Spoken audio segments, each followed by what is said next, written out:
Oh. It's Umineko time.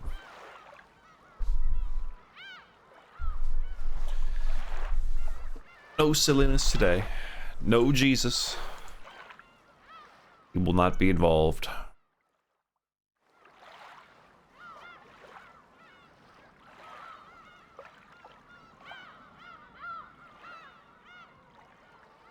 Just Umineko action. I have, according to Steam, roughly 21 hours in Umineko questions are currently. Now, 5 hours of that is the first time I tried it, and about 15 hours of that is this time that I've tried it. So, I bet around 15-ish hours, give or take a little bit, on episode 1. Surely, it's almost over.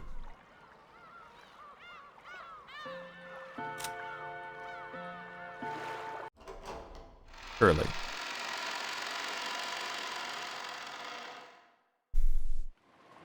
I haven't played in like a week because I was all tired and shit. I think I last played last Wednesday, so not fully a week. So I'm gonna go over the quick recap of my mind of what all went down. At night, seemingly after midnight, we had the gruesome, brutal murders of Kraus, Rudolph, Kyrie, Rosa, Shannon, and God forbid, Goda. They all super died. There was some weird shit written on the shed with red substance, which was also on Natsui's doorknob. She did, however, have a charm given to her by her daughter Jessica. Maybe played a role in her not dying, or maybe is a red herring, and the paint thing is there because she did it. Kinzo was missing in action. Oh, there's some dialogue here. Oh yeah, there's text on these that I didn't read, but I did see them in a VOD of someone else I was watching go through that part. So that was interesting. Love this shit. It describes their corpse, and then he has a right to lament his ill fortune. This is the beginning of everything. She was chosen by the Demon's Roulette, that's all there is to it. I'll get to see her again, so I don't feel lonely. Weird shit, huh? Don't worry, everyone will be revived in the Golden Land. How unfortunate. Apparently he was originally supposed to be on duty in the guest house. No one really gives a fuck about the Goda thing. How unfortunate. Anyway, everyone saw it. It was a horrifying, terrible sight. Congrats to George. He got engaged.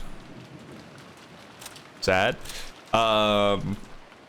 Everyone started chatting about the situation. Natsui's taken charge because Kinzo, before all this, was like, you're a real true blood motherfucker with the one-winged eagle on your heart. And she's like, wowee. So she got a shotgun. No, sorry, it's a hunting rifle.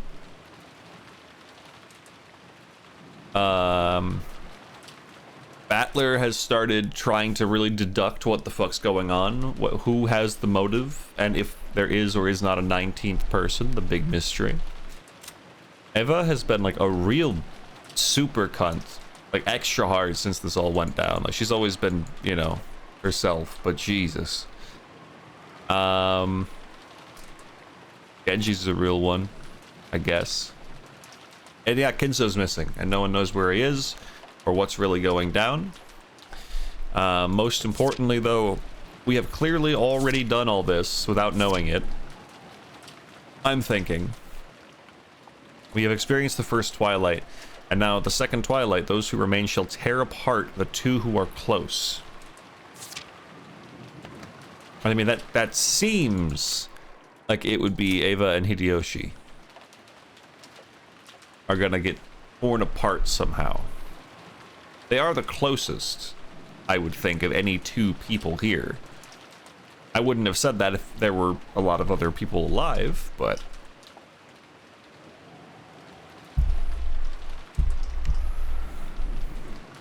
Now, tear apart doesn't mean literally physically tear them apart, necessarily. It could mean that drive a wedge between them.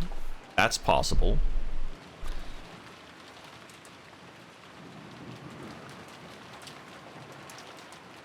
But who knows? What's the Kinzo thing say? Disappeared from his study unnoticed. Kinzo's study has everything from a bed to a toilet to a bathtub, so it is extremely rare for him to go outside. However, he does occasionally go out for a walk on a whim without telling anybody, and his disappearance invariably leads to a huge uproar throughout the house. He usually comes back as soon as he gets hungry. Usually. It would be so funny if Kinzo actually does just come back and he's like, he's rubbing his stomach. I could go for some food. What's all this now? Tatsui, why do you have my hunting rifle? That's so Ushiromiya of you. Anyway, so that's that. Now, here we are. Oop, shit, I didn't mean to press that button. I meant to make sure that all the settings were the same. They are. Great. So yeah, we had some lunch. After all that. Now it's just figuring shit out, so.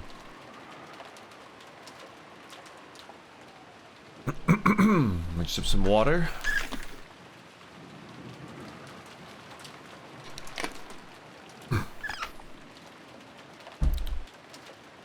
Lunch ended, and the servants removed the tableware and went to the kitchen. The wind and rain neither weakened nor strengthened, and the island remained cut off from the outside world. At first, it seemed as though Natsui planned to stop anyone from taking a step outside the room. When it came time to prepare lunch, she finally realized this would be impossible. However, in order to avoid having anyone alone in the kitchen, she told the 3 servants to go together. Because of that, the servants were the first ones given the right to leave the stuffy parlor, which had been packed with 11 people. Oh, hey, Yuna. Hope your day at work goes swell. May this be good background noise. Since breakfast had immediately followed that terrible incident, preventing most of us from eating much, everyone tore into their lunches in silence. 私が洗いますから、源氏さんとカノン君は少し休んでいてくださいな。何か飲みます？ Hello, buddy. 私は結構。カノンは？僕も結構です。お二人とも早朝から大変だったでしょう。参ってしまうのも仕方ないことですよ。The only noise was that of Kumasawa washing the dishes, resounded throughout the kitchen. Genji and Kanon sat in some chairs a short distance away, their eyes slightly closed. Just as Kumasawa had said, those two had probably built up a great deal of fatigue. That didn't mean they could let it show in front of their relatives. Avoiding that was one of their virtues. After the silence had continued for some time, Kanon opened his mouth and muttered, Shannon, どうしてあんなひどい死に方を。死に方のことは忘れなさい。ただ、運がなかっただけだ。そうですね。ただ、運がなかっただけです。He was chosen by the demon's roulette. They both fell silent once again. Kanon's expression was filled with grief. シャノンちゃんが死んじゃったなんて、未だに信じられませんよ。It's okay, she'll be back.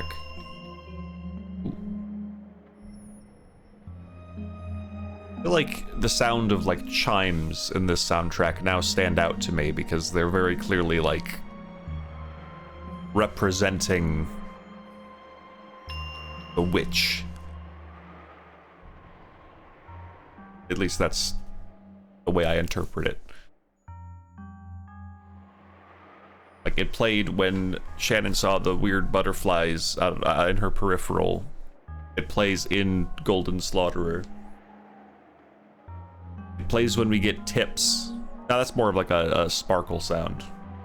But then it plays during even this mysterious track, seemingly when we're discussing it all.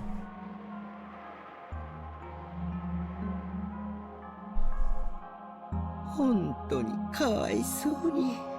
もう会えないなんて嘘みたいですよ。もう一度あの子の笑顔が見たかったのに。Kumasawa spoke with her back facing them. After all, Kumasawa hadn't seen Shannon's corpse. She had no trouble mentioning Shannon's face. When Cannon heard those words, it reminded him again of how only half of Shannon's face had been left. His grieving expression twisted even further. どうしてベアトリーチェ様はシャノンを。 It's so interesting to see this from the perspectives of the servants, because we have the family, who everyone except obviously Kinzo, but everyone else is just like, who could this be? It has to be one of us. It must be one of us that did this. And then you get to the servants, and they're just like, oh my god, Beatarici. 生贄が欲しかったなら他にも大勢いただろうに。どうしてただ運が悪かっただけだ。少しの運がたがえばシャノンの代わりにあそこに横たわっていたのはあるいは他の誰かだったのかもしれない。全ては運命だ。源氏様、奥様の部屋の扉に血のような跡がついていたとおっしゃっていまし Yes, たね。 talk about this. Talk about this. シャッターに書かれていたのと同じもので。うん。気味の悪い跡だった。まるで血のついた指でドアノブを引き抜こうとするかのような。 Pull out the doorknob. 部屋。扉をかき破ろうとしたのか。 I wonder if it must be the charm then. Like, I suppose the sacrifices did not need to be specific people. I wonder even if it was meant to be Natsui, but since it couldn't get in, that was when Shannon was walking down the hall doing her cleaning shit, and she was actually the first one got. As just kind of like, oh, well, can't get in there. Ah, look who it is. そんな気味の悪い跡だった。ベアトリーチェ様が奥様の部屋を訪れて、そして扉を開こうとしたけれど開けなかった。 And she thought back to the time he had seen those traces of blood on the door to Natsui's room. Substance sticking to the door around the doorknob, the marks of something scratching against the door. It had definitely appeared as though someone had tried to open the door, but couldn't. どうして奥様は生贄を免れたんだ。もし奥様が選ばれてたなら、シャノンは死ななくて済んだのに。 Okay. Definitely the servants who are far more in the know have me just once again leaning back towards, yeah, no, there is in fact just a 19th scary witch lady. And there is not, in fact, someone with an alternate personality or a possession happening. Just then, a loud, sharp noise came in from the hall. Both of them turned around, surprised. 面白そうな話じゃねえか。 Oh shit, Detective Battler's on the case. 俺も混ぜてくれよ。 Before any of the servants realized it, Battler was standing in the doorway to the kitchen. バトラ様、これは失礼いたしました。 Genji-san and Kennen-kun stood up, surprised and hastily bowed. But I didn't care about stuff like that. Alright, this game needs... You know what this game needs? This game needs a little... A little icon in the top left that just shows whose perspective you're seeing from. Or whose narration you're getting. It's so silly. It doesn't really matter. It's such a little thing. I actually think it's kind of fun and interesting, but it's so silly how rapidly the perspective like changes in the narration. Again, it's kind of fun, but sometimes it's just like all everywhere. I was more concerned with continuing their discussion. 便所って言って抜けさせてもらったのさ。ずっとあの部屋に閉じ込められてると窒息しちまいそうだったからな。水でも飲ませてもらおうかと思ったら面白そうな話が聞こえてきたんでよ。頭なんか下げなくていいぜ。今の話の続きを聞かせてくれよ。今のは別に。ちょいと前から話は聞かせてもらってるんだ。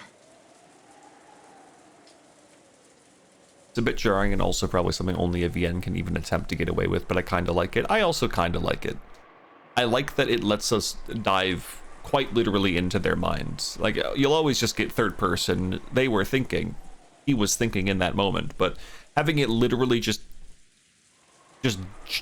throw you into their brain the second they appear on screen, and they just take control of the perspective and narration completely. It makes it feel like the narration is like traditionally being told by some sort of other thing, other being that also is looking in on all of this, especially because even like the more omniscient narration that happens still throws in like weirdly subjective phrasing. And I do think that's probably most likely just the writing style, but it does give this weird like otherworldly sense to the traditional narration, and then the second battler appears, it's just like whoop, you're back in his head again, or occasionally you'll be on like Natsui's head. And I don't know, that weirdness kind of suits the whole vibe. I like it, but it is weird. I don't know if it's intentional or not, which is why I say it's weird. 今さら隠すなよ。だからベアトリーチェってのは何者だ。どうやらおとぎ話の魔女ってだけじゃなさそうだな。Kennen-kun averted his gaze. It was obvious that he didn't want to talk about this, which only made me want to ask even more. While making an effort to smile, I grabbed the collar of his shirt. 昨べまでなら俺は無関係さ。だがな、今朝からは違う。親父たちを殺された時点で俺は立派な関係者だ。俺にもそのうさんくさそうな話を聞かせてもらう資格があるはずだぜ。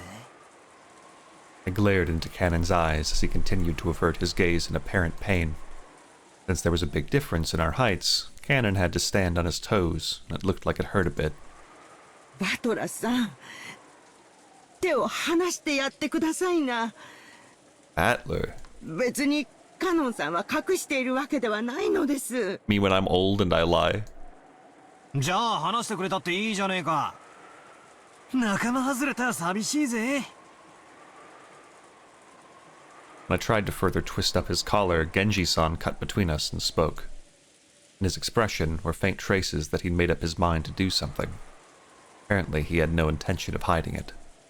お話しすることはできます。 Thank you, Genji. ただバトラ様がお気を悪くなされるかもしれませんので、彼は躊躇しているのです。 I think Genji's my favorite servant. He's cool, he's collected, he's stoic, but also he clearly cares about the other servants and treats them well. He's a cool guy. Yeah. Now, I'm only saying he's my favorite because my fucking goat, Goda, is dead, but... 躊躇なんて男らしくねえぜ。内緒にされる方が気持ち悪いさ。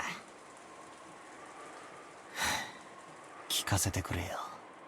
どうせ明日までできることはないんだ。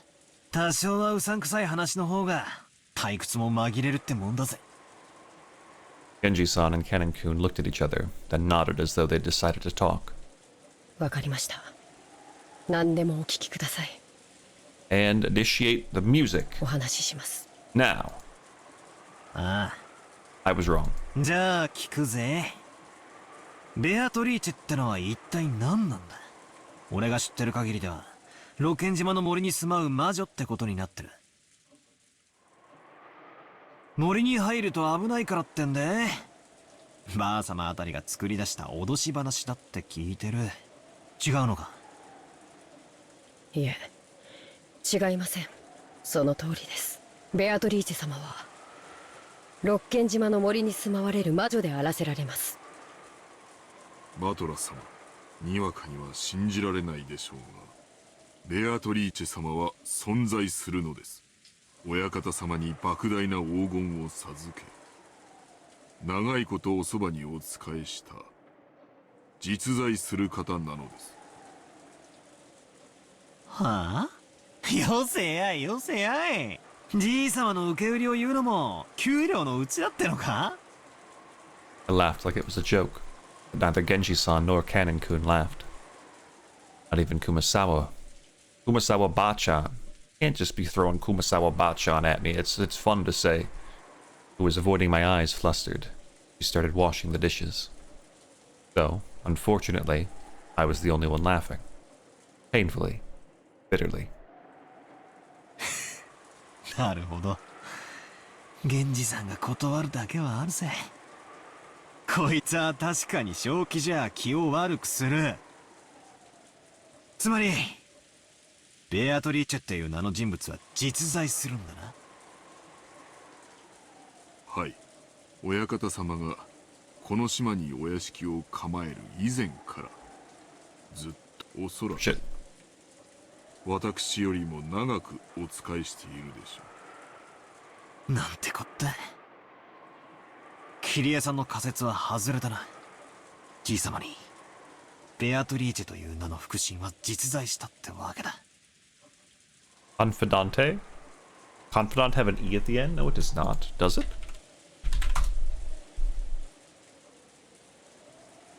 No, it does not. Oh. Oh! It is an alternate spelling, apparently. I didn't know that.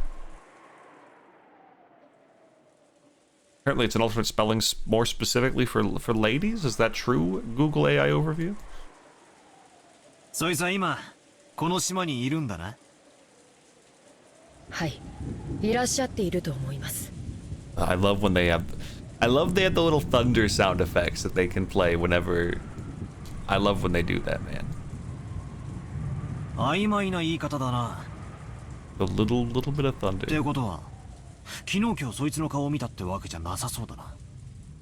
はい、大変申し上げがたいのですが、その Kanin-kun once again dropped his gaze, avoiding my eyes.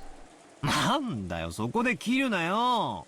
鮮度目みたいで気持ち悪いぜ。I urged him on jokingly again. However, it looked like Kanin was still confused as to whether he should speak or not. Then, Kumasawa Bachan whispered. Kumasawa Bachan. お顔を見ようにも、ベアトリーチェ様にはお姿がありませんから。お姿が？なんだって？ベアトリーチェ様にはお体がありません。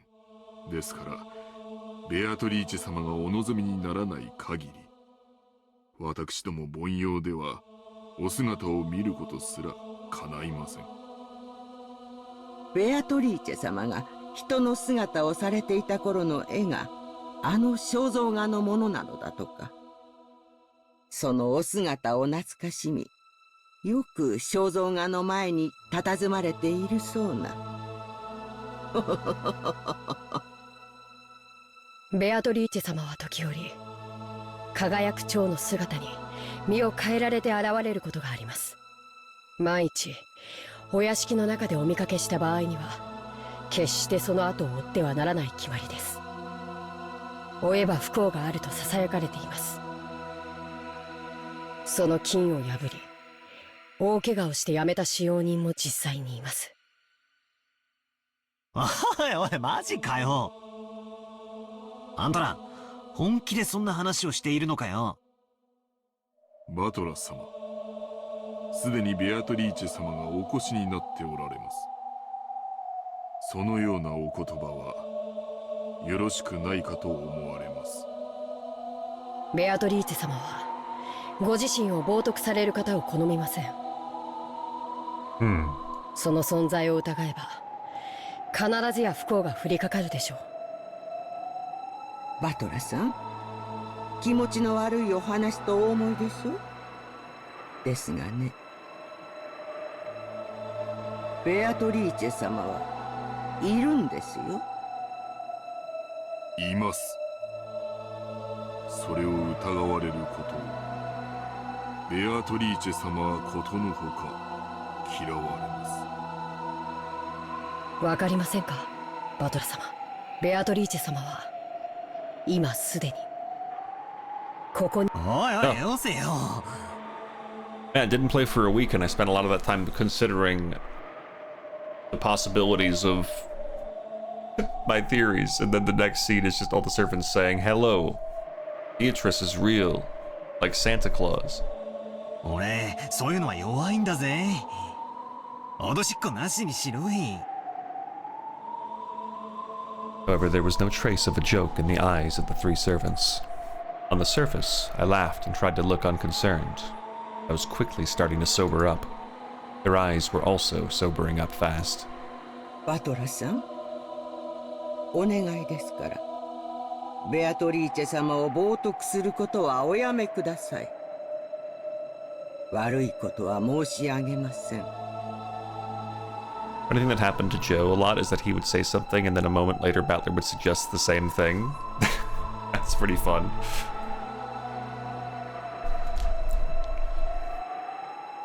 Kumasawa, who was usually cheerful and would always tease people, now spoke with a totally serious face. いや、 Yaw. いるって言われてもよ。俺には何も見えないぜ。今、俺の隣にいるとでも言うのかよ。She's right behind me, isn't she? 冗談よせやい。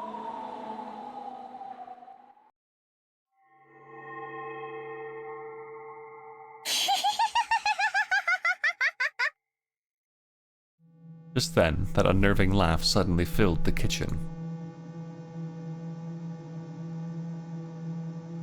I turned around, Maria was standing there by the entrance. But her expression and the feeling about her, her presence, felt exactly the same as the servants. 波長の合う合わないは生まれつきだよ。What? What fucking shit are you saying now? バトラは生まれつき波長が合わないタイプなんだよ。だから見えない。Damn. He didn't have the witch-seeing gene. 会えない。話せない。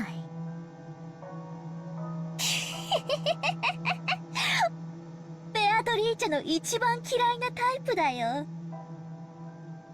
Maria laughed like it was funny, but it sounded extremely eerie. It was almost like she was laughing at me because I alone didn't understand.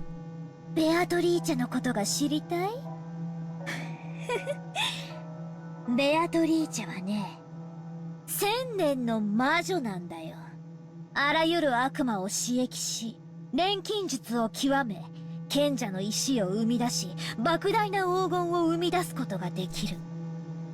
おじいさまは彼女と契約することで、後ろ宮家に莫大な富を築いたんだよ。昨日私がベアトリーチェの手紙を読んだでしょ？あれは本当なんだよ。ま、バトラに信じろと言っても無理な話だろうけど。六感が生まれつきさっぱりみたいだからね。I'm still terribly curious what her deal is, Maria. Because she clearly does have two completely different fucking brains. But it doesn't seem to be any, it doesn't seem like it's possession. なんだよそれ。魔女？あ、そんなの誰に聞いたんだよ。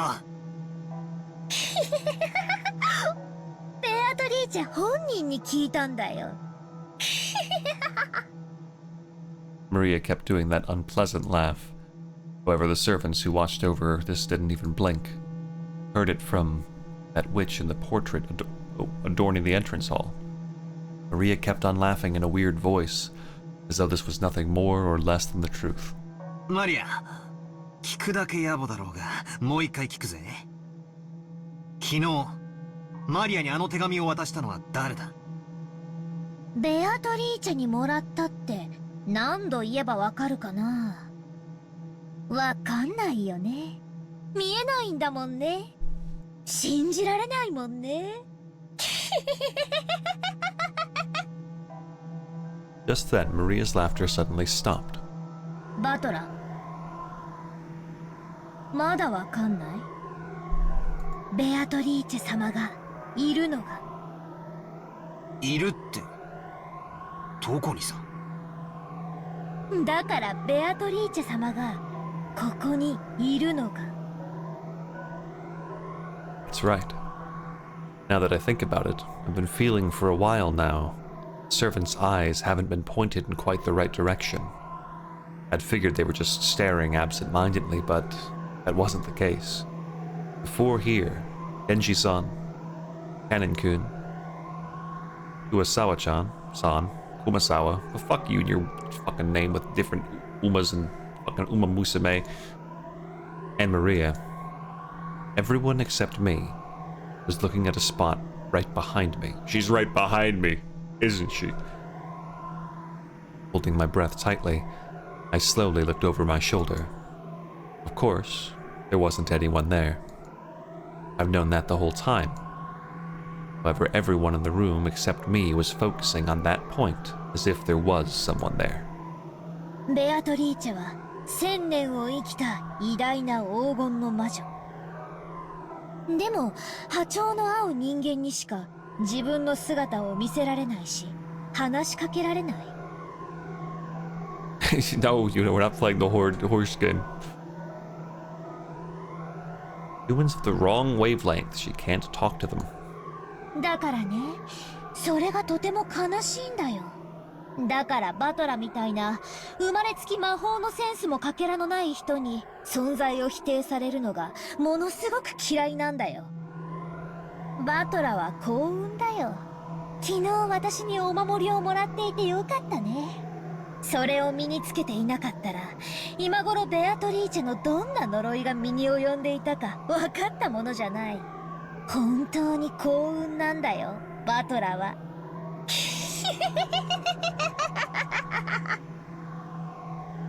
ああ、あのサソリのキーホルダーかよ。あれって安っぽい景品か何かだと思ってたんだが、ちとはご利益あったってことなのか？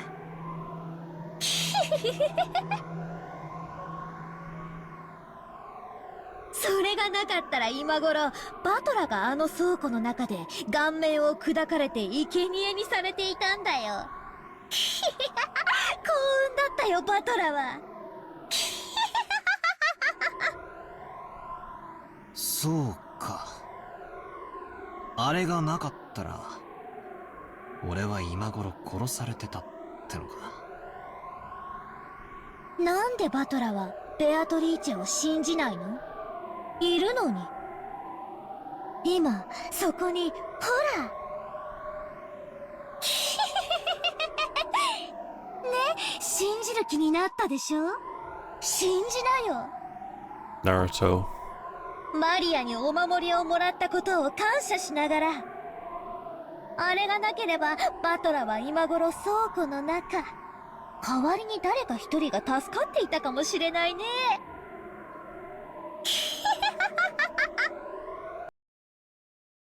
Shift.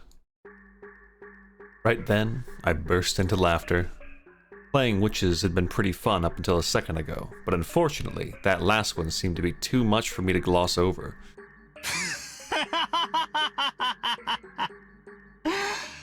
じゃあ全然ダメだぜマリア。ってことなら悪いが、全然ダメだ。When Maria saw me suddenly start laughing, she stopped. Even though she didn't understand what I was laughing at, she realized it wouldn't be pleasant for her. お前が傷つくだろうと思ったから俺黙ってたけどよ。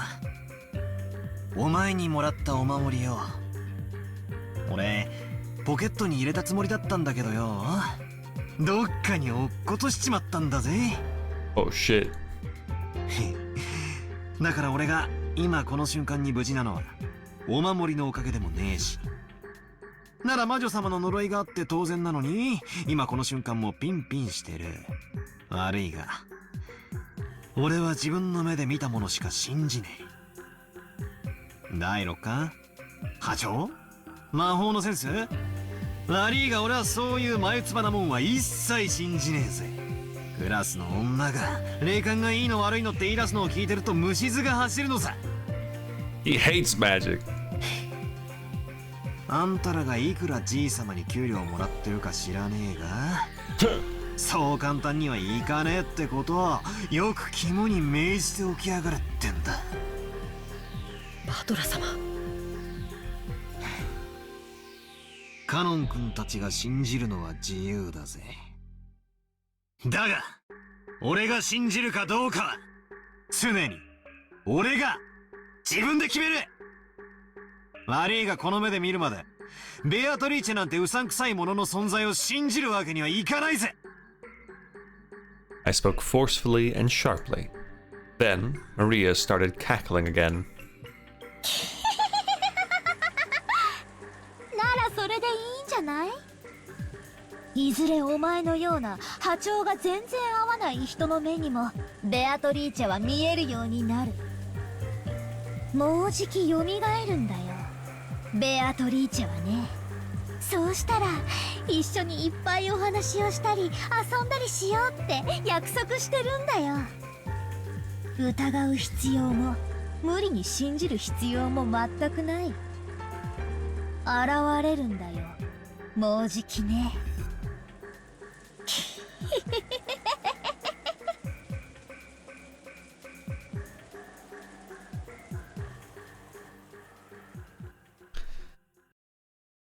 Well, it's very nice that you stand for your beliefs, Battler. I think there is a witch. Even though your cool thinker brainstorm song started playing, I think you're actually yeah.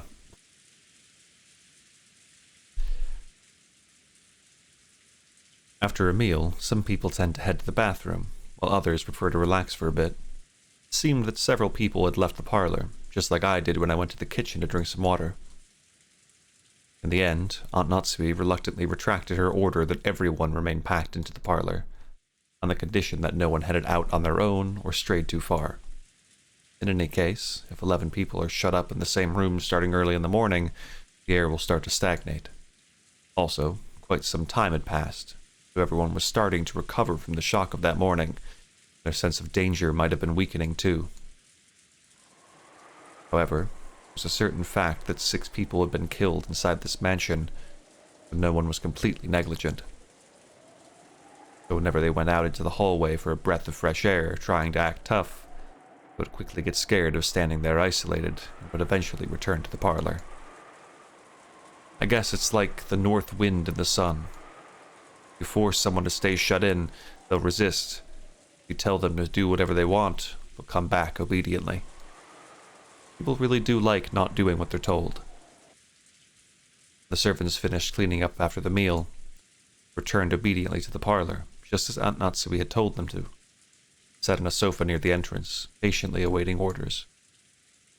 Maria, almost as though she had suddenly finished playing witches, had returned to the pure Maria I knew well, saying, "Ooh, ooh." What in the world happened back there? I hadn't felt even an atom of the presence of this person called Beatrice, who was supposedly standing behind me, invisible. However, it felt like I'd glimpsed a little of that presence inside Maria. 確かにマリアちゃんは魔女とかの話になると Oh, really? Are we acknowledging that as a group now? 昨日海岸でバトラ君も見たでしょ。サソリのキーホルダーの時か。いや、あんな機嫌を損ねるみたいな感じじゃなくてよ。まるでその、Yeah. 二重人格みたいな感じ。Yes, Battler, please. Enlighten George. ああ、た Okay. まにそういうこともあるな。Or is everyone just used to that? Does she do that every year? さっきマリアが魔法陣の話を始めた時みたいなやつ、たまーにあるぜ。Okay, I guess everyone's just used to 気持 that. ち悪いけどな。 Everyone's just like, yeah, that's just the thing she does. Apparently, Jessica had spotted the Maria a few times. I just happened to catch it at a bad moment, and was pretty freaked out seeing it for the first time. あれってのは何なんだ？マリアは二重人格か何かなのか？それとも本当に霊感が強かったりとかして、そういうのに憑依されたりとかしちまうのかよ。そういうのじゃないと思うよ。バトラ君にも経験ない？小さい頃自分以外の誰かになりたかったなんてこと。 When humans are born, no one has any individuality. However, when they reach their growth period, their sense of self starts to be born. Want to be different than other people. But since everyone else in their class is learning the same things at the same rate and being forced into the same lifestyle, of course they aren't going to find anything that makes them different from everyone else around them. Once they realize that, the first thing they do is start breaking the rules in what's called their rebellious stage. As everyone else follows the rules, they want to show off their individuality by breaking them. Even those who try to act tough, mocking everyone around them and calling them childish, can actually be viewed as cute kids searching for themselves, if you look at it this way. Well, I'm lecturing about all this like I'm so smart, but I actually got it secondhand from George. I myself was one of those embarrassing guys who thought it was cool to act like a little bastard.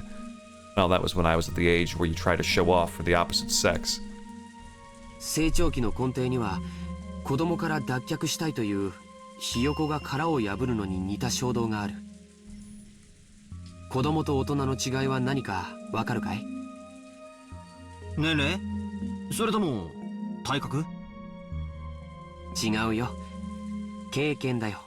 大人が子供を見下すのは人生経験が少ないからだよ。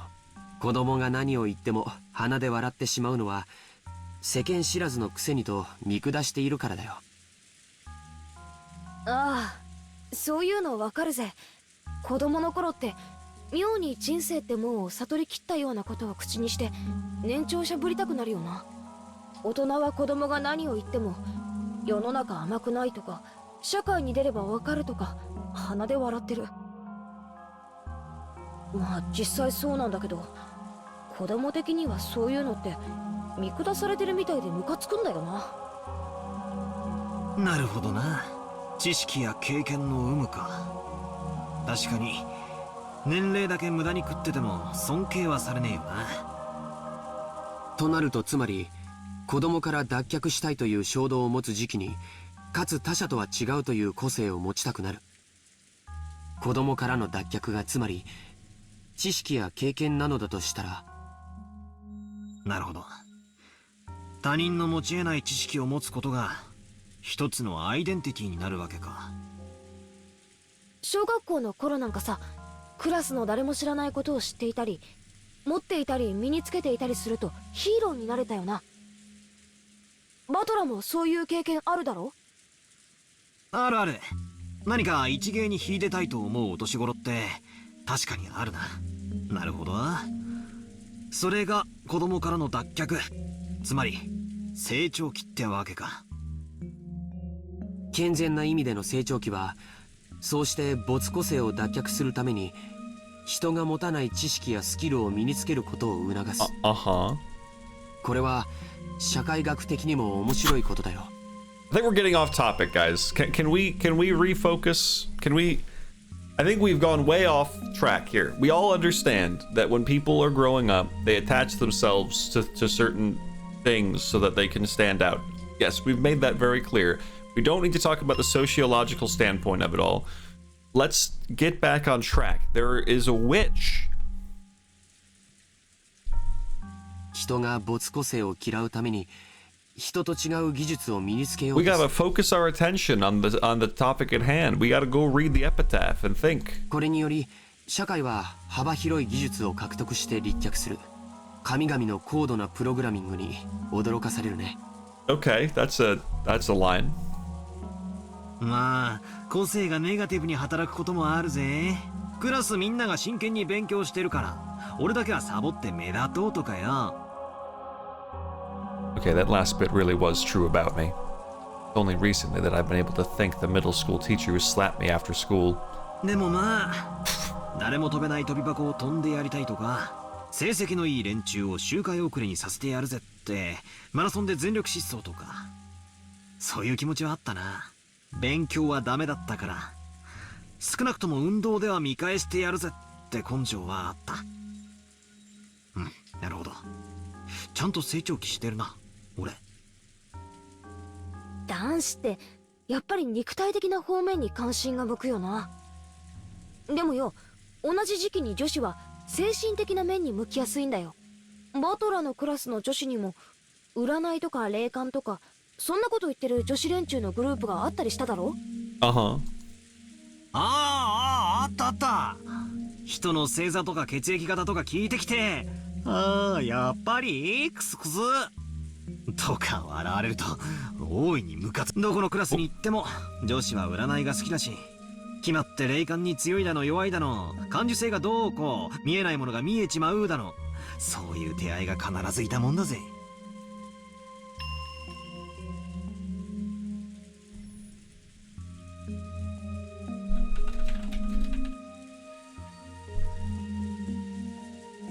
Alright, hold on. Messaging on this Discordo. Discordo.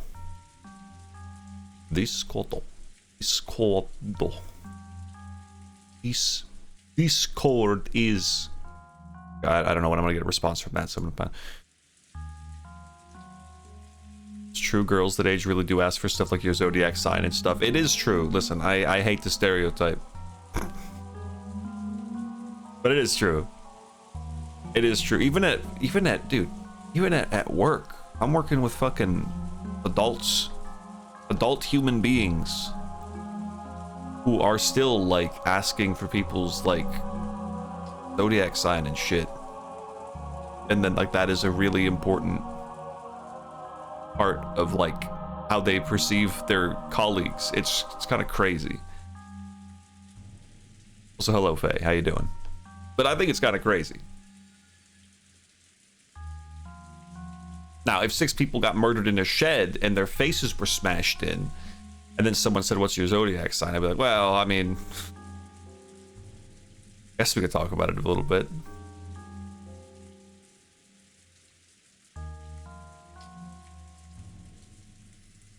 But I guess some people are just really into that shit. I don't know.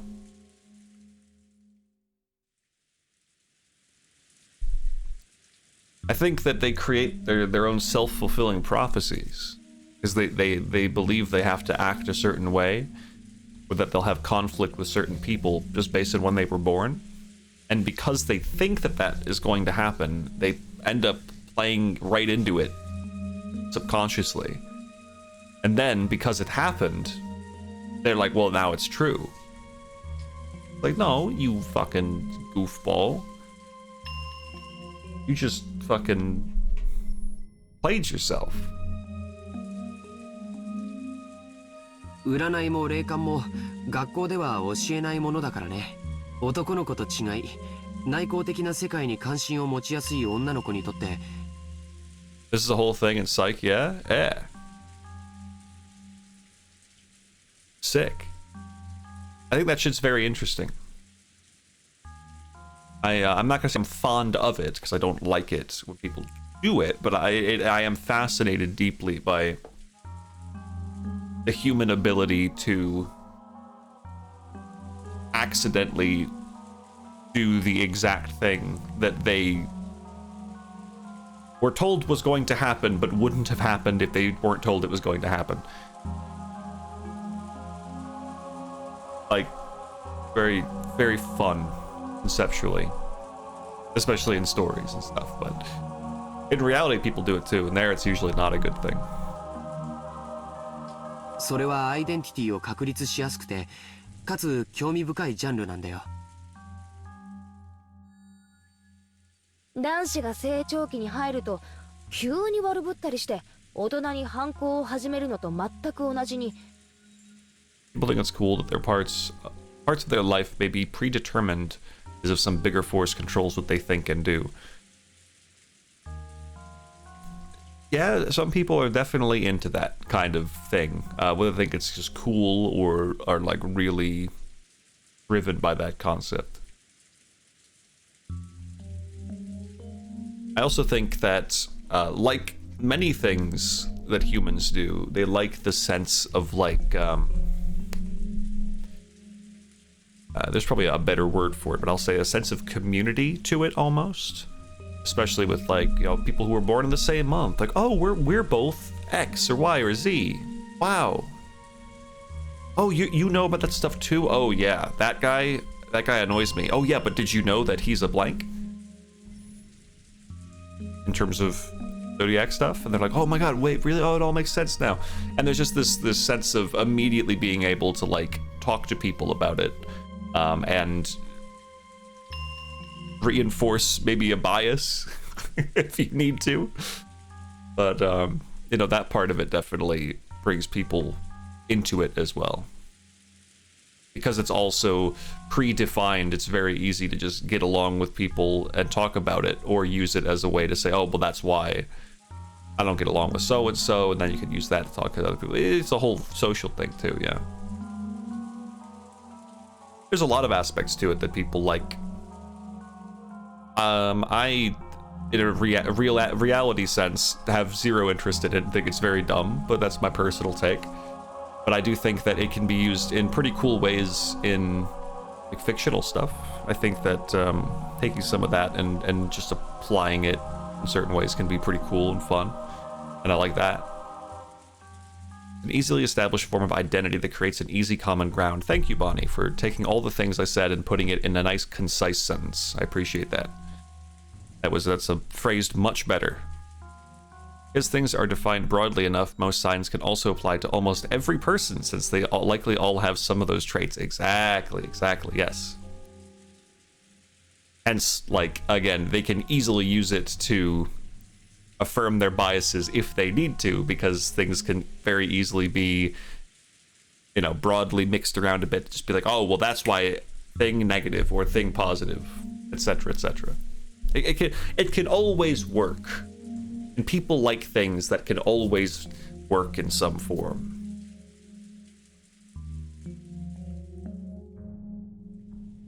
Because thinking about things from a more real standpoint is usually not fun. People don't like doing that. People don't like the nuance of reality, good and bad. 上司も成長期に入るとそういうのに興味が出るようになるんだよ。私はそうでもなかったけどさ。I'm sorry, I'm yapping over these guys because their version of this conversation is a lot less interesting than our version. Fiction is fun because characters can be really defined via categories, and so it can be effective shorthand to give an idea for traits or something to subvert. Yeah, because in fiction, characters are predefined by the writer, so it works quite well.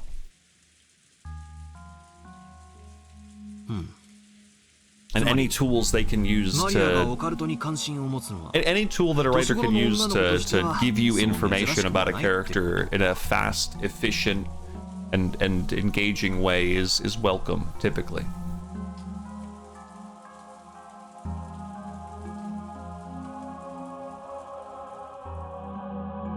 Alright, hold on, let me reread that line. So Maria, having so much interest in the cult, isn't that rare among girls her age? There you go. Even if we accept that, I wonder if it explains that creepy dual personality thing. Actually, I think I probably could accept that explanation, more or less. さっきも言った通り、大人になるというのは知識や経験を持つことを言う。だから、それを得るために子供たちはいろいろなことを学んで、子供を脱却しなければならないんだけど。I'm gonna give this scene being as overly long as it is the benefit of they're still shaken by everything, and so they're using this as a way to just talk and just talk about something that while it is related to what's going on, is less intense. I'll give them a pass. 子供の世界に今も昔もはびこっているある便利な妄想があるんだよ。I hate people who sit in their home all the time can be said, I hate an Aries. I don't know what zodiac signs mean exactly, and that's easier stereotyping someone by a title rather than just getting to know them. Yes, it is. That said, how dare you, Faye? I believe I'm an Aries. How dare you? Single me out. I know this because I've been asked what my sign is multiple times, and I've said I don't know. And so they asked me what my birthday is, and like, oh, you're an Aries. But also, Faye, hold on, you're getting me right now. I don't even know if you intended to do this, man. You said you hate people who sit at home all the time. I don't really get out too much unless I'm going out to work or like maybe doing a little thing with family. And then I'm also an Aries. Faye, wait a minute. Oh my god, guys, I'm a believer. I'm a believer. It's real. It's real. Even though I don't think that's one of the usual stereotypes for Aries or something. I think they're aggressive. I don't know. I don't know how this shit works.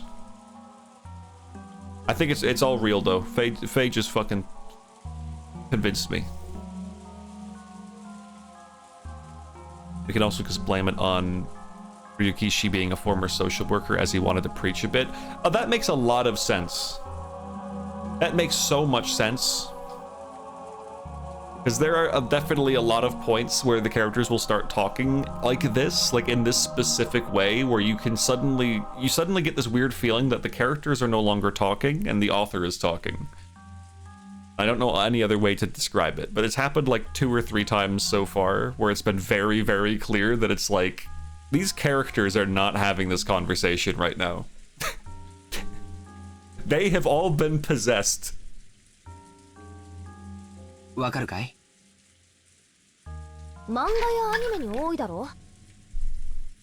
ほらあれだよ、前世の記憶が蘇ってとか、偉大なるなんとかの魂が乗り移ってとか。ああ、他にも遺伝子が覚醒したりとか、封印されていた能力やら記憶やらが戻ったりとか、いろいろあるな。どういうわけか、あの時期はそういうのがやたらと流行るもんさ。どうしてだ？None of the characters are questioning why this conversation is still going. I think it's a little interesting. It's gone on far too long. I mean, it's gone on longer because we started talking about the same shit, but that's because it was going on so long. And I gotta talk about it. 今挙げたキーワードは全て子供の自分に知識や経験を直ちに付加できる幻想だからだよ。9歳の女の子も1000年を生きた魔女が1009歳のアイデンティティが得られるわけだからね。1009-year-old identity. Holy shit. George can math. Apparently the when they cry after this is in part him saying Twitter arguments he doesn't like are dumb and making people explode. Wait, what? The when they cry after this is in part him saying Twitter arguments he doesn't like are dumb and making people explode. The fuck? まあつまり勉強するのは面倒くさい。 So basically studying is annoying. でも人とは違うスキルを持って周りに威張りたい、チヤホヤされたいっていう連中にとっては。 Yes, Jessica, we have basically said that about 10 times now.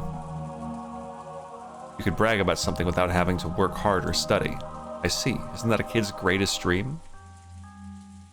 あとは子供からの脱却願望には必ず自分の理想像の自己投影が行われ、その願望の姿が別人格として形成されることが少なくない。 Marvel Rivals?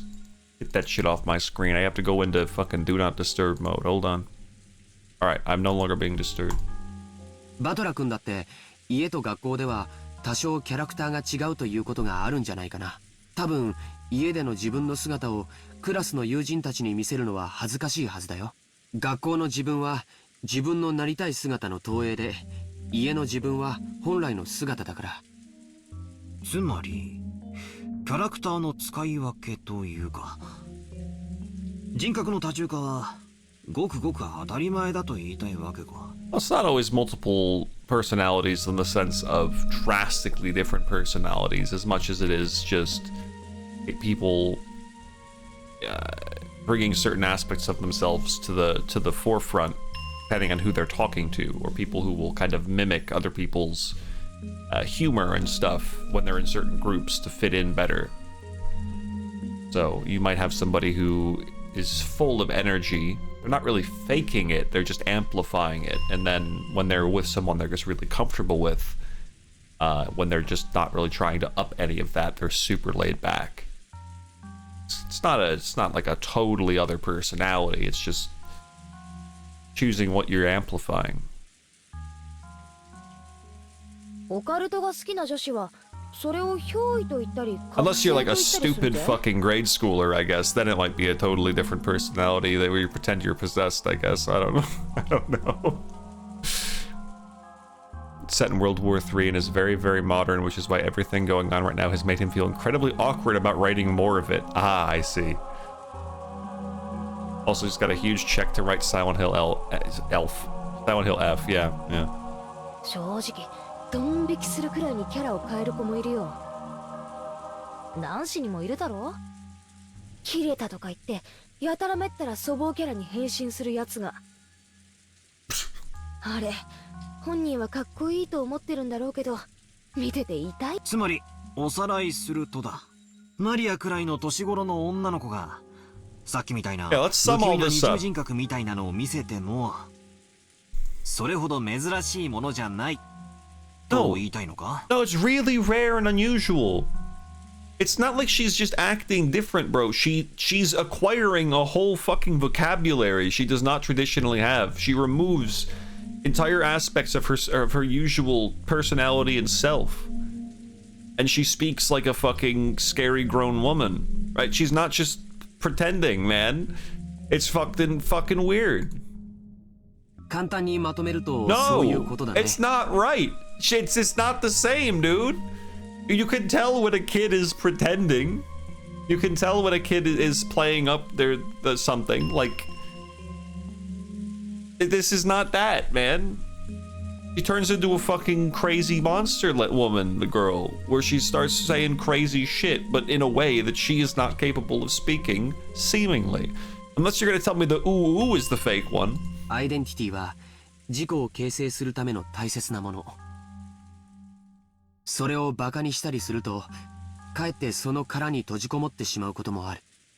This isn't a common occurrence. My little sister doesn't start speaking demonic language randomly out of nowhere.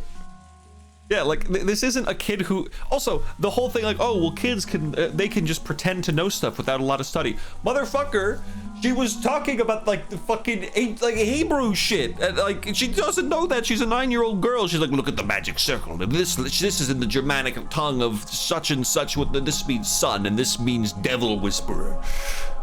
It's like, no, that's not the fucking same. だから、ほどほどに付き合ってあげるのが大切なんだよ。George, always the fucking voice of bad advice when it comes to children. Dude knows nothing about kids or what you should do in any situation. それを丸ごと受け入れてあげるのが親の包容力というものなんだけどね。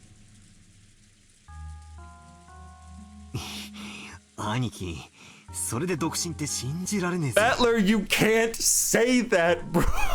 Battler, you can't say that. He wasn't single 12 hours ago. He was getting engaged.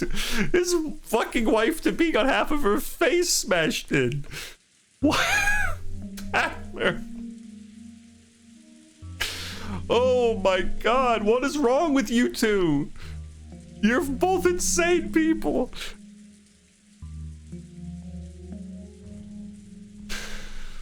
Faye, this is the same group who saw the child getting like slapped around by her mother and said, yeah, nah, it's very, what we should do is completely walk away and act like this never happened and completely ignore it.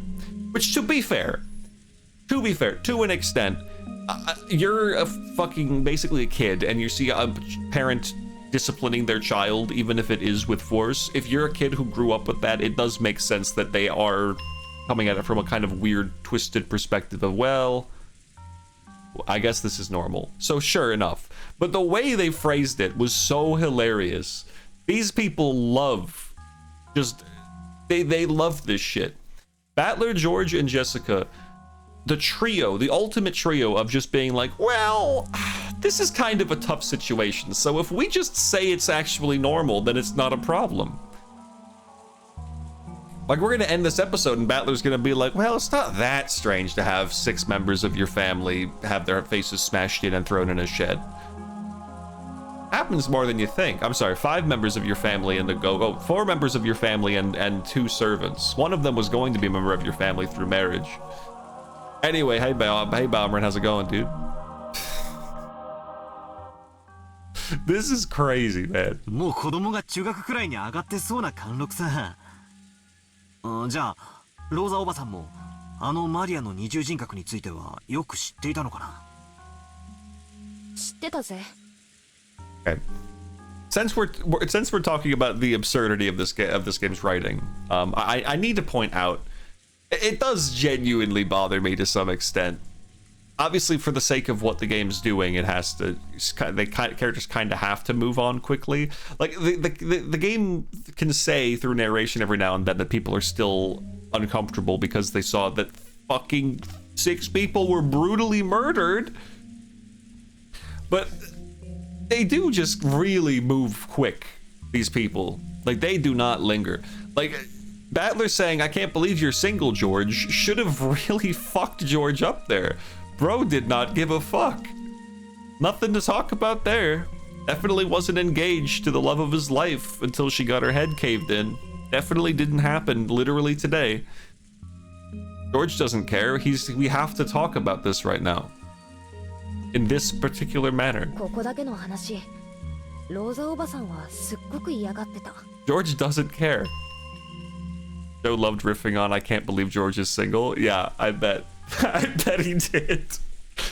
気持ち悪いし、クラスでますます Yeah, I would have been fine if he just did like the one like uncomfortable like fogged up lenses face, but then didn't say anything. Like, that's fine. Like, he just doesn't want to linger on it, but he clearly is. That would have been fine. But bro was literally smiling. Like, "I can't believe I'm single either, Battler." Anyway, Rosa hated it. だからマリアがオカルトの話を始めたり、魔女みたいな声で笑い出したりすると必ず Dude, Maria's thriving now that her mom's dead. だからマリアもローザおばさんがいる時にはそういう話をしないようになったみたいだけど。 So Maria stopped talking like that and started saying "ooh ooh" again. Or instead. Damn, dude. Rosa's got it tough. No winning with this kid. Maybe that thing back there was just a little game from a girl facing her growing period. Yeah, maybe. Maybe it was. Just a girl trying to show that she was different and independent by holding interest in witches and the occult. Since she wanted to be different from herself, young as she was switching between her normal personality and the personality of her ideal, a witch. At first, I'd found that very disturbing. But after being lectured by George Anarchy, felt like this was a path everyone walked down at one time or another. Haven't told anyone. When I was in kindergarten, I joined up with a little gang of kids trying to form an Earth Defense Force, saying we'd help protect peace on Earth. My face turns red when I remember now. During what we called battle practice, we would chant EDF, EDF. The references in this are hilarious, dude. They're everywhere and relentless. He just does, and he never knows when to throw them in. He just does. It's just like, I've decided I'm going to talk about Earth Defense Force now. Unless this is not somehow not a reference, and this is his own Earth Defense Force. Just like usual, Maria was relaxing. Battler, can we please have a cut to you as a kid, and can we see how you and your EDF friends talked to each other? Did you by any chance talk like kids pretending they knew what they were talking about instead of actually talking about like how, like if you joined the Earth Defense Force and then started talking about fucking anti-space warfare technology that exists, whatever that would mean, anti-space warfare technology. Yeah, that's a word, a bunch of phrases I just said. But like if you talked about actual like science and like weaponry and like started actually talking about exactly the kind of fucking shit you would need to make like a fucking anti-air cannon, that'd be kind of weird, Battler. I don't think that'd be pretending. But if you were like, "Guys, ants incoming, we'll stop them, blow them up, get the laser," and then you pull out a fucking magnifying glass of the sun, that's a little different. That's kind of normal. Maria is not fucking normal. Just like usual, Maria was relaxing, immersed in the TV, ooh-ooing and laughing, just like any girl her age. But on the inside, another personality, that of the ideal witch she respected and blindly accepted, was sleeping. That wasn't anything extraordinary. It was perfectly natural. I don't care how many times you try to tell me this game, I'm not going to believe this. You've said it once through Jessica, once through George, like 3 times through Battler, and 4 times through narration. I'm not like them. I won't just buy this. You can't just convince me that this is normal. Now, if you didn't try to explain this so much, and you just decided it was an anime character having a weird anime trope or a weird anime quirk, that's acceptable. But you're grounding this in reality, and that's where I draw the line. I've calmed down a little, and I've gotten hyped up. Shock from my bizarre experience in the kitchen just now is fading away. If I hadn't talked to Anarchy and Jessica, I might still be frightened by the idea that an invisible witch is... What about the fucking 3 other people who told you about it? Are you forgetting about them? Is Genji still in his rebellious phase? Battler, you're drunk. Did I really accept that as an explanation for what happened back there? Okay, thank God. If it had just been Maria, I could have explained it as the fickle delusions of a growing girl. But Genji-san, Kanon-kun, and Kumasawa-bachan had all been there. None of them had denied what Maria said. They silently accepted that Beatrice exists. I was starting to feel a little uneasy. Aunt Ava's position was that no 19th person existed. The crime was an inside job tied to the family quarrels. On the other hand, Aunt Natsui's position was that the culprit was hiding somewhere outside the mansion, so she rejected the possibility of an inside job and supported the idea that a 19th person existed. And in the kitchen, Maria and the servants had also supported the idea of a 19th person. Of course Natsui would be correct because she's the best character in the game currently. So I should never doubt the queen. According to them, this 19th person isn't human. They said it was an invisible witch carrying out some mysterious plan. Is there a 19th person or not? And is the culprit human or a witch? Well, let's look at it this way. The people who say there isn't a 19th person are people who don't live here and don't really know anything about the wealth accumulation and stuff of Kinzo. The people who all say there is a 19th person, excluding Natsui, well, Natsui does live here, but they all know about his wealth and how he got it allegedly and have been with him for an absurdly long time. And Natsui also lives here. You don't know this, but Kinzo said that she's her number one, or his number one. So all signs point to the people who live here and are cool being right. No offense to Kyrie, who's also cool, but she's dead. She couldn't conceptualize this shit. She was playing Blaze Blue. And Ava's a dumb idiot. Come on, Battler. Does a witch count as a person? A witch is a person.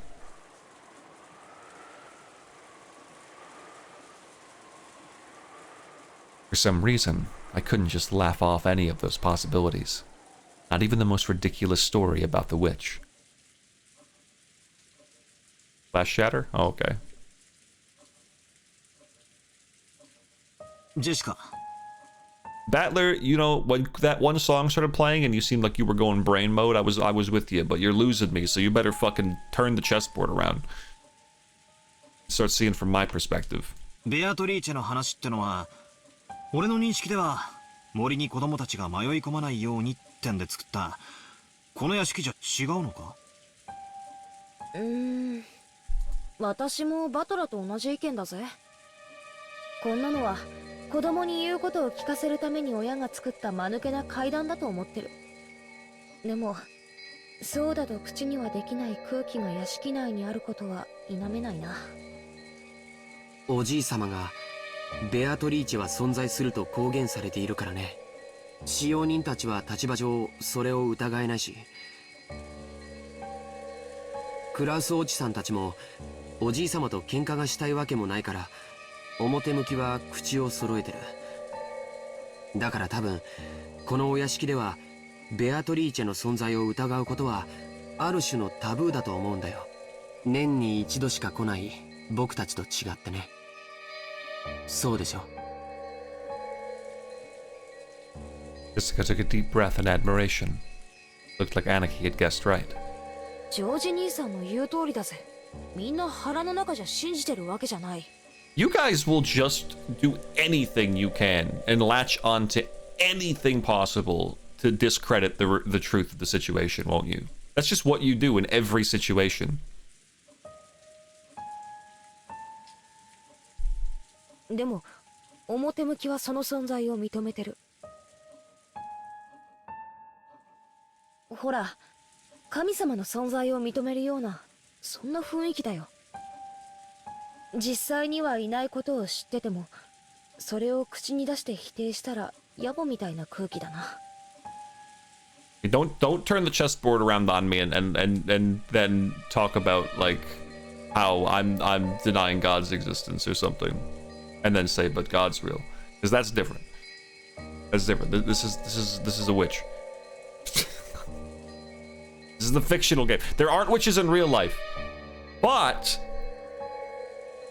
if I was staying in a nice house and then 6 people were all suddenly brutally murdered with their faces smashed in and put in a shed with a demon sigil on it, and there was a little girl who kept turning into a crazy woman, and also my grandfather did black magic all the time, I would be inclined to believe there was a witch in that situation. I would start leaning towards witchcraft. You'd convince me, I think. I don't think I'd be... I think I might maybe be able to push myself out of the denial phase after a while. 使用人たちの間ではどういうことになってんだ? I guess okay. I'm giving them a lot of shit. I do have to say, you know, people in a lot of situations, people who are well adjusted to reality, in this scenario, probably would still have a lot of doubt. They would probably still be very, like, they'd be latching onto anything they can to try and prove that no, there can't be a fucking witch. Witches aren't real. It's just that these characters fuck me up because they will just move on to some crazy shit and completely accept things, and then other stuff they act very like real human about, or they like really don't want to just accept something until they are presented with undeniable proof.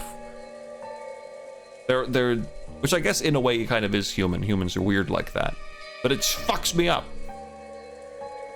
やっぱり雇い主のじい様がいるって言ってんだから、それに口調さあ、詳しくはわからないけど。But also, to be fair, they're currently conversing about this. They're trying to lay it all out. 使用人たちの間では、ベアトリーチェの話はある種の怪談扱いになってるよ。ほら、昨日海岸でシャノンが話してくれたろ。夜見回りをしている時、不気味な何かを見かけたとか、そういう話。She did say something like that, didn't she? Back then, I thought she was just being really nice to help improve Maria's mood. But it felt like she was serious when she said it. That's right. She definitely said it.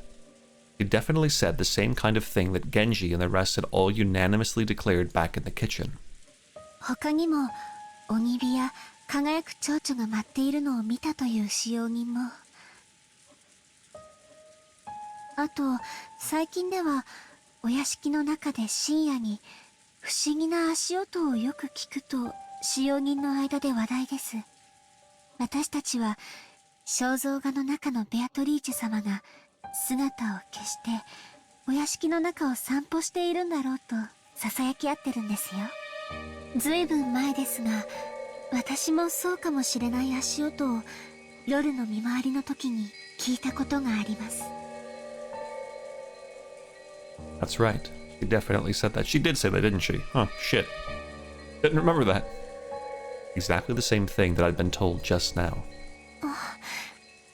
でも怯えることはないんですよ。ベアトリーチェ様は親方様とは異なるもう一人のお屋敷の主です。だから変に怯えたりしないで敬意を持っていれば Oh fuck, did she say that? Oh 決して shit. 悪いことはしないのだそうです。Huh, she really did just lay it all out right there. ただし敬意を持たないと恐ろしいんだったね。はい。私が務めを始める直前にベアトリーチェ様のことを悪く言っていた Oh そう fuck, です。she did say that, didn't she? Wow, she really did just go over the whole thing. だから使用人たちはベアトリーチェ様のお怒りに触れたのだろうと Imagine 噂 that. し合ったそうです。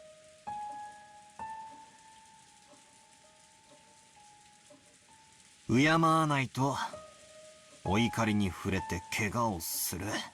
つまり使用人たちにとってベアトリーチェって存在はお稲荷さんにいたずらしたらお狐様のたたりがあるってくらいには信憑性があるわけだ。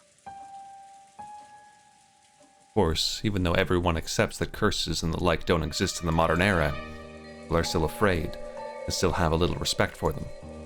You often see it when, in a residential area, someone is building a house, and they call a Shinto priest for a ceremony to honor the god of that plot of land. You might think that was just a big waste of time and money, but it is said that if the workers don't do it, a big accident will occur, so they never neglect to do it. You also hear about how, if an Inari shrine is carelessly removed during a town replanning, be a curse by Kitsune-sama. I think I might have read somewhere that when the occupying forces were trying to expand an airport, tried to remove an Inari-san that was in the way. The workers kept getting struck down by mysterious fevers. Even in modern cities like Tokyo, it wasn't rare to see modern buildings packed all around an old Inari shrine, leaving the shrine itself untouched. This wasn't limited to Japan. Probably similar to how foreigners baptize babies. If I remember right, by Christian... Battler's saying this. By Christian doctrine, if unbaptized souls have even the slightest amount of sin, they will still go to hell. Putting water on a child's forehead doesn't do anything but make them cry. But if by doing just that, parents can prevent their children from going to hell, they'll happily go through with that ceremony. In short, even in this modern society of reason, we're still unable to throw away every trace of belief and fear. We could even say that we accept certain sorts of supernatural things, though in a passive way. Maybe the only difference on this island is that Beatarici is the object of that worship. じゃあつまり But at the same time, I'm giving him a little shit for all this.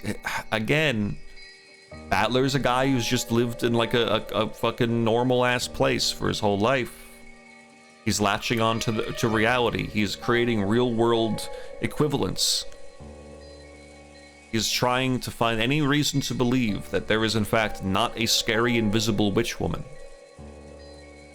And even though I'm giving him shit for it because I know I'm playing a fictional video game story where there is probably witches, I think it's probably a good thing for the character to be in this level of potential denial. Because who wouldn't be?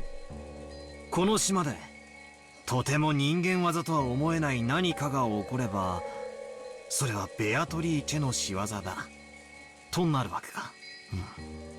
シャノンちゃんが言ってた気がするな。ちゃんと閉めたはずの窓や扉や鍵がもう一度見回りに来たら開いていたとか、消したはずの明かりがついていたり、つけたはずの明かりが消えていたりとか。Why does Beatrice just like fucking with people? で、確かジェシカは朝出かけようとしたらカバンが見つからないのもベアトリーチェの仕業だってふざけてたんだよな。よく覚えてるな。His memory is better than mine. I'm really just giving him shit because he's smarter than me.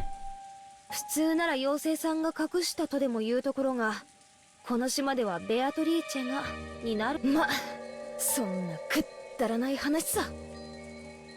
このお屋敷も築30年くらいになるそうだからね。それだけになれば多少の怪談やオカルトは生まれてくるものだよ。学校の七不思議なんかのようにね。そこでチェス盤をひっくり返すぜ。When Curie is resurrected after we get to the right twilight, she's gonna be really like, Battler, wow, you really took that phrase to heart. Like, I made that up. I thought it was a little fun thing, but you just keep saying it. つまり Curie is gonna be like, you stole that shit. この島では人間にはできないことはベアトリーチェの仕業と置き換えることができるルールがあるってわけだ。人間にはできないこと。人間は何人だ ?18 人だ。つまり犯人はこの島のルールにのっとってこの事件は魔女の仕業だとアピールしてることになる。つまりそれは19人目の仕業ですよと訴えたくて仕方がないわけだ。気に入らねえぜ。全然気に入らねえ。気に入らないって何がだよ。仮に不可視の19人目が存在してそいつが自分の存在をアピールしたいなら、俺ならもっと完璧なタイミングでやるぜ。完璧なタイミングでってのはどういう意味だい？ああ、だって事件は深夜から未明にかけて起こったのは。What would you call that? I wonder what you'd call that. 深夜まで話し合いをしてたり、夜勤をしてたり、あるいは部屋に帰って寝ていたり。どいつもこいつもアリバイがあやふやで、十分内部犯行が疑える段階だ。ジョージの兄貴もエヴァおばさんに聞かされてるんだろ？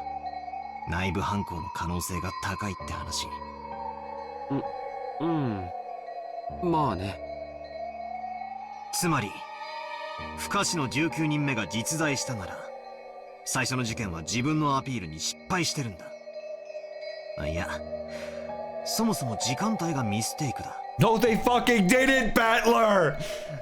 I'm gonna hit you in the head and put you in the shed. You're pissing me off. You're pissing me off so much. You're pissing me off. Hey, Salty. 不可視の19人目をアピールするためには、死んだ6人以外の12人が全員白であることが確定している状況下で行われなければならない。疑わしい人間がゼロにならなきゃ自分の存在をアピールできないんだよ。 That's because okay, Battler, you're spinning the chessboard around all this shit, but you're just ignoring the fact that maybe they're not doing this for you, bro. Maybe they're not doing this so that they can be like, oh yay, Battler noticed me, I exist. They're not doing this for you guys to just to recognize their fucking existence. They're busy. They are busy doing the shit that it matters to them. They've got a whole fucking epitaph to go through. They've got all these Twilights. What's a Twilight, Battler? Can you answer that question? Don't say it's a fucking film or a book. だから全員のアリバイが一番あやふやになる深 So 夜 you の better 時 be 間帯 getting to that point. You better be going through the line of thinking right now that they're not doing it to be recognized as an existing entity, and instead for a different reason. 19人目にとって自分が一番あやふやになる時間帯でもあるにもかかわらず、その時間を選んで犯行に。 I'm gonna look like an asshole if it turns out that it is just a person doing it, and I've been yelling at Battler for all this. Hold on. And I'm have to pog.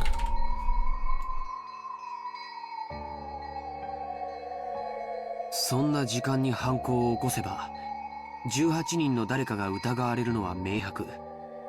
But then you also could look at it this way, because you're also, here's the thing, maybe Battler is actually thinking right even though he's incorrectly thinking right, because maybe she did want to cast suspicion so that way the fucking second Twilight could come to pass.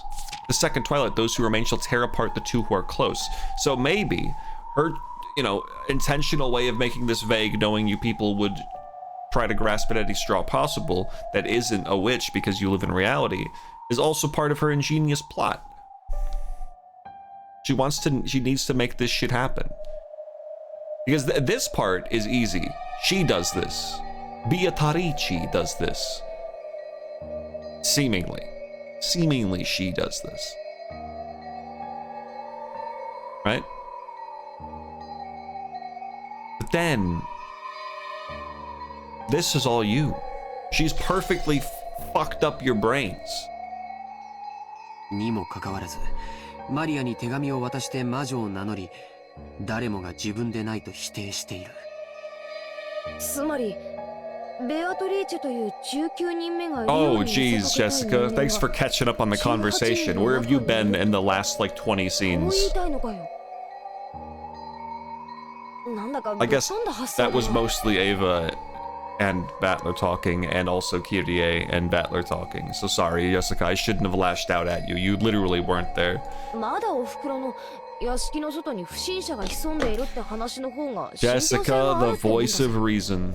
まさかバトラーはこの客間の中に犯人がいると疑っているのかよ。 George, you're typically wrong about things. Would you like to butt in and tell Jessica she's incorrect? ああ、 Never mind, Battler's here to do it instead. Thank you, Battler. 何者かが俺たちにベアトリーチェが存在すると。そうさ、昨べのあの手紙からもう事件は始まっていたんだ。証拠も根拠も何もねえけどな。This would be a great screenshot to sum up a lot of things. 鉄板を逆さにした限りじゃ俺の見立てはこんなところだ。飛びまくってるにも程があるぜ。妙な推理小説の読みすぎじゃねえのかよ。でも無視できない着眼点もあるね。19人目がいるかいないかは別にしても、その犯人は確実にこの島のルールにのっとって何かを仕掛けてきている。僕はね、今バトラ君の話を聞いていて少しだけ気持ち悪いことを思い出してたんだよ。気持ち悪いことって？うん。Yeah. 覚えてるかい？ベアトリーチェの手紙。ベアトリーチェは利子の回収を行うと言っていたね。そして利子とは後ろ宮家の全てだと言った。 Jessica and I thought back at what Maria had read aloud the previous 言 night. ってたぜ。確かに言ってた。そして利子の回収をこれから行うが、黄金の謎を解いたらその権利を失うとも言ってたよな。おじい様は黄金を授かり、後ろ宮家を再興した。つまり黄金を資本に生み出したもの全てが利子だってベアトリーチェは言っている。つまり Remember when Rudolph was like, I'm gonna die tonight. Let's talk about it later. And then he walked away, and then Kyrie was like, you know, he actually really wants us to talk to him about this issue. And then Battler was like, oh, really? He does? I think he actually really wants to have a conversation, and he wants us to, like, ask him about it because he doesn't know how to talk to his family. And she's like, yeah, I think that's exactly what it is. He's like, oh, okay. And then he walked away and didn't do it. Thank you, Battler. I, for one, would have liked to hear what Rudolph wanted to say in a heart-to-heart situation. 冗談きついぜ兄貴。まさか後ろ宮家の全て、つまりじい様が生み出したもの全てってことは、じい様から血を分けた一族のことを指すってのかよ。 That's right, Battler. あの手紙をそう読み解いたなら、この殺人はベアトリーチェが行った正当な利子の回収ということになる。となればこの事件はまだ続くよ。利子の回収はまだ途中なんだからね。 George turned around, looking over the parlor. There's still many people who held the name Ushiromiya. And because Goda-san and Shannon-shan had been killed, we knew that not even the servants were safe, despite lacking the Ushiromiya name. 私たち Yeah, but they still belong to the family. 全員を殺すつもりかよ。でもおかしいよジョージ兄さん。ならどうして6人だけ？ Oh, jeez. Oh, why only 6 people? Oh, jeez. Why only 6 people? Oh, I've only lived here for who knows how long, if not my entire life, basically. Why? I wonder why 6 people? Oh, for the past 3 years, he's had this strange epitaph up under the big painting of Beatrice, and everyone's read it and tried to figure out what exactly it means, but no one really could, and they just kind of gave up on. I wonder why 6 people? Hey, Battler, could you remind me what time you said? Was it? What time was it? 他に大勢殺せたはず。下手をすれば寝込みを襲って全員を一晩で殺すことも可能だったはず。どうしてそれをしなかったの？特別条項だよ。黄金の謎を暴く者が現れたら利子の権利は失われる。そして手紙の最後にはこう結ばれていたはずだよ。おじい様の黄金の謎をみんなで解いてみろとね。ジーザス。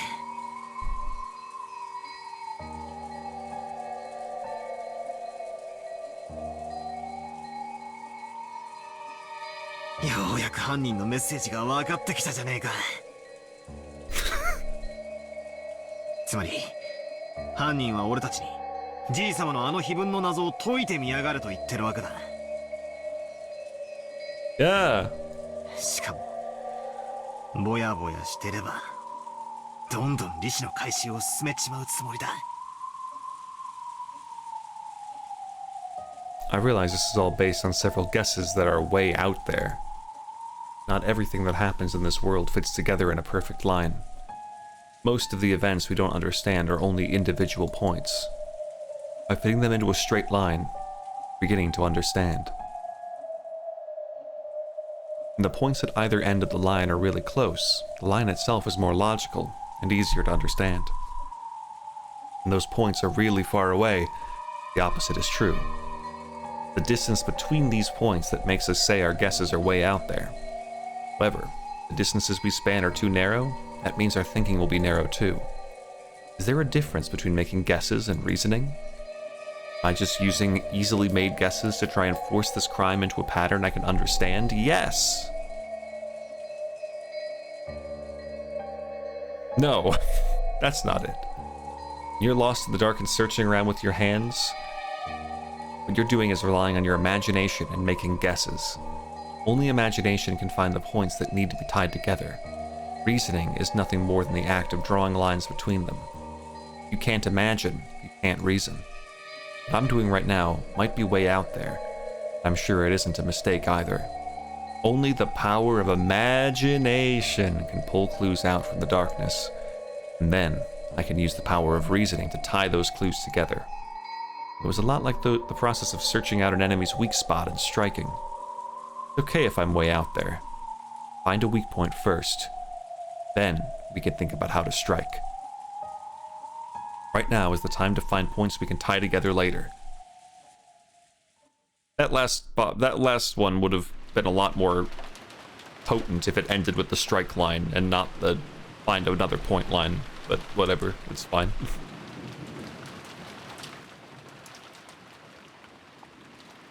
For the time being, put aside whether a 19th person existed, and announced our theory that the goal of the culprit might have been to make us solve the riddle of the epitaph.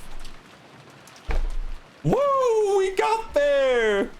It only took like fucking who knows how long. Uncle Hideyoshi seemed to be extremely interested, but Aunt Natsui said it was ridiculous and dismissed it. No, Natsui, no! You're supposed to always do the things I like to make you cooler. 確かにそう考えるとあの怪しい手紙も納得がいくっていうもんや。その動機はなかなかええ線をいっとると思うで。マリアちゃんに手紙を渡したのが誰かはさておきな。おお、ベアトリーチェはいる。おお。 I'm with you, Maria. I don't know what's up with these people. Even though she was puffing up her cheeks in that cute way she'd been doing since yesterday, I couldn't think of it as cute. If I poked fun at her, it might suddenly transform into a creepy laugh. 隠し黄金など存在しません。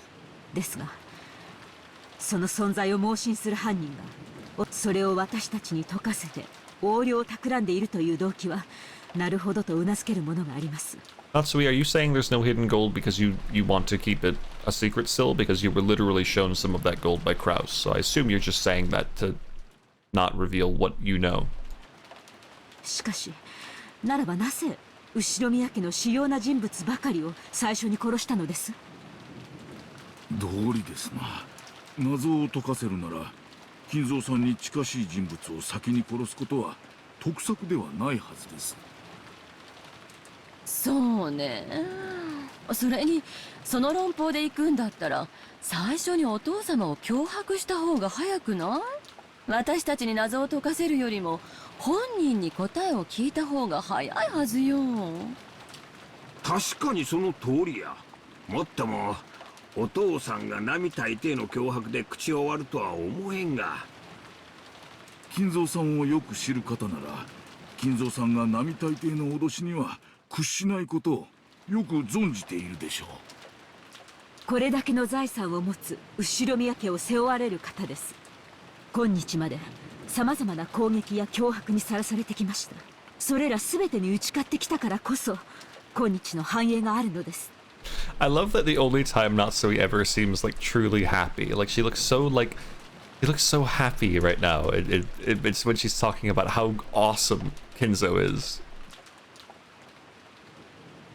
Only motherfucker who truly respects the man, I swear. Oh, that's not true, but you know. それに関しては私も同感だぜ。うちのじい様が脅されて何かに従うなんて。Yes. ちょっと想像もつかないぜ。 Yes. Mother and daughter giving the fucking big man himself the respect he deserves. ジェシカ、言葉遣いがはしたないです。What? Oh. That's freaking right. はい。 Come on, Natsui. She was with you. ならこういう発想はどうだろう。 You should also say that's freaking right, Jessica. You say that's freaking right, Jessica, and then you two like fucking high five. いや、これもぶっ飛んでるか。Couldn't hesitate. Out there ideas are like bows and arrows. Might be hard to hit with, but it's a great weapon, because you can hit enemies far away.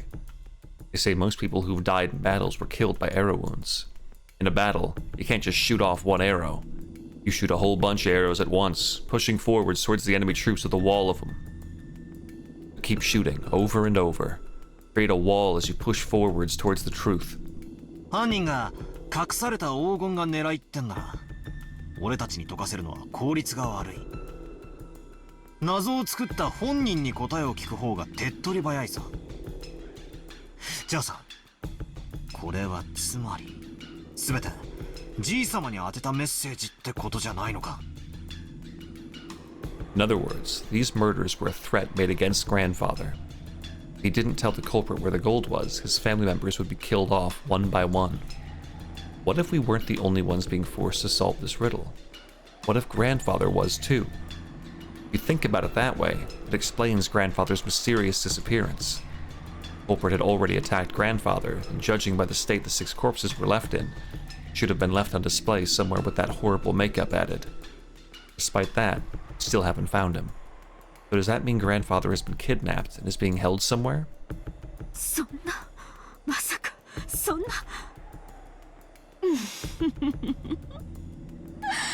面白い話じゃない？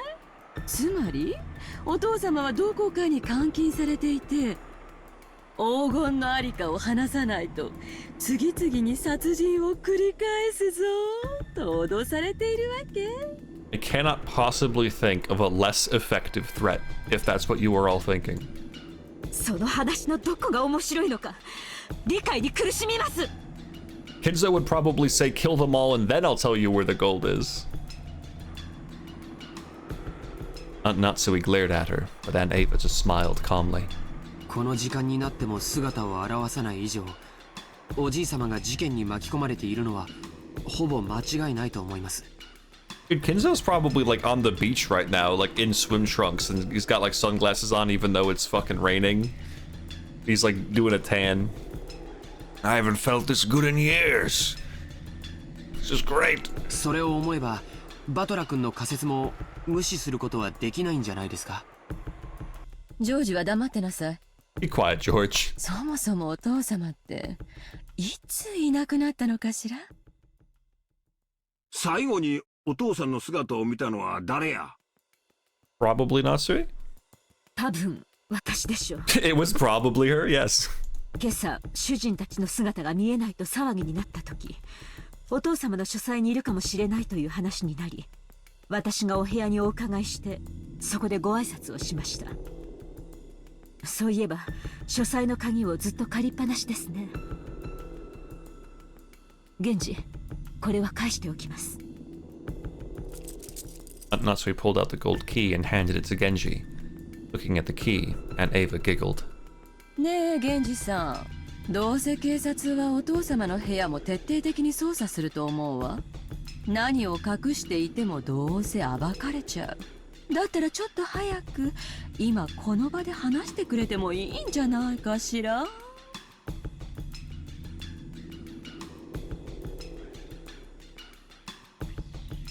何のお話でしょうか。シンプルな話よ。お父様の書斎はその鍵がなければ外から入ることはできない密室よ。その定義の確認をしたいの。お父様の部屋には入り口が一つ I あ mean, る。 there are windows that are probably not accessible. I think they were barred, so. 他に出入り口は？ありません。中に入るには入り口しかありません。間違いなくね。秘密の隠し扉なんかがあったりはしないのね。お父様が不在である以上、後宮家の最高序列者は私よ。その後宮家の当主代行として聞いているの。それを理解した上で答えなさい。あの部屋には入り口以外に他に出入り口は？お父様の最高の側近だったあなたは知っているはずよ。Natsui looked a little offended at the part about the highest ranked family member. She kept her mouth closed for the time being and waited for Genji's answer. Couldn't help but feel a little uncomfortable. Why was she going on and on about hidden doors? カノン君も熊沢さんも知ってるなら教えてくれない？あるならあるって言ってくれた方がいいの。じゃないと今からある人がとても追い詰められることになるわよ。隠し扉があると仮定されたら私の話はすべて水の泡。 What are you yapping about? And Ava didn't specify which person was about to be driven into a corner. Following the flow of the conversation, I had to feel that she was referring to Aunt Natsui. What? 母さん、何の話？ What are you yapping about? ジョージは少し黙ってなさい。どうなの？源氏さん、カノン君。そして熊沢さん、隠し扉はあるの？ないの？源氏さんはお父様が書斎を改造した時、施工業者の監督をしていたはず。知らないとは言わせないわよ。そのようなものは親方様の書斎にはありません。間違いなく片翼の場所を許されたカノン君。はい、間違いなく親方様の書斎に隠し扉などありません。熊沢さんは？いえ、私も聞いたことがありませんよ。お父様と親交の深い南條先生は？私もそんなものは聞いたことがありませんな。結構。 I'm excited to hear the stupid shit that's about to come out of her mouth. I'm thrilled. じゃあいい？ I'm so ready. 話を始めるわよ。とってもシンプルな話なの。 Let's hear it. Everyone tilted their head doubtfully, wondering what Aunt Ava was starting to talk about so proudly. Aunt Ava laughed triumphantly, as though she were about to reveal a secret only she knew. お父様を最後に目撃したのは夏日姉さんよね。詳しい時間は忘れちゃったけど、今朝の9時前くらいのことだと思ったわ。姉さん、覚えてる？私、あなたがお父様の書斎からちょうど出てくるところに出くわしたわよね。ええ、覚えています。それが何だというのですか？そして次に姉さんがお父様の書斎を訪れたのは兄さんたちの遺体が見つかってからよね。Yeah. それを報告しに書斎に上がり、そこで私と一緒に不在を確認したわ。ところで姉さん、その時お父様の書斎に入ろうとして気づいたことはなかったかしら？気づいたこと？何のことですか？ほら、ゴミを拾ったでしょ。畳んだレシートを。確かにそんなゴミを拾った気がします。それが何か？そのレシートは私が飛行場に着く前に寄った売店で飴玉を買った時にもらったものよ。 Okay. And Ava pulled a small bag of candy out of her handbag? ああ、あの時に買った飴のレシート。What kind of rich person keeps their fucking receipt for candy? What the fuck is wrong with you? I wouldn't keep a receipt for candy. What is wrong with you? でも母さん、そのレシートの話が And you brought it with you to the 何と関係ある？ island? ジョージ、もうちょい黙って聞いとってや。 Uncle Hideyoshi's expression was a little strict. Apparently he understood what Aunt Ava was getting at. 本当にこれは気まぐれよ。何かを予見してたとか。Uh-huh. ましてや夏日姉さんを罠にかけようとか、そんなのじゃ実はね、そのレシート、姉さんがお父様と最後に会って出てきて、そこで私と会ったでしょ。その時書斎の扉に私が挟み込んだものなのよ。 Okay. ってことはどういうことですか？つまり夏日おばさんがそのレシートを拾うまで誰もドアを開けて。ちょっと待ってよエヴァおばさん。レシート挟むなんてバレバレだって。ちいさまが外出した時に気づいて面白がってもう一回挟み直した可能性も。Yeah, I'm sure. Jessica hurriedly argued back. She still didn't really know what this all meant, but she realized that whatever it was raised suspicions about her own mother. もちろんバレないようにレシートは小さく折りたたんだわ。Uh-huh. でもね、レシートが落ちるところを仮に見たとしても、扉のどこの高さの部分に挟み込んであったかは正確には分かんないんじゃない？私は夏日姉さんが鍵を取り出している間に確認したわ。レシートが挟み込まれた位置は寸分の1ミリの違いもなく私が挟んだ場所だった。Okay. なぜそんな子供じみたいたずらをされるのか理解できません。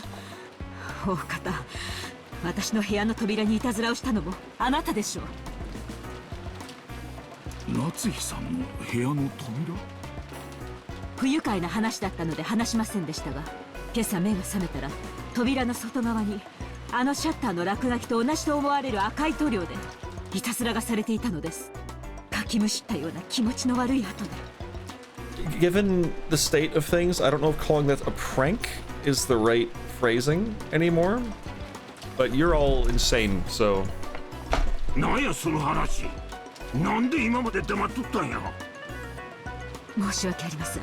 あの後立て続けにいろいろと恐ろしいことが起こったため、今の今まで失念していました。知らないわよそんなの。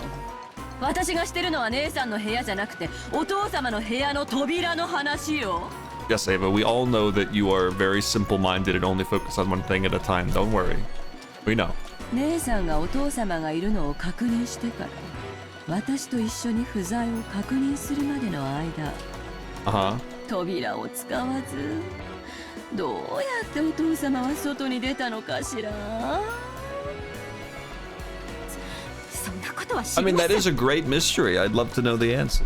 私が知りたいくらいです。 Yeah, we're all curious. 夏日姉さんの他にお父さんの在室を確認したのは誰や？ゆうべ金蔵さんとチェスをしたのがあった最後ですな。夕食の直前までご一緒だったはずです。それより後の時間は誰かおらんのか？私です。昨夜の晩餐のお世話をしております。はい、僕とシャノンも一緒でした。ここまでは間違いなくお父さんも部屋にいたやろな。だがな、夏日姉さん、不在だった書斎は窓も扉も全て閉め切られた状態だったそうやないか。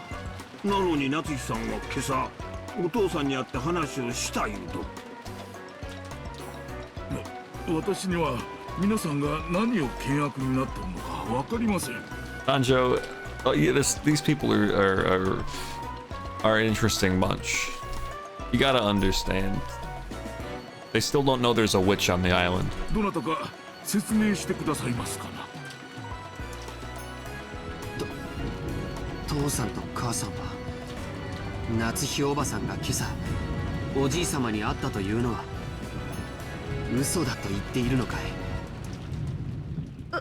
嘘なんかつくもんかよ。母さんは潔白だぜ。なんで嘘なんかつくんだよ。ジェシカ、言葉遣いを直しなさいといつも言っています。 Natsui, chill, dude. She's on your side. She's been nothing but on your side. Stop. Cease.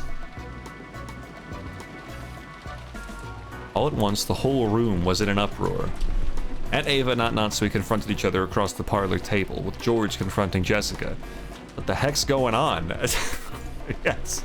複数の人間の目撃があるのは昨晩までよ。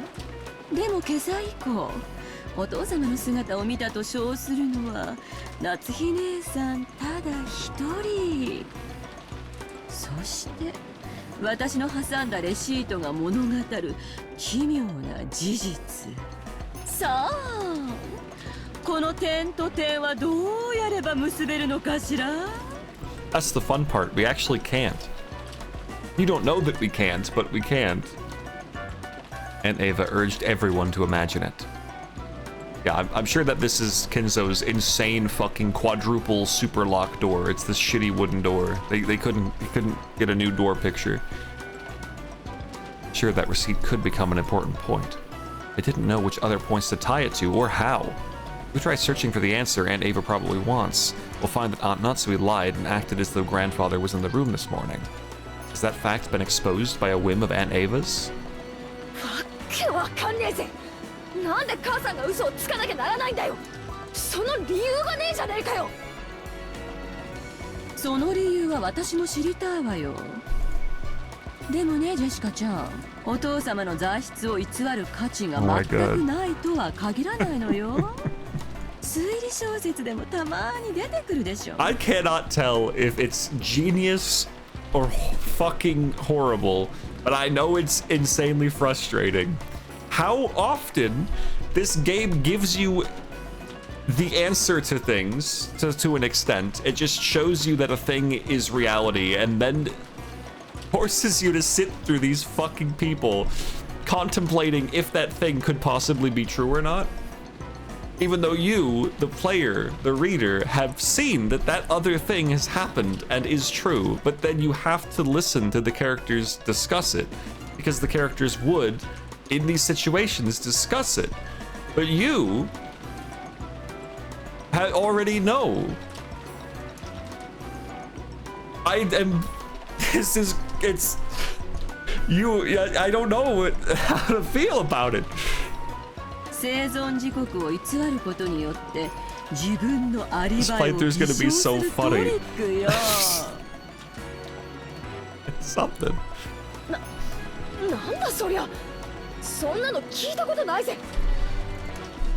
お父様はまだ見つからないけれど、普通に考えれば、 Like, let's think about this もう殺されてい from ると考える the のが自 reader's 然でしょう perspective. ね。 From our perspective, the interesting bit of this scene right now in terms of information is that he didn't leave his room, but he has disappeared. That is interesting to know. The actual topic of discussion in terms of information is irrelevant because we know he was there this morning. All we now know is that he disappeared without a trace, and we have to wait for these bumblefucks to get to that point.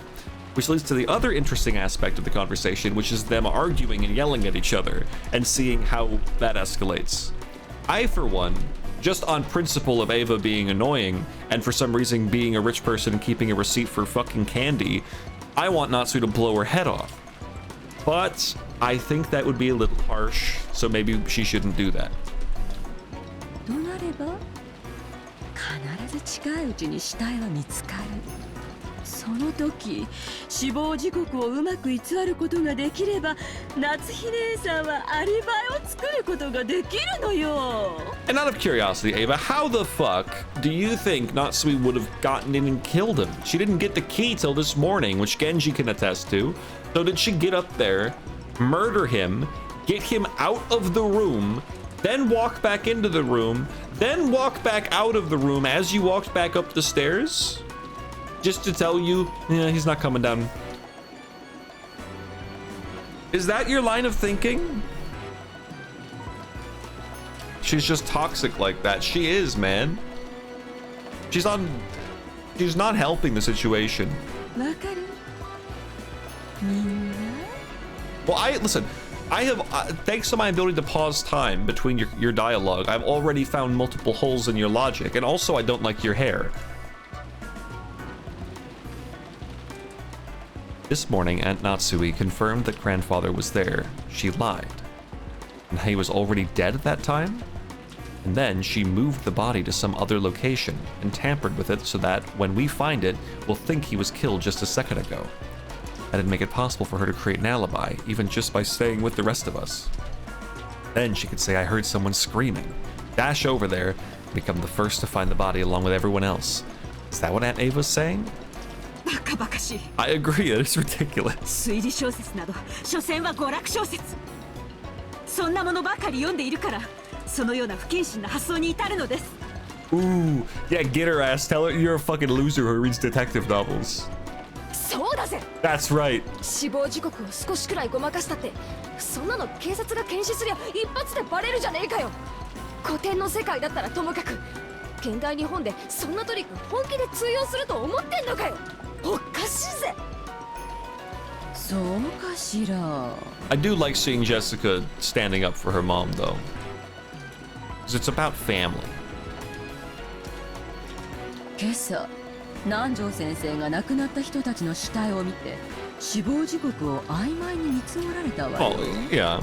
検視結果は環境や個体差に非常 Don't に act 左 like 右 you さ know れ what the やす fuck you're い。 talking about.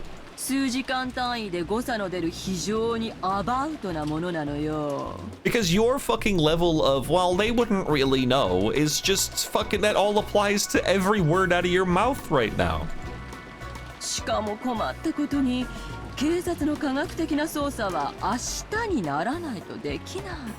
そこまでの正確な死亡時刻を測ることなんてジェシカちゃんの言う現 Even in modern 代日本で Japan. もそうそう簡単なことじゃないのよ。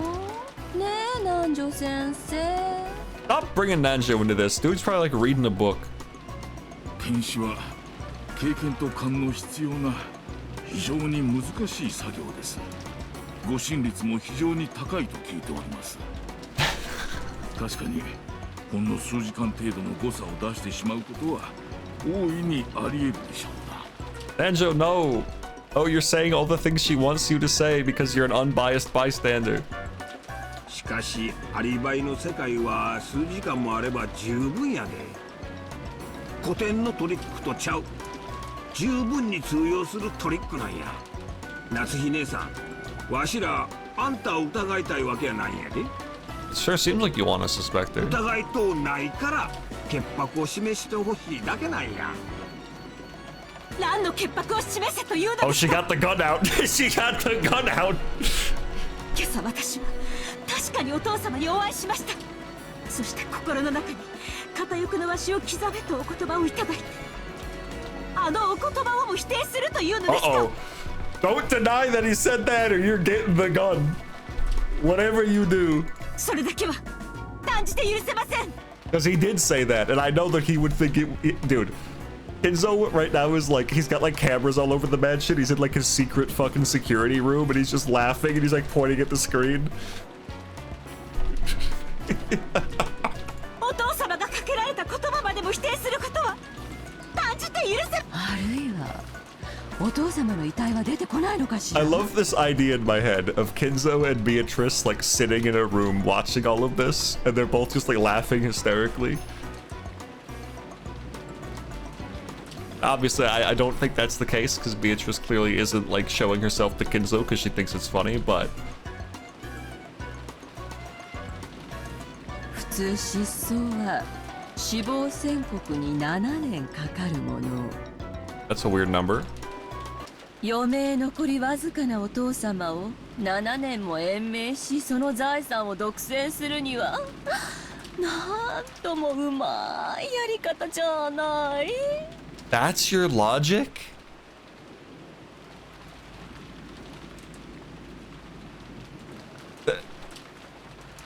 That's your...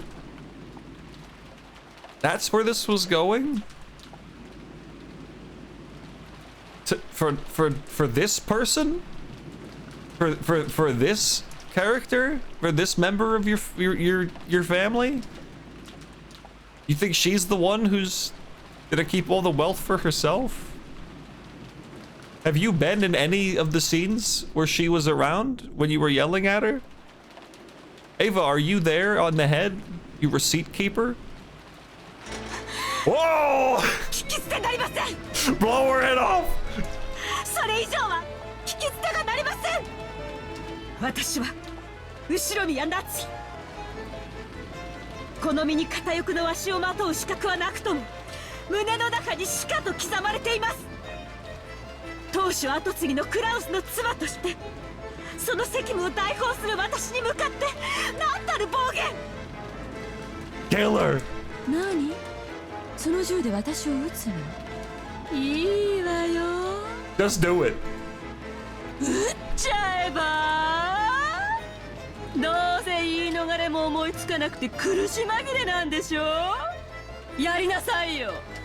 暴力で真実をごまかしてごらんなさいよ。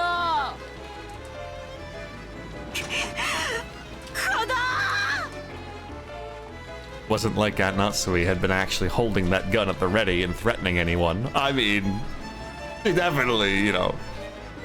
But as she was egged on by Aunt Ava, she did hold it at the ready. Unsurprisingly, once things got to this stage, Jessica and Genji-san tried to stop her. 奥様、どうかお気をお静めください。 Is she stupid? Why is she rage baiting the person with a shotgun? Because Ava is stupid. Because Ava is stupid. That she definitely is stupid. Also, how you doing, Lore? 母さんは嘘なんかついてない。ならこんなの聞き捨てなきゃ。 I agree. I think what we should do is we should go lock Ava in the shed with the corpses and have her think about life a little bit. Now, I know I'm clearly not someone who should be in these situations because I would be making horrible decisions, but... 落ち着いてえな、夏希姉さん。確かにお父さんは部屋にいたと誓ってくれればいいんやで。I think she's made it abundantly clear that she's very sure he was in the room. それだけなのに、なんでそんなに取り乱しとるんや。 Hideyoshi, listen, man, I like you. I like you. You need to just acknowledge your wife being the worst person in the building. Please. それもそうです。夏希さんは嘘をついていない。それだけのことじゃありませんか。だから説明してほしいのよ。お父様がどうやって部屋からいな That's くなっ not たのか。 her fucking... That's not what she needs to explain, you dumb bitch. That's not how this works. That's not how this works, bro. You walk into someone's room, you say, hey, they say hi back. You walk out of the room. Later, they're not in the room. You don't need to explain how they got out of the room. You can say, oh, fuck, I guess they're not in the room. That's how that works. You are so annoying. Jesus, I hate you. 窓は内側からしっかり閉じられていた。扉も同じよ。Yeah, okay, great. It's a big 今朝 mystery. 夏希姉さんが間違いなくお父様に会 I'm った with という Ava, の。 bro. Rage bait until you die. 夏希姉さんに Oh, は fuck. 開かぬ扉の密室からいかにしてお父様が部屋からいなくなったかを説明してもらわなくちゃ。じゃないと姉さんが嘘つきってことにやっぱりなっちゃうもんね。 No, it is not. Hey, Ava. Ava. Please. I know that you're just doing this to be an asshole because that's what you live for, but please, use your brain. あなたという人はどこまで私を愚弄すれば。反論したいならぜひしなさいな。そうね、今すぐこの場で釈明をしてみなさい。そうしたらあなたを疑ったことを謝ってあげてもいいわ。あの書斎の密室からお父様はいかにして抜け出したのか。 How is she supposed to know? そんなこと説明もできません。 Yes, exactly. そう。 Yeah. なら私が説明してあげるわよ。私の立場も姉さんの立場もいいとこ取りのとても仲良しな説明なんだから。姉さんの言う今朝の時点でお父様が在室していたことを信じてあげるわよ。でも次に扉が開かれた時にお父様はいなかった。ここまでは依存ないわよね。あなたの言うことにこれ以上耳を傾ける気はありません。その軽薄な口を慎めなさい。 Shut your frivolous mouth. 私の推理 Oh god, they got another fucking diagram. My reasoning goes like this, okay? 扉から姉さんしか出入りしていないことは私が2回確認している。そしてレシートもそれを立証している。にもかかわらずお父様を部屋から出すパズルの答えは窓よ。窓から出したのよ。夏日姉さんはお父様を3階の書斎の窓から中庭に突き落としたのよ。 What are you talking about?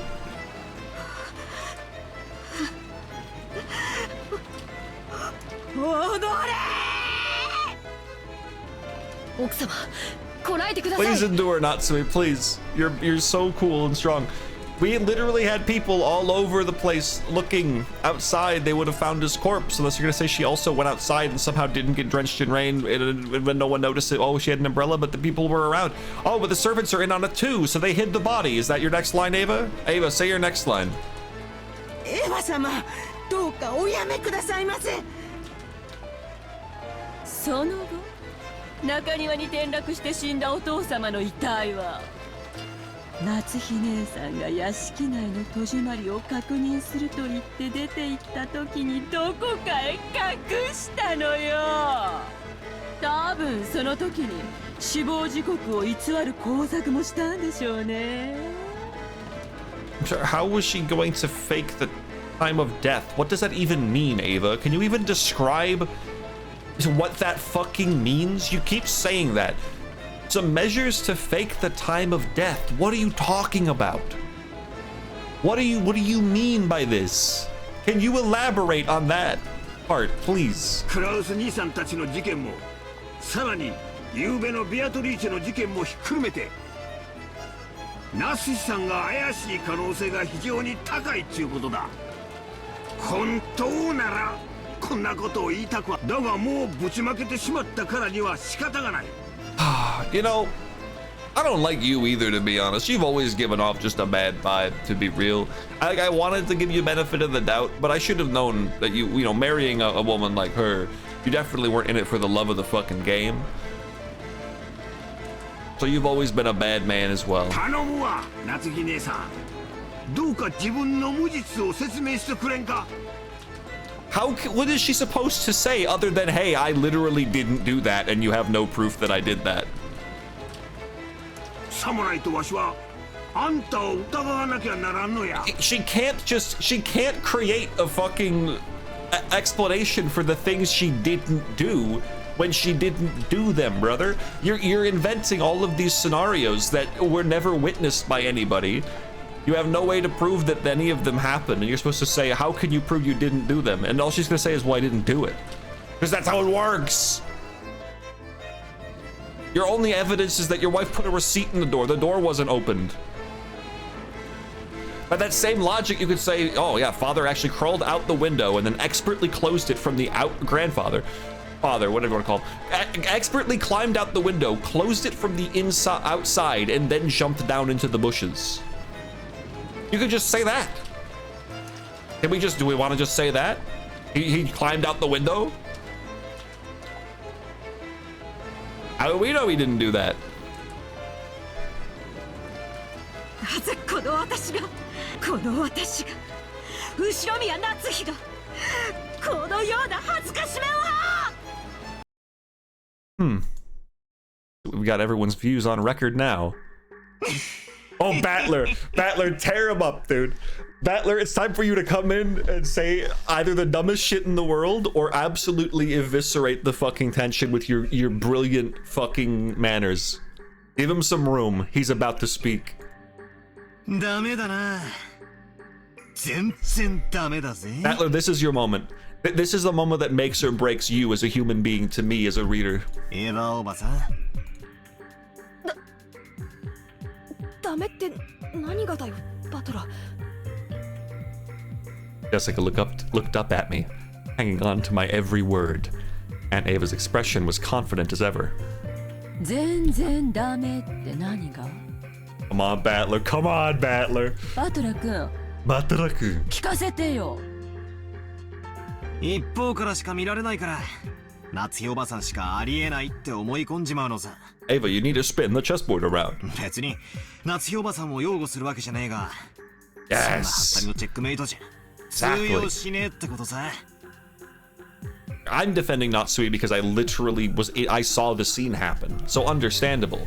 But looking at it from the perspective of someone who didn't see the scene happen, you know, you can't be 100% sure she didn't do something, but you also can't act like you can guarantee she did. レシートを軸にした推理はまずまずだとは思う。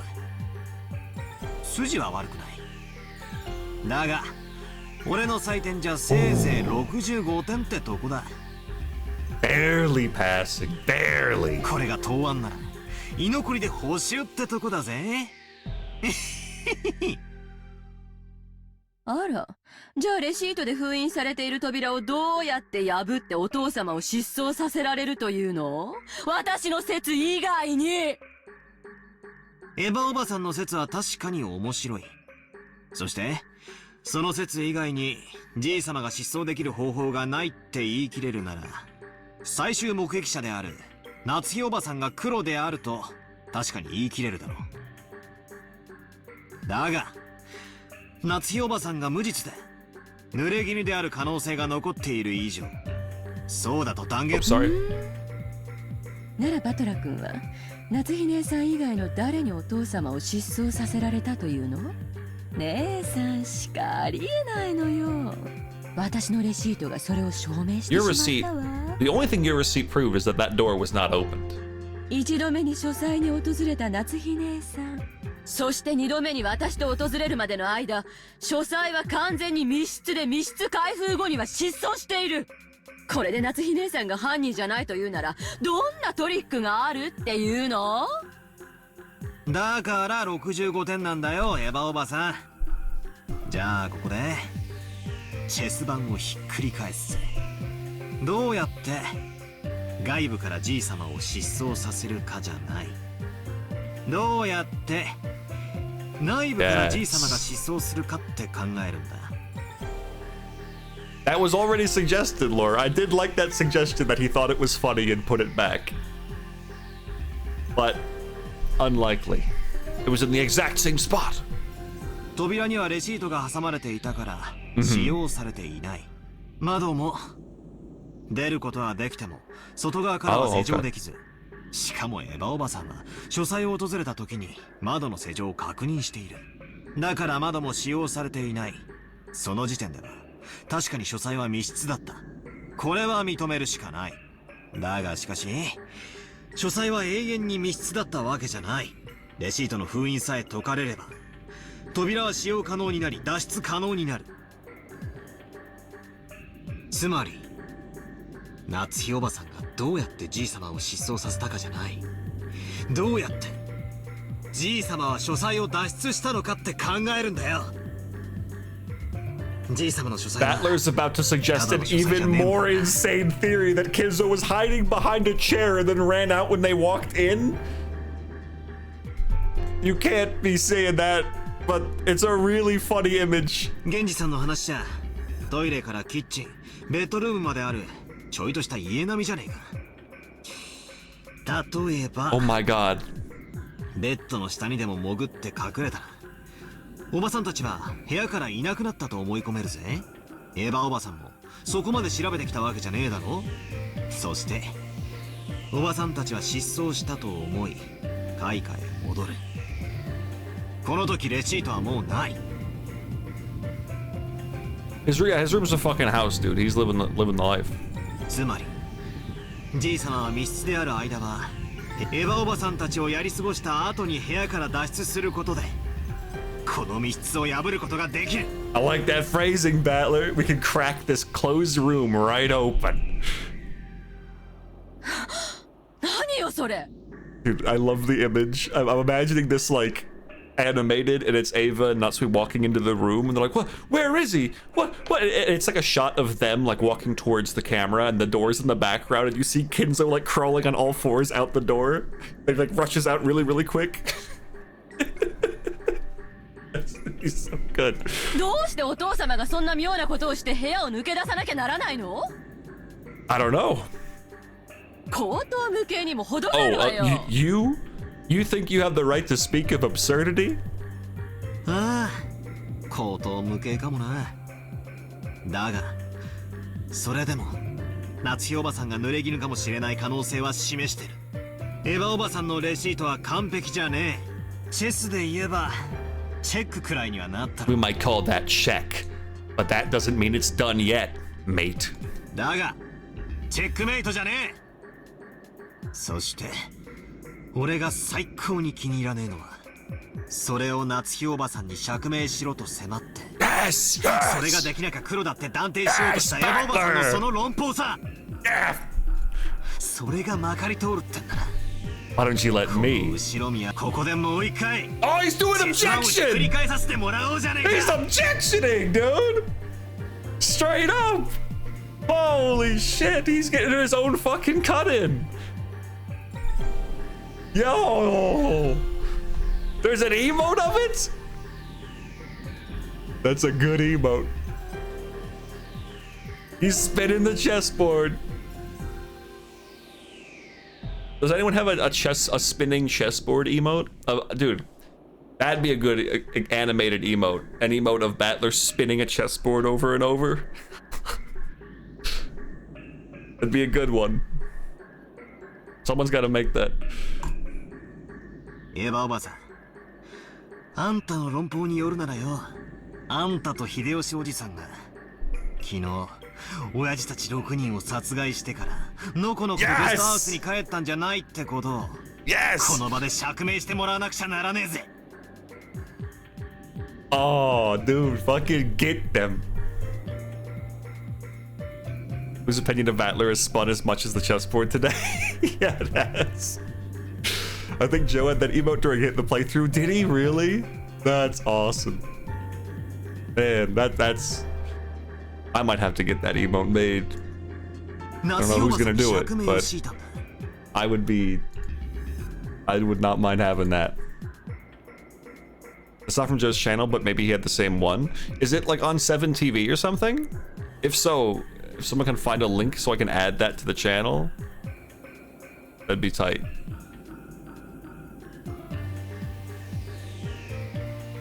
It's Alexander. Does that person just have like multiple emotes or just that one pointing emote? Either way, Battler, tear into this motherfucker. あんたにはもちろん自身の潔白を釈明できるんだろうな。 I'm sure you can prove your own innocence, alright? じいさまの遺産が全部転がり込むエヴァおばさんよ。そうだぜ。エヴァおばさんだって十分怪しいじゃねえかよ。母さんがじいさまの最終目撃者だから怪しいって言うなら、エヴァおばさんだって父さんたちの最終目撃者じゃないか。バトラの言う通りだぜ。自分たちは殺してないってことを証明してみせろよ。僕もお母さんの推理は少し勇み足だと思うな。 Oh, dude, even George is like, Mom, I kinda got you. レシートの件は確かに重要なヒントだと思う。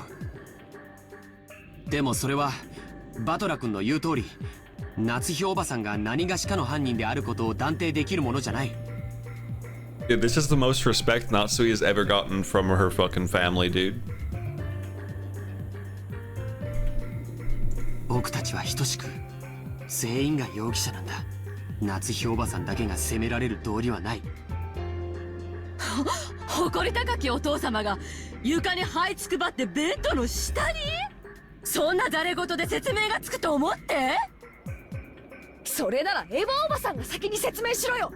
特によ、誰がどうやって殺して、そして自分が関わっていないという証拠を示してみろってんだ。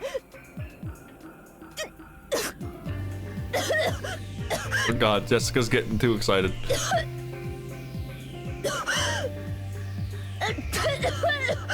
Ooh! What's this? What does this mean? What's the lore? Okay, Jessica, are you good? Oh, okay, Jessica, stop coughing. Jessica, chill. You're good? お嬢様、お嬢様。 Jessica suddenly started coughing. At first I thought she was just choking after yelling too loud. Before long I realized how painful it looked. Jessica kept coughing and choking down on her hands and knees. ジェシカ、しっかり。南條先生。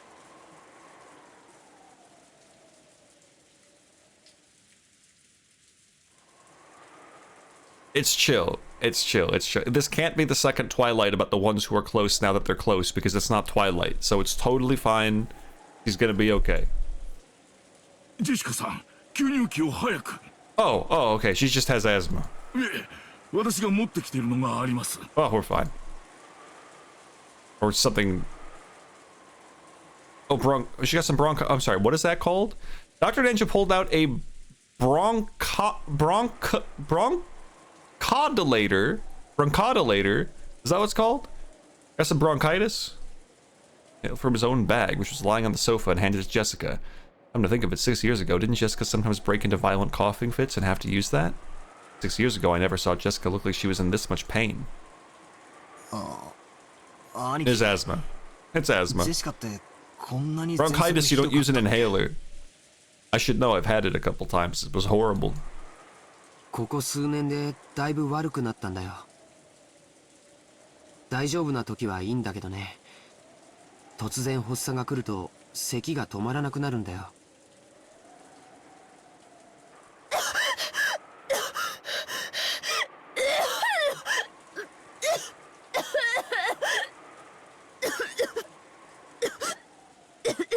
Yeah, can you just give us a few more coughs? Your character's really coughing right now. お嬢様、お薬です。さあ。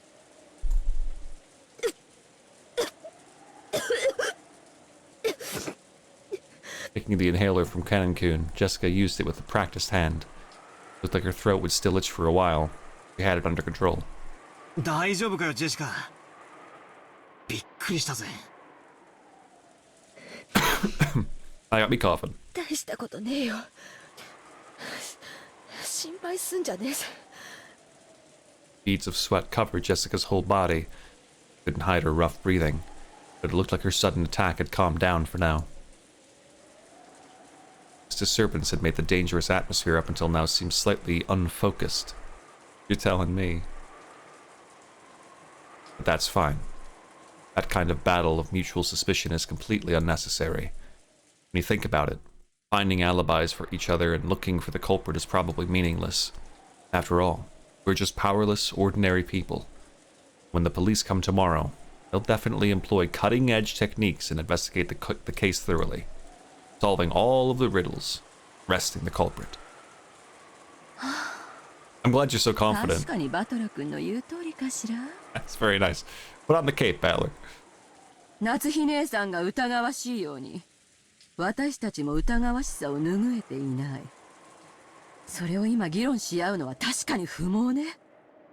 明日、警察に全てを任せれば済むだけの話よ。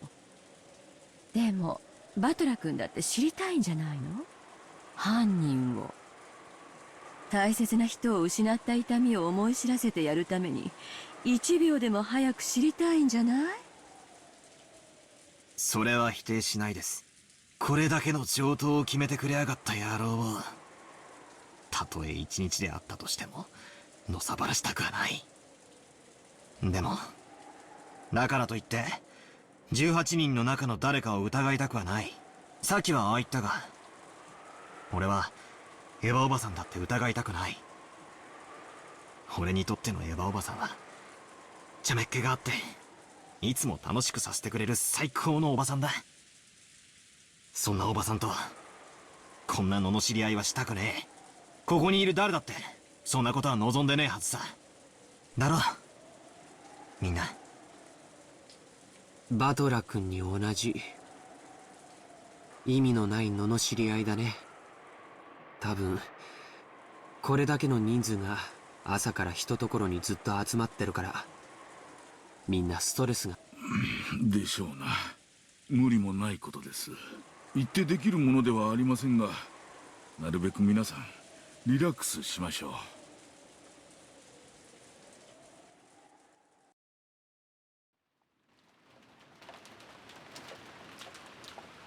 う。エヴァ、わしらも頭を冷やすべきとちゃうか。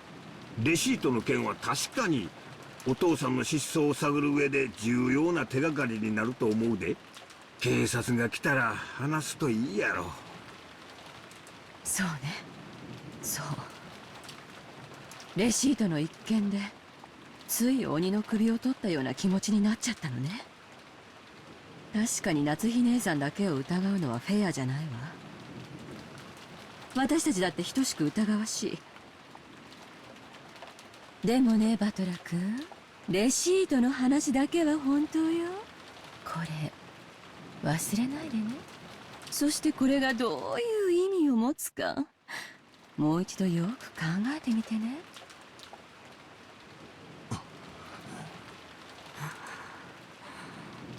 And Ava and Uncle Hideyoshi stood up. Looked like they planned on leaving the parlor. 結局私たちはこんな推理ごっこしても意味はないのよ。だってどうせ警察が全て明かしてくれるんですもの。Ava starts a huge argument, implying someone's a brutal murderer, and then someone says, hey, well, what if it's you? And then she's like, well, hold on. We don't need to all be playing detective. Like, we should chill out. Come on, guys. Let's be realistic here. That's right. Even if we don't play this detective game, the typhoon will pass. And when those lively seagulls return to the harbor, everything will settle itself. That's right. If you think about it, this kind of crime is completely trivial. It will definitely be resolved. Even if we do nothing. When the seagulls cry. これ以上夏日姉さんも私の顔を見ていたくはないでしょ。私も同じよ。確か姉さんは昨日ゲストハウスに帰らなくて済むようにって客室を用意してくれたのよね。あそこはバスもトイレもあるし、鍵もチェーンもかかる。横になれるベッドもあるし、主人もマリアちゃんとチャンネル争いをせずにテレビを見ることができるわ。お好きになさるといいでしょう。でもくれぐれも用心を。ありがとう姉さん。そして余計なお世話よ。姉さんはみんなの監視をよろしくね。Mind your own business. I'll be counting on you to keep an eye on everyone. Mind your own business. I'll be counting on you to keep an eye on everyone. Dropped on your head. 犯人はこの中に必ずいるんだから。そして姉さんも自分が監視をされていることをお忘れなく。捨て台詞はそれで十分ですか？ Have you finished taking your parting shots? Because I got a parting shot for you. Bam! 十分よ。じゃあね、夏日姉さん。源氏さん、夕食になったら呼んでね。それまでチェーンをかけて閉じこもってるわ。源氏、カノ、お二人を客室までお送りを。結構よ。送り狼なんて嫌だもの。むしろ私たちが部屋に行くまで誰もこの部屋を出ないでくれる方が安心よ。ジョージ行くわよ。I think George wants to go with you. 僕は Yeah. ここでみんなといるよ。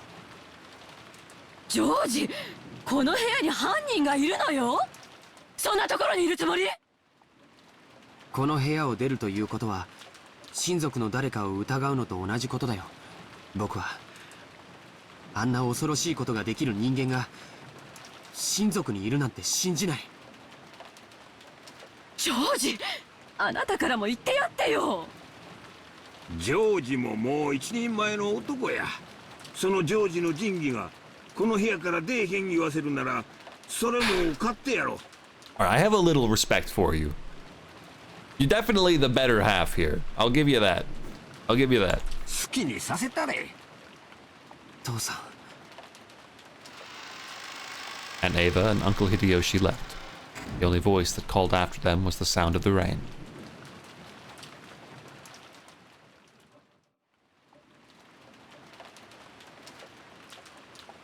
The parlor was being buried beneath the savage atmosphere. When I looked at the clock, I was surprised to find that it was already evening. We really spent that much time worrying about needless things, talking with each other, fighting with each other.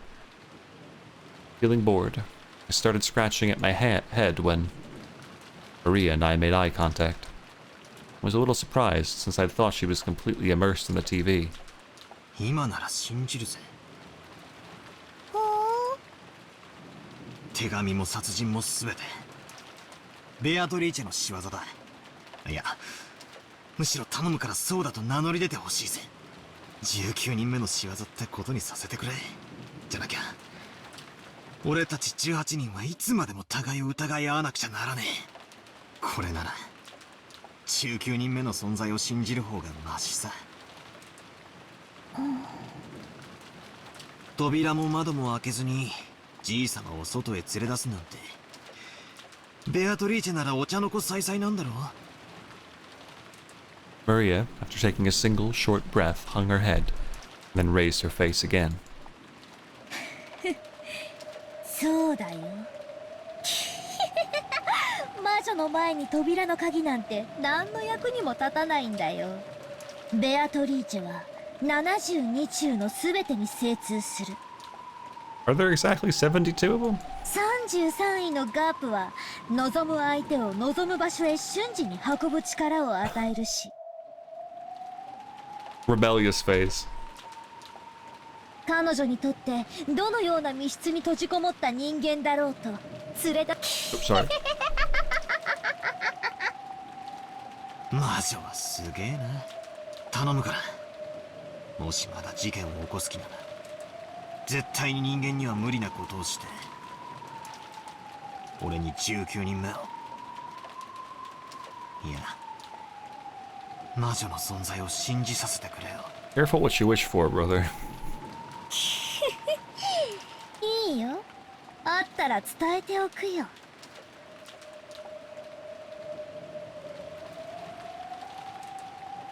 Crap.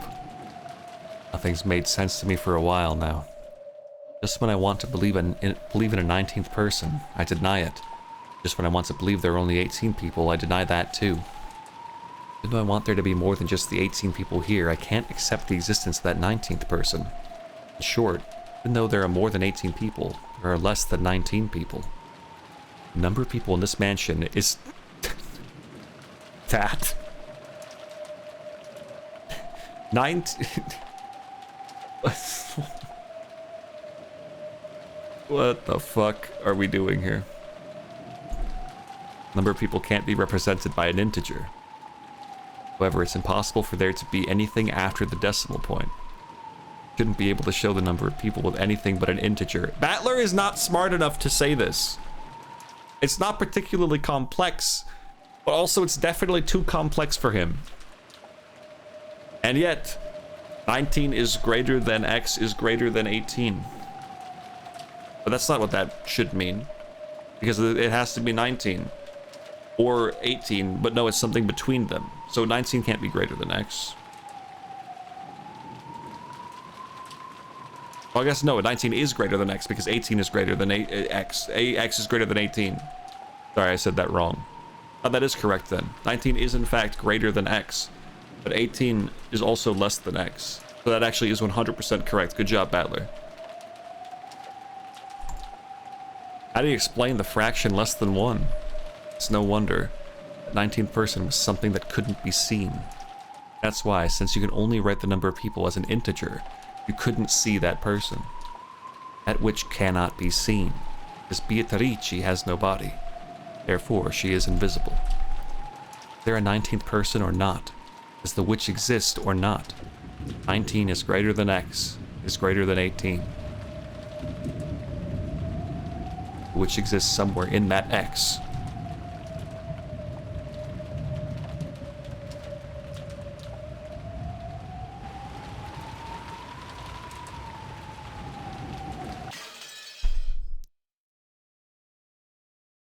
Where are we going? Uh-oh. Oh, never mind. It's still... not that bad. Not that late.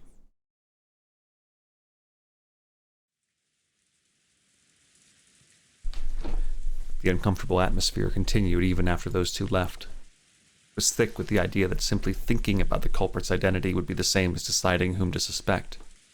It had begun to feel like discussion of the case was itself taboo. But no one mentioned the case, at least out loud. However, those thoughts were what filled our minds.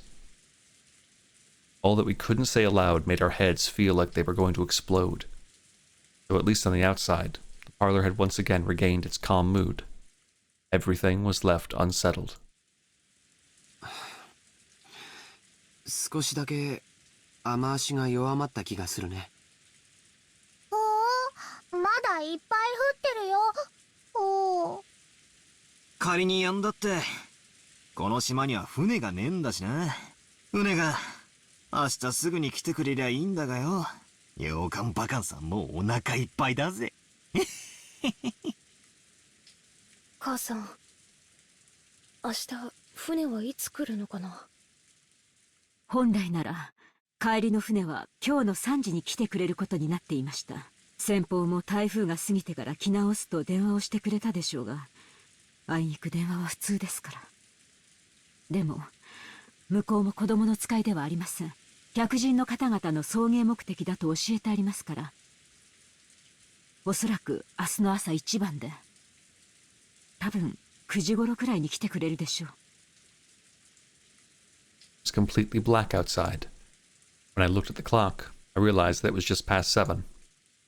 I was starting to get hungry. In the kitchen, Kumasawa was cooking enthusiastically.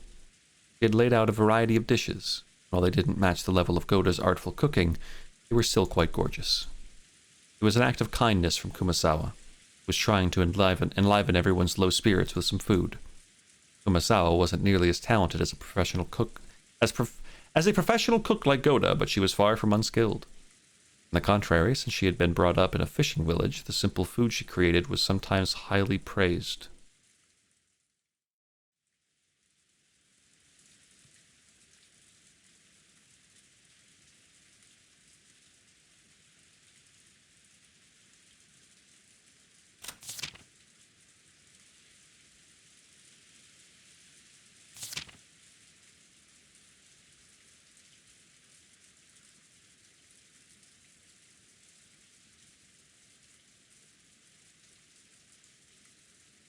That's a huge stretch.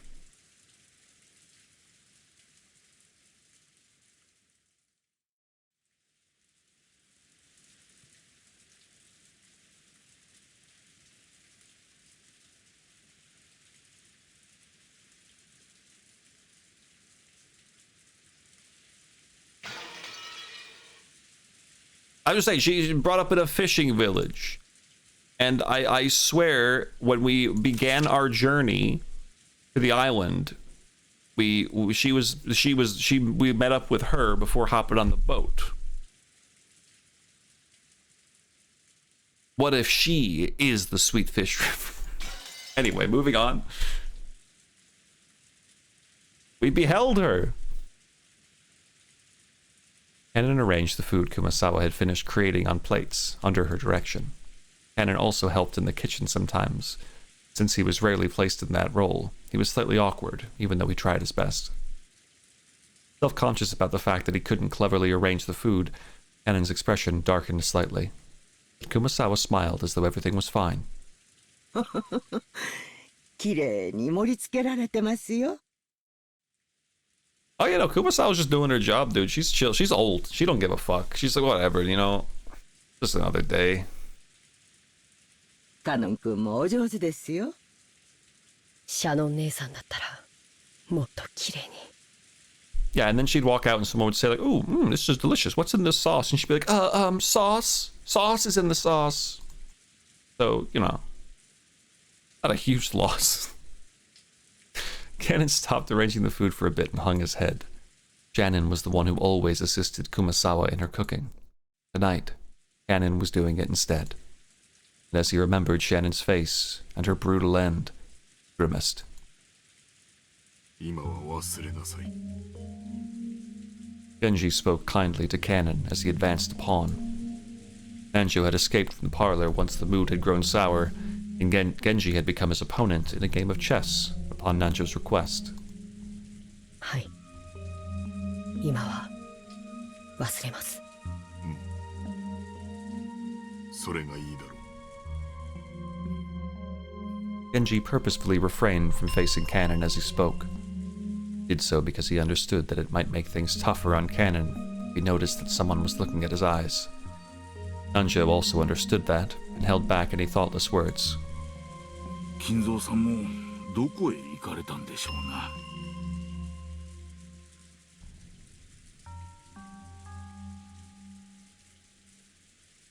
ご無事だといいのですが。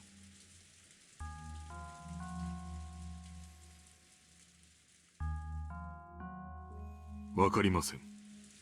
ただ、すべては親方様が望まれ、仕組まれたことのように思っています。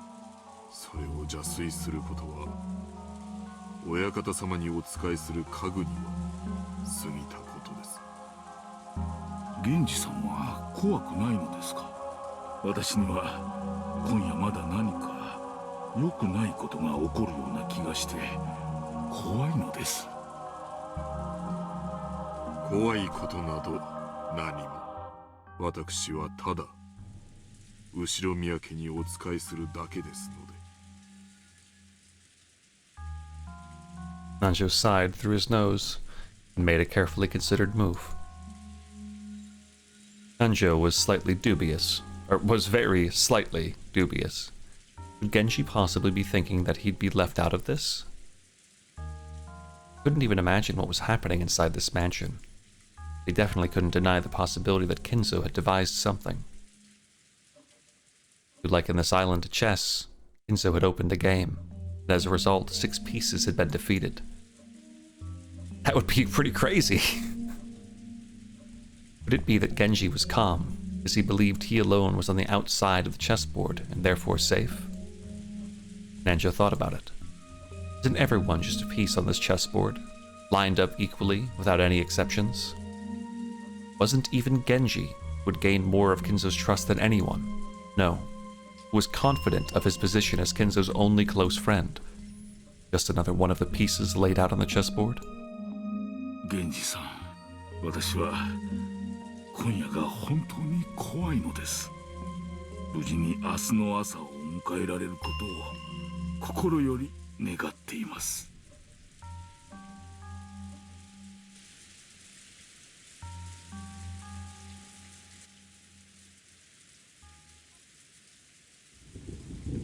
The two that are close could also technically be Genji and Kinzo.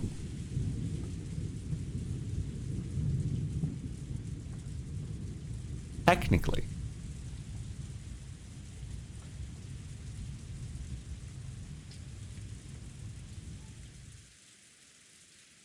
Oh, sorry.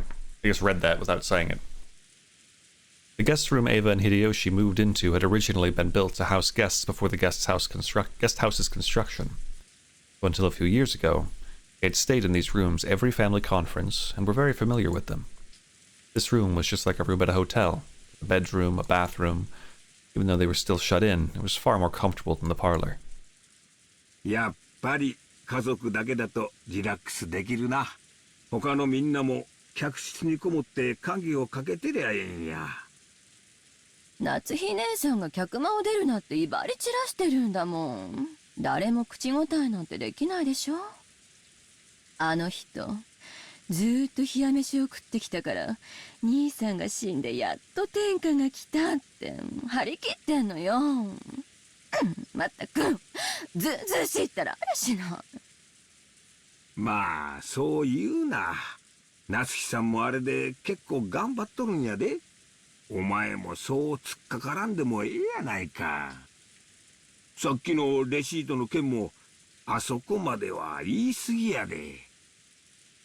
だったあそこで言わなかったらもう言うタイミングがないんだもん。 Eva, sulking cutely and looking at the television, sat alongside Hideyoshi, who was lying on the bed. でも、こうして二人きりになるのはずいぶん久しぶりよね。そうやな。思えばわしもお前も老けたもんや。ジョージが生まれてから何もかもがあっという間や。本当にあっという間よ。子供を作るの焦りすぎたかしら。 Eva's eyes looked like they were staring off into the distance. Yes, she had thought of it as a once-in-a-lifetime chance. Her older brother Kraus had been unable to father a child for quite some time. 6 years passed after his marriage to Natsui without any signs of pregnancy, which didn't please Kinzo at all. Eva herself had thought that, since her name would be moved outside the Ushiromiya register when she got married anyway, it didn't matter whether a successor to the headship was born or not. Then, one day, he had a heavenly revelation. Maybe it was the whisperings of the devil that she had listened to in her greed. If she could give birth to a successor first, wouldn't she be able to remain in the Ushiromiya register? Things went well. Might she have a chance to inherit the Ushiromiya family herself? She proposed this to Hideyoshi. He had approved of it instantly. It wasn't because Hideyoshi also had greedy thoughts. For Hideyoshi, who had no close relatives, it was a chance for him to feel once more the long-forgotten thing called family. When they got married, he hadn't fussed over which last name they were to keep, but had quickly agreed to have his name entered into the Ushiromiya family register. It hadn't been easy to persuade Kinzo. As his daughter, Eva knew Kinzo's personality well, but by choosing the time when Kinzo was most dissatisfied with Natsui, he was magnificently able to make him accept Hideyoshi as an adopted son-in-law. Looking at Hideyoshi, who had achieved success after starting from nothing, Kinzo might have seen a little bit of himself. He quickly grew to like Hideyoshi, and approved his transfer into the Ushiromiya register.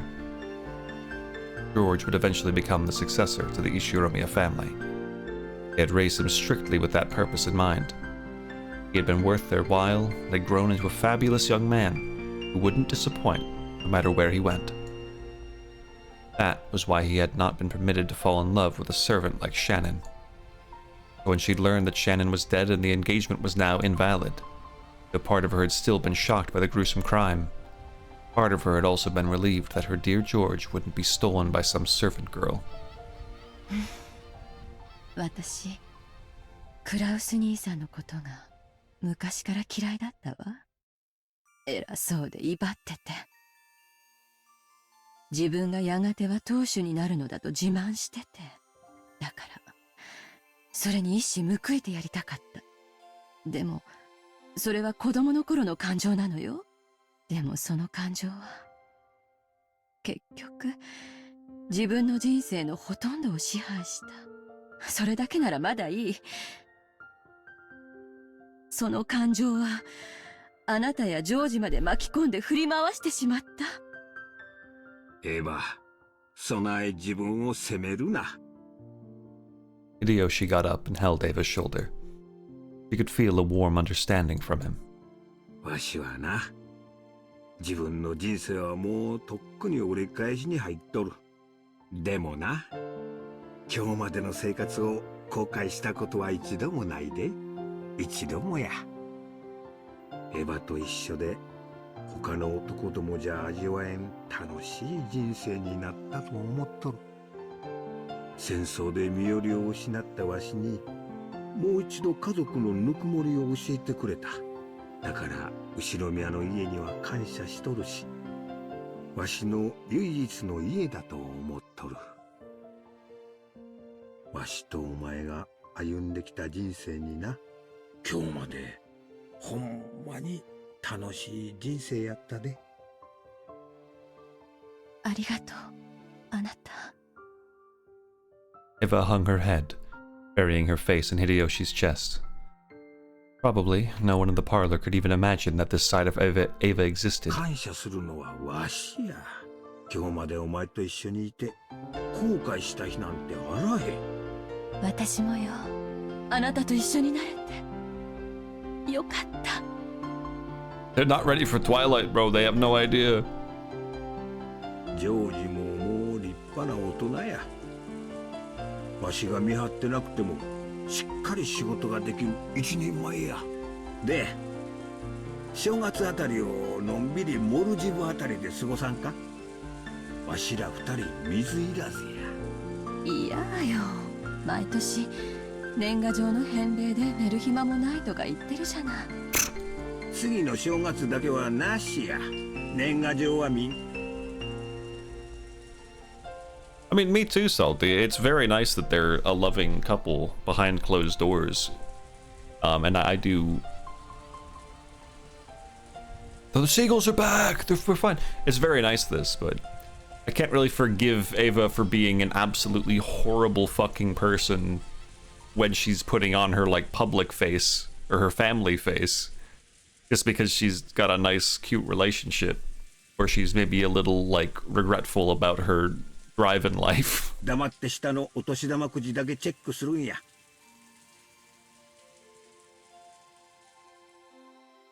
You can argue that some of it is directed very unfairly towards Natsui because of her hatred for Kraus. And that is bad. And not something I can just be like, oh, that's okay, I understand why it's like that. So you're cool. But also, I can understand why it's like that to an extent. I can see that. 今年はカラーテレビくらい当てたいで。やだ。モルジブでお年玉くじのチェックなんてしたくない。じゃあそいつもなしや。水いらずのんびりでジョージが生まれる直前の新婚時代の続きをちょいとしてみんか。それならいいわね。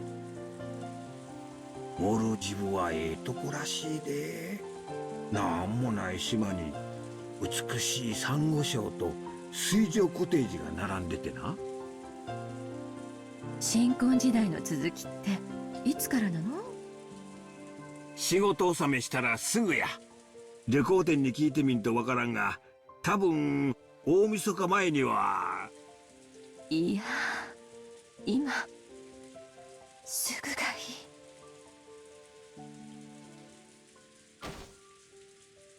Eva nagged at his lips in a peevish yet flirtatious manner. The only sounds that filled the room were the distant voice of the announcer on the news, Chideyoshi had left on, the obnoxious pounding of the rain against the window. Well, that's cute. Good for them. And all that. I'm glad Natsui didn't blow her head off. That was a nice scene. And did a lot for Ava, because we have not seen her outside of being a total bitch. Obviously, people have more sides to them than that. But anyway, it's a big shame, because I don't know if you're aware, but on the second Twilight, those who remain shall tear apart the two who are close. So, sucks for them, you know? There was a knock on the door, and Genji-san entered. お夕食の準備が整いました。お食事はまたこちらでよろしいですか？ええ。ここへ運ばせなさい。Ava acting like a decent human is nice to see. Yeah. Because you know what? Even the worst people in the world, whether we like to admit it or not, have those moments where they're alone and it's quiet and they're just sitting there thinking about everything. And whether it's things that are something we can empathize with, sympathize with, what have you, or not, they do have emotional moments of regret and contemplation usually, and they're just, you know, they feel weak. Now, depending on the person, I mean, I don't really give a shit. Like Adolf Hitler, you know, I probably, you know, don't feel too bad about maybe he was a little bit sad one day. Like that. I don't think Ava's quite Adolf Hitler. So, you know. I can understand she's always been a bit of a bitch towards Natsui because by proxy of absolutely despising Kraus, it's just something she does. Because she does seem quite pleasant with other people. for the most part. And even if she's sassy, sarcastic. And given the heightened situation, everything else. But at the same time, also, Ava has been acting really weirdly, like, smug with, like, tons of people dead. And there was also the line about, like, oh, she's glad Shannon's fucking dead so that George can't marry the person he loves because she's a servant. So, you know. I don't think Ava's Adolf Hitler. But I'm not gonna fucking cut her too much slack because she loves her husband. 南條先生はまだ厨房にいるのですか？はい。次の一手を熟考したいとおっしゃっております。ご安心を。他の使用人たちとご一緒です。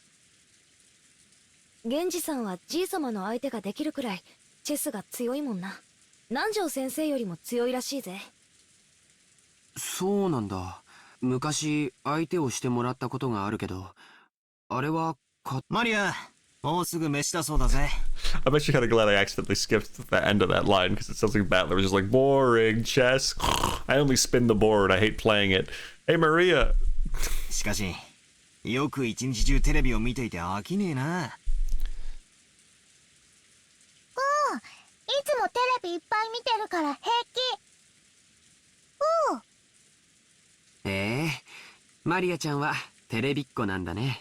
I want the final scene of this whole game, of this whole story, to be Battler playing chess with somebody, and they're absolutely kicking his ass, and he's playing like shit, and he's like, I don't get it, and then it's like he's playing dumb, and then right when they have him at check, when it's there, he takes his turn, and then he takes the chessboard, spins it around, and then takes their fucking piece and moves it into place and says, Checkmate.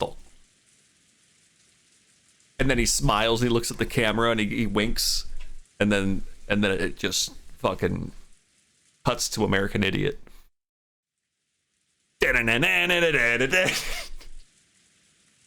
食事だから机の上を片付けないとダメだぜ。Earlier, we had torn several pages out of Maria's notebook. There was now a mess where everyone had been drawing together. Jessica began cleaning that up quickly. Still, everyone here really can draw. I'd never guessed. 源氏。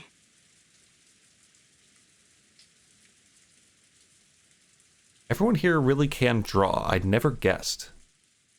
That's a throwaway line that doesn't feel like a throwaway line. Everyone here really can draw. I'd never guessed.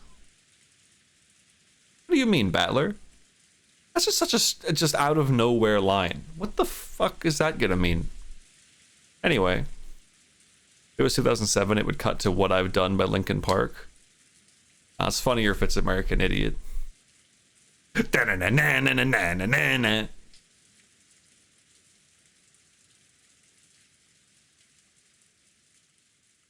Or it could cut to Holiday by Green Day because he went on a holiday to Rokkenjima. エヴァさんたちにもせめて食事くらい一緒にしないかとお声をかけなさい。どうせ断るでしょうが。かしこまりました。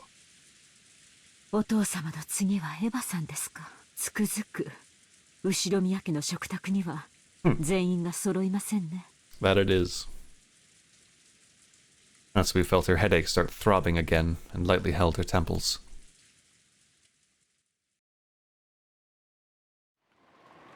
Distance from the kitchen to the parlor wasn't that great.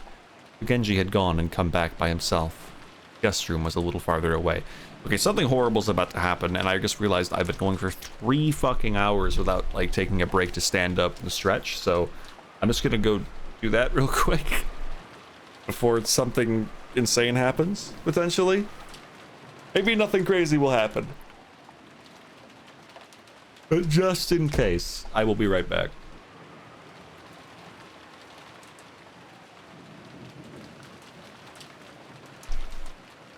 Give us 20 squats. No, I won't be doing that here. You can sit on this screen. I'll be right back.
I'm back.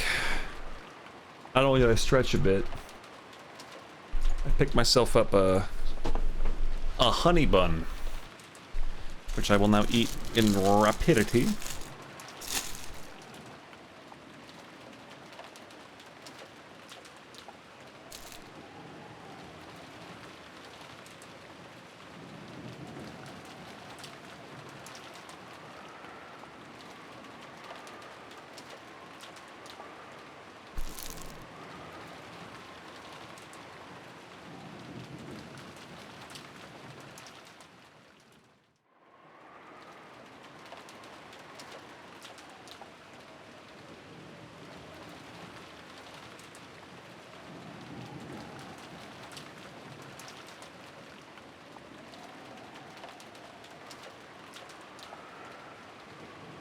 Alright.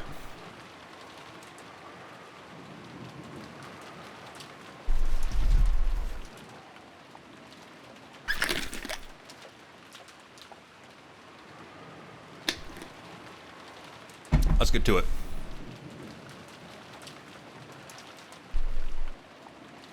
Nasui had warned him to avoid being alone whenever possible. And just now, Nanjo had also admonished him, saying it would be better if he held a little more concern for his safety. Kanin accompanied Genji, and the two of them went to visit Eva and Hideyoshi in their guest room. Genji knocked at the door. Eva-sama, Hideyoshi-sama, お夕食の準備が整いました。 He waited a short while for them to come out, but there was no response. 源氏様、これは。 Uh-oh. Kanin pointed under the door. What? A Western envelope had been inserted under it. Normally, when something was inserted this way, it'd be interpreted as a message from someone outside to someone in the room. Since this might be a private note meant for Eva and Hideyoshi, it was not something that Kanin and Genji were supposed to take interest in. But this Western envelope was one of Kinzo's, the same kind as the one Maria had taken out last night and surprised everyone with. 間違いない。親方様の封筒だ。あるいは。 Even though this was one of Kinzo's envelopes, the letter Maria read aloud the previous night hadn't come from Kinzo. Genji continued knocking a little harder and called out in a loud voice. Eva-sama, Eva-sama, Genji でございます。いらっしゃいますか。お返事をお願いいたします。Eva-sama. There was no response from inside. Sometimes, when the servants went to call some guests for a meal, guests would be sleeping so deeply that they wouldn't wake up. Times like that, the servants would stick a letter in the door to show that it was time to come out and leave the guest to be. Despite that, Genji beat even harder on the door and called out Ava's name. However, there was no answer. Kanin stuck his ear up to the door, held his breath, and listened for any sounds coming from inside. テレビの音らしきものが。でも気配が感じられません。お部屋は空っぽかも。 Genji took out a handkerchief and, carefully not to touch it with his bare hands, gently pulled out the envelope that had been stuck under the door. It was sealed with deep red sealing wax. Without a doubt, the mark on that sealing wax had come from the Ushiromiya family head's ring. Eva-sama, Eva-sama, どうかお返事を。もうお部屋にはいらっしゃいませんか。 There was still no answer. There was a chance that those two were aimlessly walking around the mansion. This was the home Eva had grown up in. There was plenty of reason to think that she had gone out on a casual stroll. But yeah, that went well. That was so expected last time. Genji groped around in his pocket and pulled out the bundle of keys, which had contained the key that would open the guest room. 源氏様。 What about the chain? There's a chain, though. Kanin also understood what this meant. They would sometimes unlock the door so they could go in and do things like make the beds, but only after they made sure the guests were out. To unlock the door for any other reason, and especially to do so when there was a chance the guests hadn't given permission and might still be in there, was an action unbecoming of a servant. Genji had decided. The only problem had been that his knock hadn't received a reply. He wouldn't have gone this far. The envelope under the door was doubtlessly one of Kinzo's, or rather, one of the western envelopes of the Ushiromiya family head.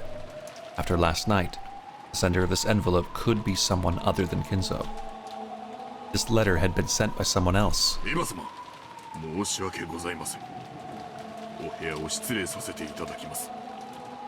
After giving the final notice, Genji stuck out one of the keys from the bundle into the keyhole. There was the sound of the door unlocking, and after slowly turning the knob, slowly started opening the door.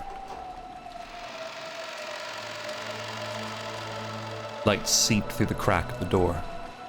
Were they in the room, or had they forgotten to turn out the lights? Clank. It was the sound of the door chain being pulled tight. Yup. The chain had been secured. The chain couldn't be secured from the outside. It would also prove that they were in the room. The sound of voices on the TV seeped out of the room. Lights, the chain, the TV. All of these things made it clear they were in the room. There was no sign of them. Genji called out to Eva once again through the crack of the door. There was no answer. Genji-sama, いかがしますか? As part of their job, the servants were able to unlock almost any lock in the mansion. They had no way to open a door with a chain. The only way to get by the chain was to cut it. That was certainly not permitted as part of a servant's usual work. Creepy chill had already rushed up their backs. Anon held his breath again and tried to sense someone through the door, but even so, not able to sense anyone. 私は奥様をお呼びしてくる。カノンのチェーンの切断を。はい。 As Cannon hurried away to get a cutting tool, Genji called him to a stop. 待てカノン。厨房に戻り、熊沢と行動するよう断じて一人で行動してはならんぞ。No, Genji, you're acting alone though. If you walk in the general direction of the madam, which is further away, as was previously mentioned. It looked like Cannon was wondering why he had to do something so troublesome in the middle of this urgent situation. Genji had said it out of wariness. Didn't care what happened to himself. In the worst case scenario, didn't want anything to happen to Cannon.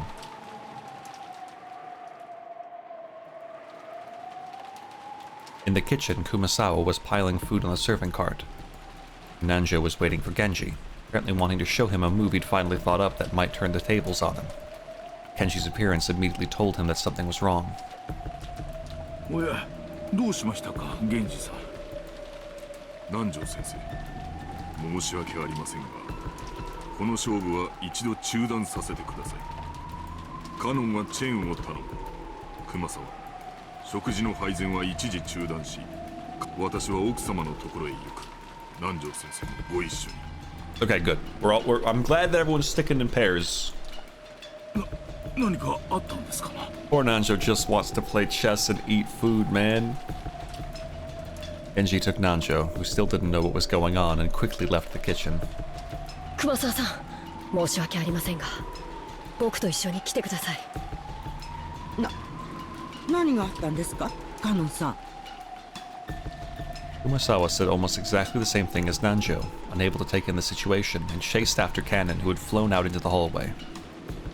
Taking Kumasawa with him, Cannon went to a storage room, looked through the tools packed in toolboxes hanging all over the walls, trying to find something that could be used to cut the chain. 何を探してるんですか？私も手伝いますよ。ドアチェーンを切断するんです。大きめの番線カッターはどこだっけ？ドアチェーンを？どうしてそんなことをするんですか？エヴァ様たちのお部屋にチェーンが中にいらっしゃるはずなのに、お声をかけても返事がないんです。Took Kumasawa some time to figure out how cutting the chain and Eva and Hideyoshi not answering were connected. She did realize that this was an urgent situation. これなら多分。Cannon took down a very large wire cutter that had been hanging on the wall. It was called a cutter. Maybe it'd be easier to understand if we said it was shaped like a large pair of pliers. Yeah, thanks. Thanks for... alright. Cannon remembered once being warned that this dangerous tool could easily cut through one of your fingers. Cannon took that and rushed up the stairs. He already knew instinctively. She'd fight for every minute, every second to open it quickly. Or perhaps... it was already... 待ってください、カノンさん。 Kumasawa 待ってください、カノンさん。 said almost exactly the same thing as Nanjo, unable to take in the situation. Genji took Nanjo, who still didn't know what was going on, and quickly left the kitchen. 待ってください、カノンさん。Cannon, do me a favor and don't, like, trip on the stairs and, like, impale yourself with the wire cutters, okay? I don't think you could really do that. Like, I don't think they're, like, sharp in that fashion, but... Kumasawa eventually caught up with him, gasping for breath with both hands on her knees. When Cannon changed his grip on the wire cutters and looked up at the door, he let out an ah, struck speechless. Uh-oh. Uh-oh. Uh-oh. 何ですかこれは。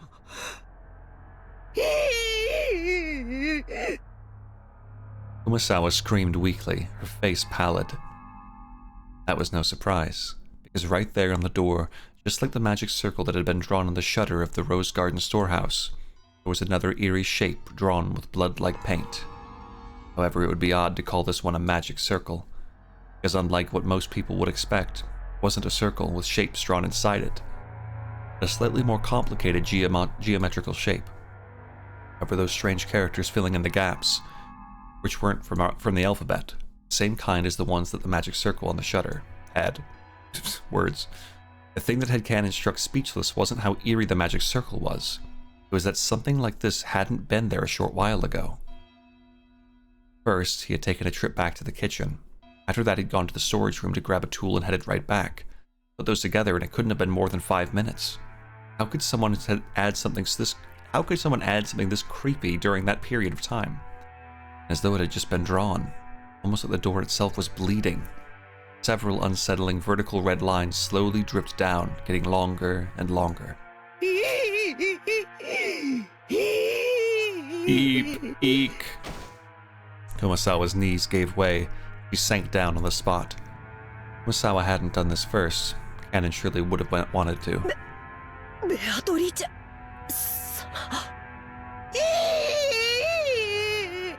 ベアトリーチェ様の仕業ですよ。恐ろしや恐ろしや。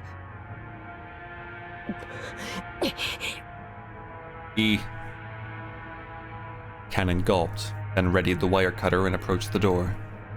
He didn't want to get close to this disturbing magic circle, and he really didn't want to touch the steadily dripping substance that looked like blood. But if he didn't get close, he wouldn't be able to cut the chain. Fighting this cold feeling, he gulped again. After gathering his courage, he went in even closer, putting the wire cutter up against the chain. He then pressed with all of his strength, managing to cut through the chain far more easily than he'd anticipated.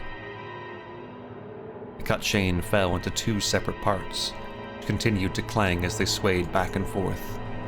カノンさん、足元に封筒が。しかもこれは親方様のもの。 It looked like Kumasawa had also noticed the western envelope at the bottom of the door, and that the sealing wax had been sealed with the head's ring. Cannon hesitated for just a second over whether he should open the letter first, or check inside the room. He eventually decided on fulfilling his original purpose. Cannon pulled a handkerchief out of his pocket. This was so he wouldn't leave fingerprints on the door. If his worst fears were realized, the police would want to investigate this room too. He slowly pushed the door open. He was able to more clearly hear the sounds of the television, which had been seeping out faintly this whole time. Eva-sama. Eva was lying face up on the bed with her shoes still on. Kumasawa, who had fearfully entered after Cannon and who was hiding behind his back, screamed a short eek again when she saw Eva like that. Eva's shoes had been the first part of her that Cannon had seen, so the oddness of wearing shoes in bed was the first thing to strike him. When Eva's head shifted into his line of sight, Cannon couldn't help but let out a short scream like Kumasawa. Right in the middle of Eva's forehead, something had been placed? Something was growing there. No. Right in the center of her forehead. Is it an old-fashioned knife? That or some weapon like it was sticking out. Ah, shit, here we go again. At the base of where it was stuck in, blood dripped down, staining the sheets on the other side bright red. Kumasawa's knees gave way once more, and she sank down on the floor. Her mouth kept flapping open and closed, but she couldn't even scream. Eva was dead, some kind of weapon sticking out of her forehead. Both eyes were open wide. The image of the person who killed her must have been burned into them. but the only mouth capable of naming that person had been shut for all eternity. Even though her forehead was the last place they wanted to look, they couldn't tear their eyes from it. Right there, the weapon was stuck into Ava's forehead, standing almost perfectly upright.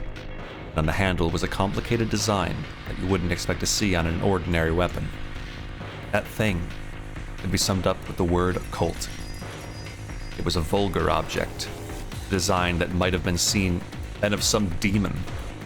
Which one? We got a number on that one too? Also, hello, Yaya. Yeah, where is Hideyoshi-sama? Hideo-sama! Ava was on the top of her bed, but the other bed was empty. Where was Hideyoshi? After taking a backwards glance at Kumasawa, still on her knees and stupefied, he checked the bathroom just in case. At the moment he opened the door, he was greeted by steam and the sound of the shower. The bathroom was the same familiar style as most hotel bathrooms. Taking a shower, a waterproof curtain was used to keep water from flying out. That's good, thanks for the explanation. Oh shit! We even get to see him a little bit. Oh fuck, there's something in his head too! Oh. The waterproof curtain was half open, and lying tumbled down in the bathtub was Hideyoshi, completely naked, with both eyes open, and pointing right at Cannon. Just like Ava, a weapon with a demon-like design was stuck into his forehead. Since his head had been under the shower's hot water this whole time, his face wasn't half covered and filthy with blood like Ava's had been. The sight of him dead while still taking a shower was tragic enough. That sound... Okay. That sound, that plum plum plum plum, is this, isn't it? Yep. Yep. Found in the bed of a guest room inside the mansion with a weapon resembling an ice pick sticking out of her forehead.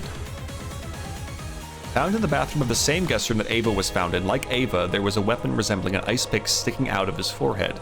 You can't see either of them by looking through the gap in the door while the chain is set. You can't see them. You can't reach them. Hayes, how could a human possibly... Hayes, how could a human possibly kill them? Was that a typo or what is that? How could a human possibly kill them? He. Okay, well if it wasn't obvious enough who the fuck is... like writing these. We're losing a lot of people.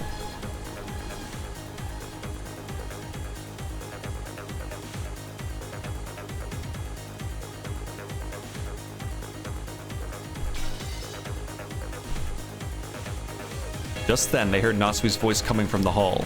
She was probably coming with Genji.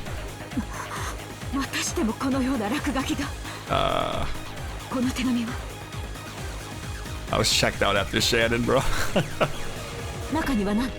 Yeah, what does the letter say? Okay, also hold on a second. So hold on, I won't stick on this for too long. Okay.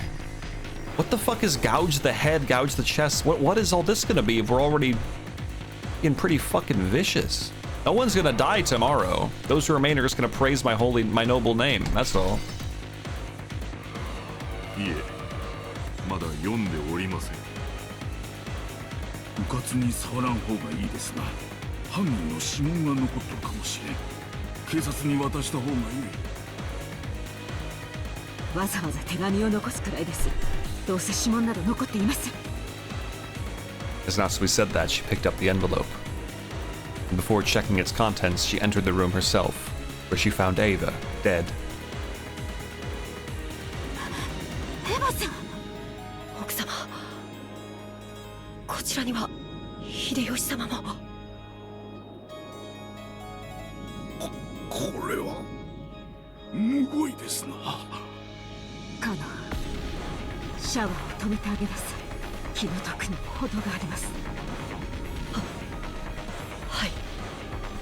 Hannon gripped his handkerchief and twisted the valve, turning off the shower. In the bathtub, a small jar of body soap had fallen with its cap off.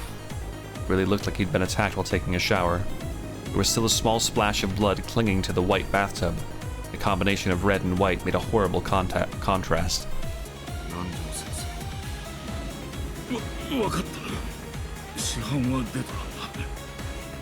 死後硬直も始まっとらん。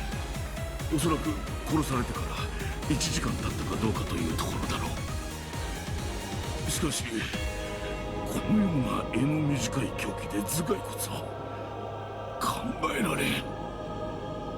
Lenjo checks their pulse and their pupils, making certain of their deaths once more.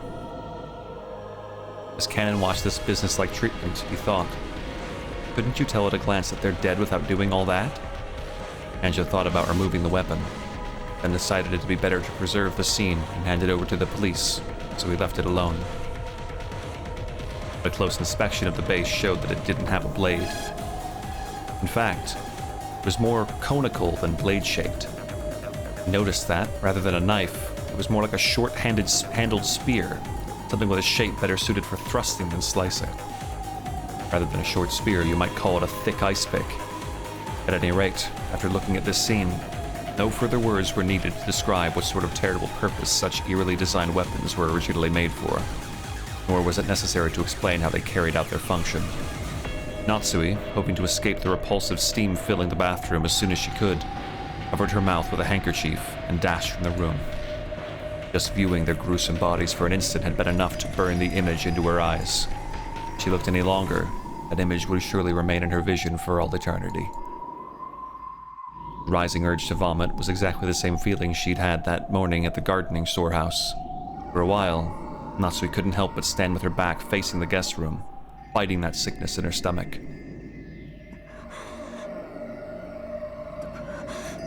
とにかくこの部屋を子供たちにジョージ君に見せるわけにはいきません。至急この部屋を閉じなさい。 Hey, Ava, before we leave, we did this little trick where we had you put the chain on the door, and then, as you can see, there's no way to chain the door from anywhere but the inside, but when we opened the door, the chain was still there, Ava. Could you explain that? How does that work? Got any explanations?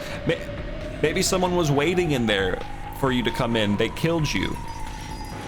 And then, I bet, Atler would love this, when we opened the door, when we cut the chain, when we opened the door, they reached out and drew the thing on the door that they just reached through the crack to draw it, and then they hit again, and then when you cut the chain and walked in, they snuck out.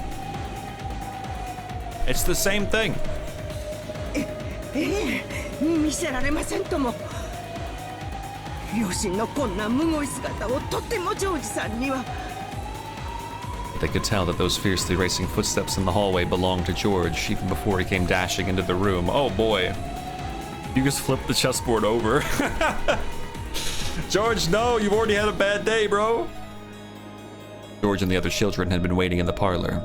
However, when they saw Genji speak to Natsui, and they saw her turn pale and fly out of the parlor, they felt a sense of foreboding. When they saw a large group of people gathered around the guest room, they were sure of it. 父さん！母さん！なんだよこれ。また魔法陣かよ。エヴァおばさんたちは無事なんだよな。おい、カノン君、これは何の騒ぎなんだ。バトラ様。Cannon didn't have to say anything. George's scream after he ran into the room told him everything they needed to know.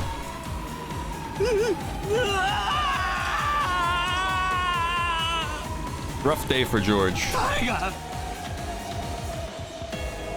誰がこんなことを殺してやる！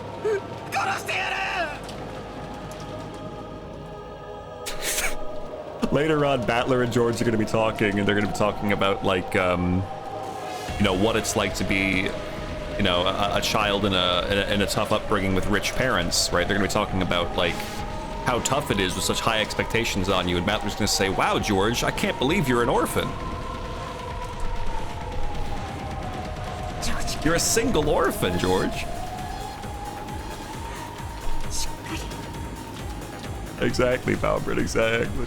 I'm sorry, George, this is horrible. I don't feel as bad because I didn't like these two very much, so it's like I'm not too beat up right now, but actually kind of like I'm relieved that it was these two. Natsui touched George's shoulder with her hand, but he violently shook her off. George fell over beside Ava and buried his face in the bed in front of his mother's face, wailing. Then he pounded on the bed with his fist over and over again. ジョージ兄さん、しっかり。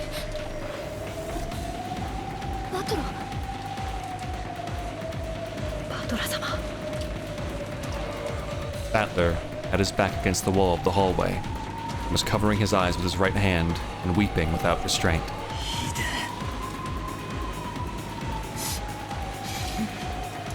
ひでえぜ。心に決めた女を婚約した次の日に失った。同じ日に親父とおふくろまで殺されるなんてよ。そんなのあんまりにもむごいじゃねえか。 Of course, it's sad whenever anyone dies, no matter who it is. That's a battler. Those left alone by the deaths of others were far more worthy of pity. Everyone here now had lost someone close to them. George wasn't the only one to be pitied. However, George's pain was far greater than anyone else's. そりゃよ、人はいつか死ぬぜ。人間誰だっていつか死別の悲しみと戦わなきゃならねえ日が来るだろうよ。でもよ、そいつは兄貴にとってはずっと未来の話で、しかもそいつは一つずつ順番に訪れるべきもんじゃねえかよ。濃すぎるぜ。やろうやろう。少しは人の情けってもんがねえのかよ。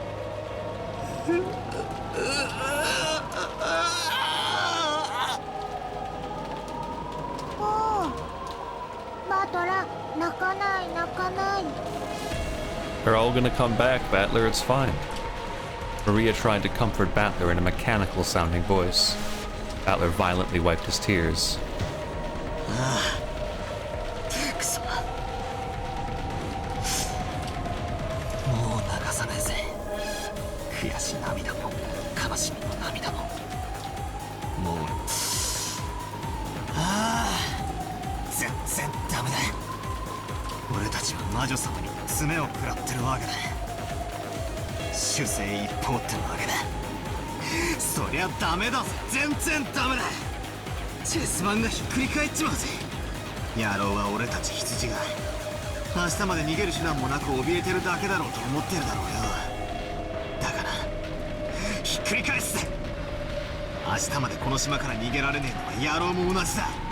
しょんべんちびりそうになりながら逃げ隠れするのは俺たちじゃねえ。暴いてやるぜ。必ずな。明日までに。いや、明日なんか待たねえ。今夜だ。今夜中にその胸ぐらを掴み上げてやる。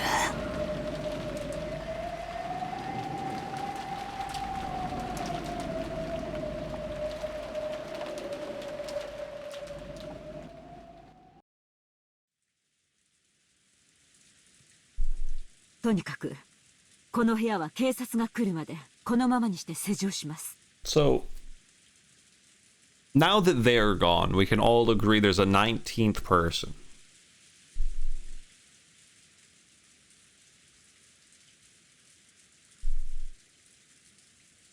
Like, everyone was either in the parlor or in the kitchen. We're all aware of this, unless it was now technically you could say, oh, maybe it was Kinzo. But nah, dude. That shit was chained up. Just like Battler requested. Battler said, make sure it's something that only a witch could do. No one's fitting through the fucking chained up door, bro. Unless the argument is that they snuck out again. They snuck out from under the table, under a bed. But how could they? George was running down the hall. Genji was right outside. They couldn't have slipped past him. いいですね。Matsui announced it as though she didn't care whether they agreed or not. If anyone had a right to object, it would have been George. He looked as though he'd shed enough tears. George nodded slightly, still facing away from the others. And when he stood up, everyone else agreed too. Natsui still hadn't opened that western envelope of the family head that she'd picked up. But now that they decided to leave this room, she decided to unseal it in the parlor, where everyone could watch. As soon as they walked out into the hallway to head back to the parlor, some of them immediately felt something out of place, or maybe sensed something strange. 答えよ。 What? What's wrong now? マリアもわかるか。 Uh-oh. こりゃ何の匂いだよ。ひ Uh-oh. でえ匂いだぜ。 When everyone sniffed the air, they did notice a horrible burnt smell drifting through the hallway, one that none of them had smelled until then. 私、ちょっと厨房を見てきます。火はちゃんと消したはずなんですよ。Nothing else can really go wrong. It's actually totally fine because only the yeah, so it's fine. Nothing bad can happen. We've already had a bad happen. After noticing a burnt smell, it was natural that Kumasawa, who had just been using the burner in the kitchen, suspected that her own slip-up had caused it. Kumasawa hastily dashed away. カノ、熊沢と行きなさい。一人にさせないように。はい。 After nodding at Genji's order, Kanon followed after her. He wasn't running, but as he followed her, he tried to search for the cause of the smell in other directions as well. 臭い。これは確かに鼻が曲がりそうな匂いですね。しかし換気のために窓を開けてもいいものか。 Matsui was reluctant to open the windows in a situation where self-defense was so important. 換気扇を回させましょう。窓を開ける必要はないと思います。ジョージの兄貴、話しかけても大丈夫かよ。犯人を探す相談なら構わないよ。 It seemed that George had managed to climb out of the abyss of sorrow. All that filled his chest now was the quiet flame of hatred towards the culprit who had stolen the lives of the one he loved and his beloved parents. 部屋にはチェーンがかかってた。さっき構造を見たが、とても外から細工できる代物じゃねえ。つまり完璧な密室だったってことだ。そうなるね。バラ庭園の倉庫の時はシャッターの鍵を使用人室からこっそりと持ち出したのだろうとか、あるいは複製の鍵を持っていた可能性とか、いくつか方法が想像できた。でもチェーンは違う。チェーンは一般に浸透した施錠方法の中で最もシンプルに密室を構築できる。 The normal way to speak. チェーンだけは物理的に破壊しない限り外からはどうにもならないぜ。じゃあつまり犯人は扉からは出入りしなかったってことなのか。こりゃ面白いや。つい数時間ほど前にも扉以外でどうやって部屋から出入りしたのかってみんなで騒いだ気がするぜ。 Back then, we were all losing our cool, wondering how grandfather had disappeared from his room. The receipt Aunt Ava stuck on the door on a whim proved that the door had remained sealed. Since Aunt Natsui was the only person to enter or exit during that time, excuse me, she was under suspicion. Aunt Ava proposed a theory about how Aunt Natsui might have thrown grandfather out the window and left by the door herself. This door is much simpler. It was sealed from the inside by the door chain. The window had also been locked from the inside, and the bodies had been inside the room. This time it really had been, without exaggeration, a true closed room. That's right. If you include grandfather's disappearance, 3 cases have occurred, and all 3 times the door has been the point of interest.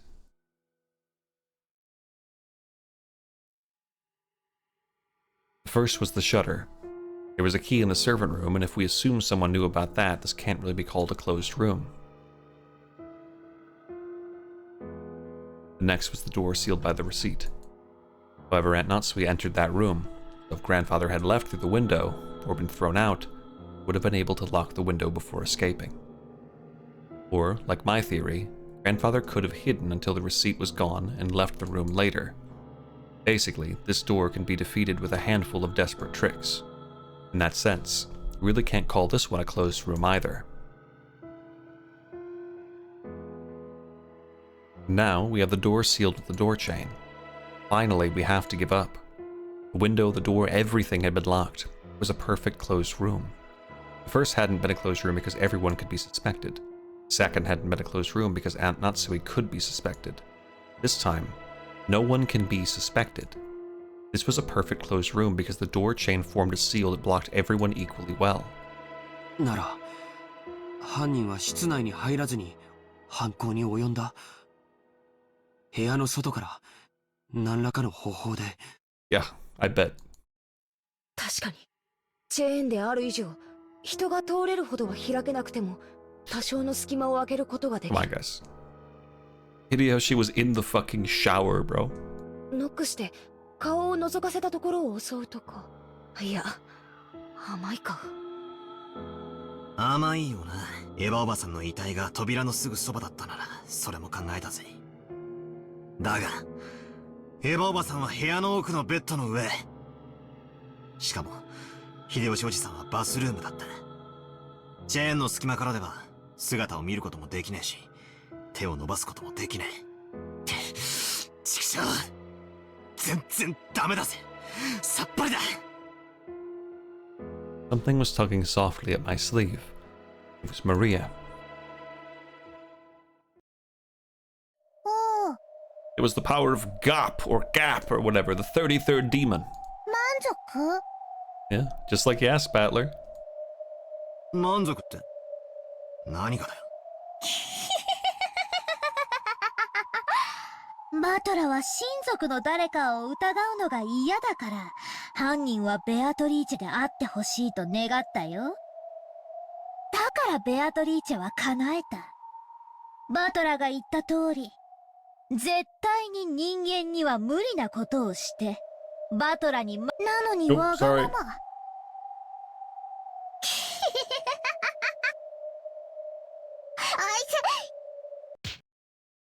Oh. I tapped Maria, who was laughing unpleasantly on the head with my fist. ああ、叶えてくれてありがとうよ。今のはその礼と、不謹慎な時に笑ったことへの教育的指導だ。それより教えやがれ。エヴァおばさんたちの部屋の扉にもまた怪しげな落書きがされていた。あれもまた魔法陣なのか。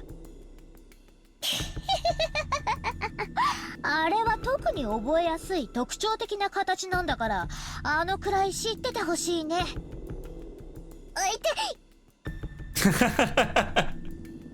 I'm sorry, okay, maybe I am starting to believe that this is just a fucking thing image she's putting on. 知らねえから花を持たせてやってんだ。ごちゃごちゃ言わねえで解説しろ。 Quit whining and explain. Thank you, Battler. Thank you. バトラは暴力的だね。あんまり意地悪すると教えないよ。あ、痛い。言うよこのピンコツ男。あれは月の1の魔法陣だよ。何の意味がある？その魔法陣のご利益は？書かれてるヘブライ語の意味は？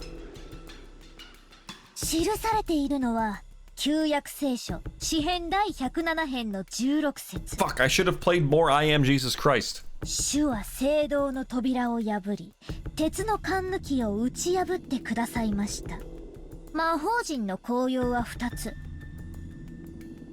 1つはいかなる方法によって閉ざされた扉でも開くことができる。そりゃ便利な魔法だぜ。つまり魔法の力に頼らなきゃ開けぬ密室の扉っていう魔女。もう一つの効用はIt was impossible to know that it was required reading for Umineko. I know. 開かぬ扉を八方塞がりの事態に見立て扉を開く。難解な事態の時に用いることで、それまで思いつきもしなかった解決策を与えてくれるんだよ。平たく言うと観察力や洞察力、ひらめきや直感を授けてくれるんだね。ベアトリーチェはバトラごとき人間風情にこの扉の開き方がわかるものかって挑発してるんだよ。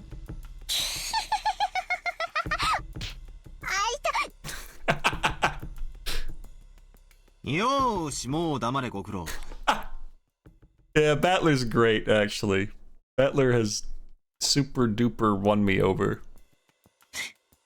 上等だぜ。その魔女の挑戦、受けてやら。 It's been a while since we've had some comedy in this game. Like actual comedy, I realize. Jeez. マリアちゃん、この世に魔女も悪魔も存在しない。父さんと母さんは誰かが殺した。それが僕のよく知る人間なのか知らない人間なのかはわからない。でもそのどちらであっても Oh great, now George is 必ず doing it. 人間なんだ。しかしどうやって、せいぜい10センチ程度しか開かない扉の隙間からどうやったら室内の2人を。それにしても耐え難い匂いです。 That's he's just tired of the smell. 一体何事なのですか？ I said it was like burnt, burning something. Is it burning flesh? Is someone being burnt alive? What's happening? We're all here, aren't we?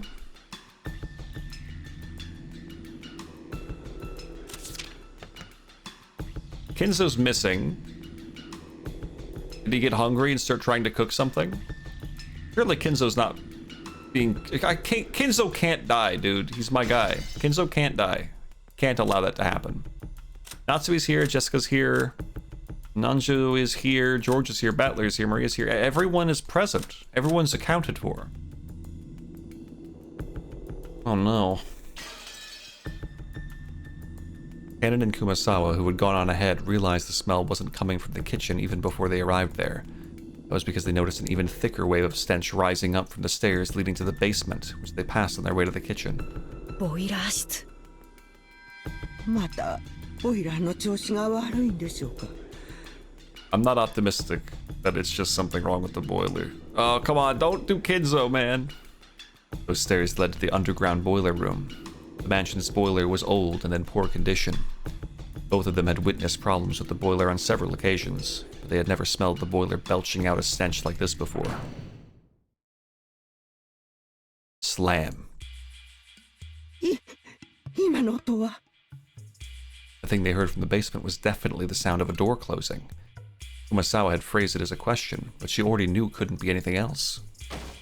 Kumasawa was so surprised at the sound, her knees gave way yet again, and she was cowed. Coward. After all, at that very moment, no one could have been in the boiler room. Just a few seconds ago, everyone had been crowded around together around Ava and Hideyoshi's room. So who caused the sound of a door closing just now? カノンさん。 After taking a second to sort out the situation, Cannon ran down towards the basement. Since they'd heard the sound of a door closing just now, there was no sign of anyone coming up the stairs. The person who closed the door had to be inside the boiler room now. If the boiler room had been a dead end, Cannon wouldn't have rushed in so hastily. Cannon was a servant. He knew. There were two entrances to the boiler room, one that opened to the mansion, and one that opened to the courtyard. If he didn't chase them now, they might slip away. Kumasawa reached the same conclusion long after Cannon did. She couldn't let him go alone. The thing in the boiler room was the culprit, an opponent who had easily killed 6 adults in the first murder, and no matter how Cannon confronted them, he wouldn't be a match. Of course, with this argument, even if Kumasawa joined him, it wouldn't change anything. At any rate, after a delay, Kumasawa decided that she mustn't let Cannon go alone, and she rushed down the stairs.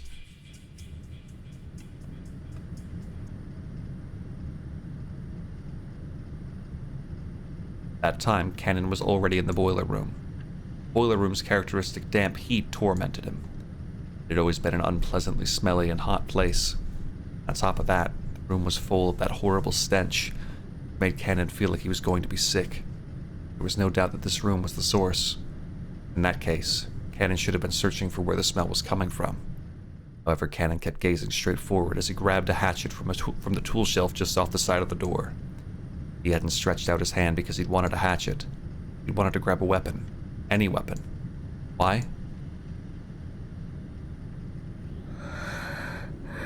Or why? It was a more dramatic why than I thought they were going to follow up on that. The reading was off. Cannon gazed into the darkness where the naked light bulb couldn't pierce. Then he answered. ルーレットは数字と赤黒にかけて配当を競い合う。だが赤か黒かのようなリスクの低い賭けはその程度の配当しか与えられない。 The words coming from Cannon's mouth were swallowed up by the darkness. Shut up, beeping wall. That darkness suddenly started to swirl, glittering.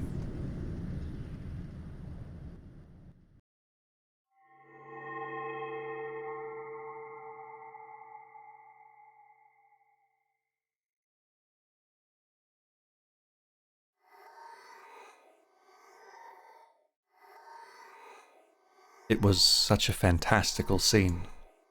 Golden, sparkling butterflies that hid in the shadows all over the boiler room flapped their wings, twinkling beautifully, and gathered in the darkness, disappearing. Cannon continued speaking, directing his words at the darkness as it swallowed the butterflies up. But as the butterflies gathered in the darkness, they, probably no, they would certainly laugh.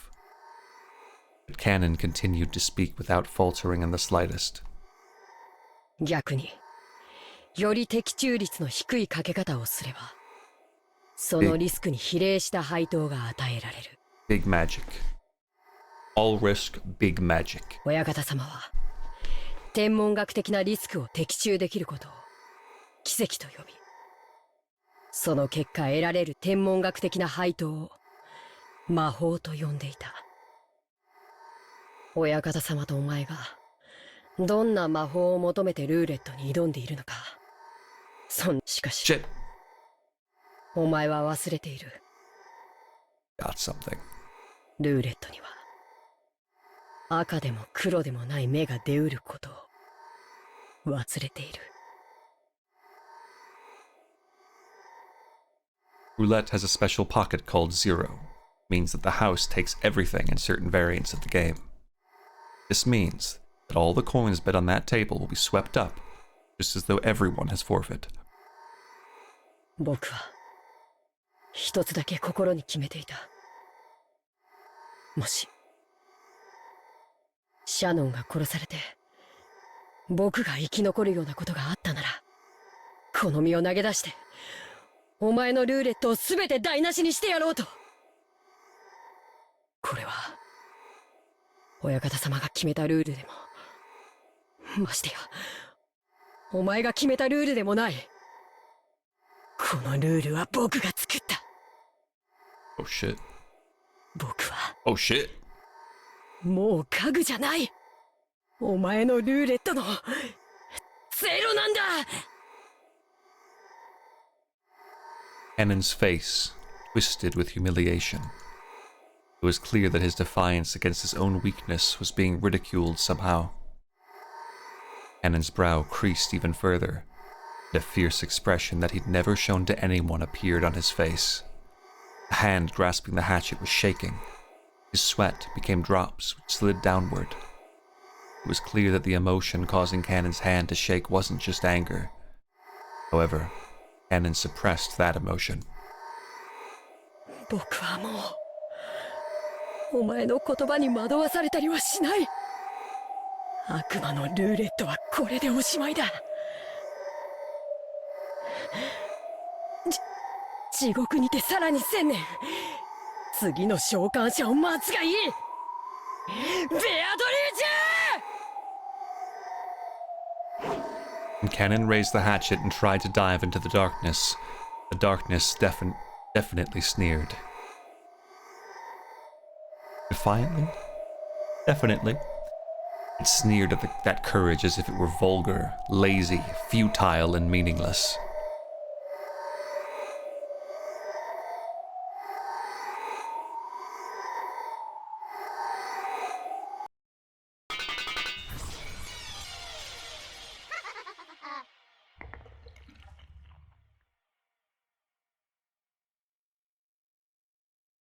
Cannon, hatchet still held aloft, couldn't take another step after that. With a clang, the hatchet that he'd been grasping fell and rolled on the floor. And following that, with a pair of thuds, Cannon's knees hit, left then right. That hand, which looked like it was trying to catch the sky now that the hatchet had been dropped, gradually lowered, landing on his chest. Then the other hand did the same.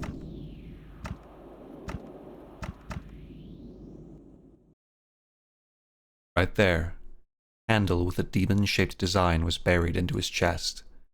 The same type of weapon that had been stabbed into Ava and Hideyoshi's foreheads was in Cannon's chest.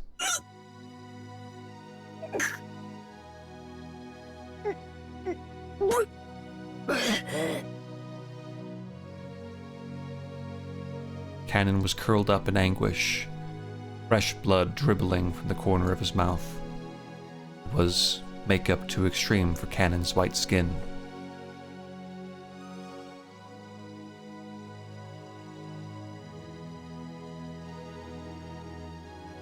Around this scene, glittering gold butterflies danced through the darkness, mesmerizing. It was a beautiful, beautiful dance, funeral march of tribute, ridicule, and contempt for a single boy's self-sacrifice. Cannon had already been prepared for his own death, but although he could do nothing but accept the death he had received, he attempted one last measure of resistance. He grasped the handle of the weapon sticking into his chest with both hands, and gritting his teeth with an acute, unearthly pain, he pulled it out. For only a moment, bright red spray gushed out, made an unpleasant bloop sound. It probably resembled the sound of Cannon's soul that was sucked into the swamp of the dead.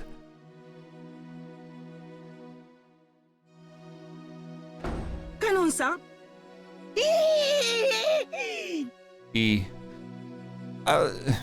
I like Cannon. Brother, I kinda liked you, dude. That wasn't written on the epitaph, brother.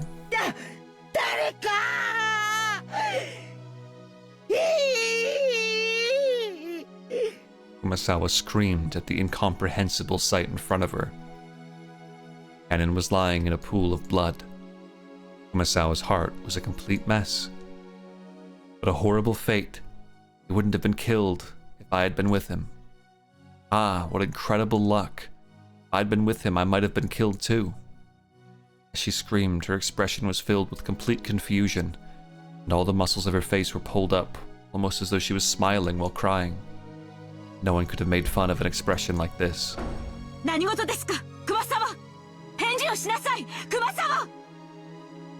First one to dash in was Natsui holding the rifle. Battler and Genji dashed in after her. Normally, they probably would have started discussing the origin of that violent stench filling the boiler room. But after they saw Cannon, who was lying on the ground as if he were drowning in an ocean of his own blood, stench wasn't important anymore.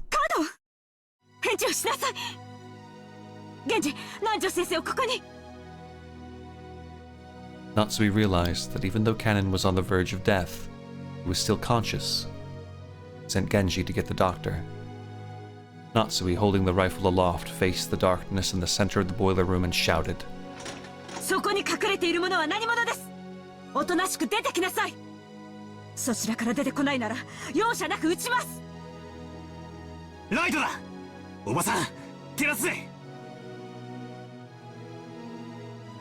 Battler, thinking quickly, took a large flashlight from the tool shelf alongside the door and used its light to cut through the darkness Natsui was glaring into. The light only shone a mechanical-looking piping and a door. The door had been left open a small crack. It was obvious that someone had left through there in a hurry. Voice crack.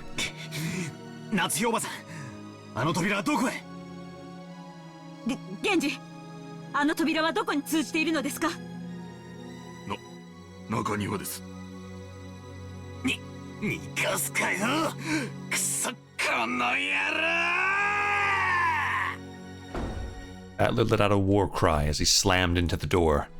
Cool air from outside suddenly rushed in. There were some thin, rough stairs leading up. Battler ran up them, shouting. 待ちなさい、バトラ君。一人では危険です。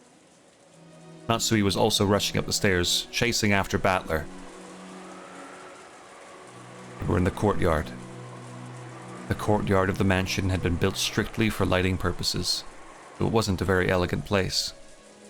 As it was surrounded on all sides, the air was calm, completely undisturbed, even though they could hear the sound of strong winds. There was only the gentle, sorrowful rain. As he ran through the cold and scattered raindrops dashing up the stairs into the courtyard, Battler looked in every direction. Of course, the odds of him finding the suspicious silhouette just standing around nonchalantly were pretty much zero. Battler spun, looking all around. He turned again and again, kept spinning until he almost lost his sense of direction, afraid that he would see the culprit somewhere in the scenery. There was no chance. All he saw as he spun was more and more of the mansion's heartless walls and windows. Furthermore, there were two entrances into the mansion from the courtyard, and neither of them were locked. The courtyard couldn't be entered from outside the mansion. The doors had been built without locks. He didn't know which one they had left through. He had to give up. Battler pounded the wall with his fist, swearing. バトラ君、一人で先走ってはダメです。バトラ君。 Battler pressed his forehead against the wall. He scratched at with his fingernails as he cried. 畜生。畜生、畜生。エヴァおばさんに秀吉おじさん、さらにカノン君かよ。6人も殺しやがった。飽き足らずさらに3人も殺しやがった。ふざけるな、ふざけるな。エヴァおばさんも秀吉おじさんも昔からいつも優しくしてくれる愉快なおばさんたちだったじゃねえかよ。カノン君とは昨日会ったばかりだが、きっとこれから仲良くなれたと思うぜ。なんで殺したんだ。どうして人ってのはな、殺しちまったらな。 On the contrary, 二度と生き返らねえんだぞ。 we might be in good shape. Oh, not that one. This one. Oh, wait, no. Not that one. This one! タケノコみてえにひょいひょい生えてきちゃ来ねえんだぞ。どうして殺すんだよ。どうして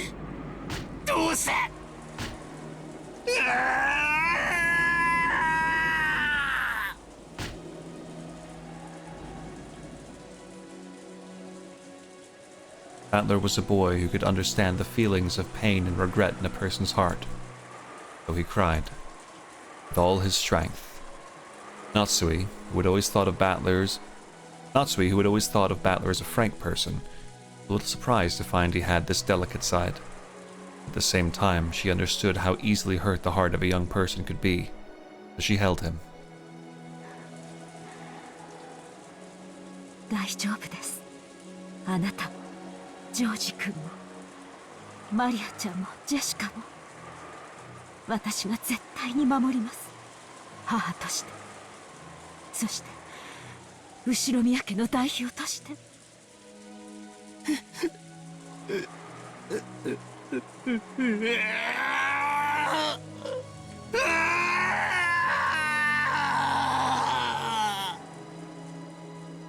Battler, after sobbing into Natsui's chest for a while, wiped his tears with a bitter smile.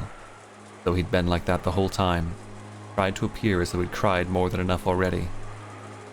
とにかく一度下に戻りましょう。犯人を探すより自分たちの身を守る方が最優先です。明日になれば船が来る。そうすれば警察がやってきて全てを白日のもとにさらし出してくれるでしょう。犯人がどうあがこうともこの島から逃げられるものですか。そうっすね。警察さえ来れば。When the seagulls cry, the crime will be solved. But for some reason, Battler felt a slight sense of uneasiness, as if the seagulls would never cry again.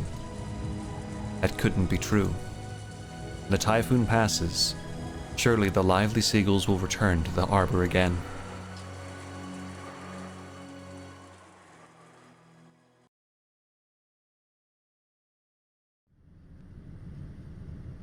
Oh, I was prepared for Ava and Hideyoshi to fucking get Shink taken out, but I'm, ay.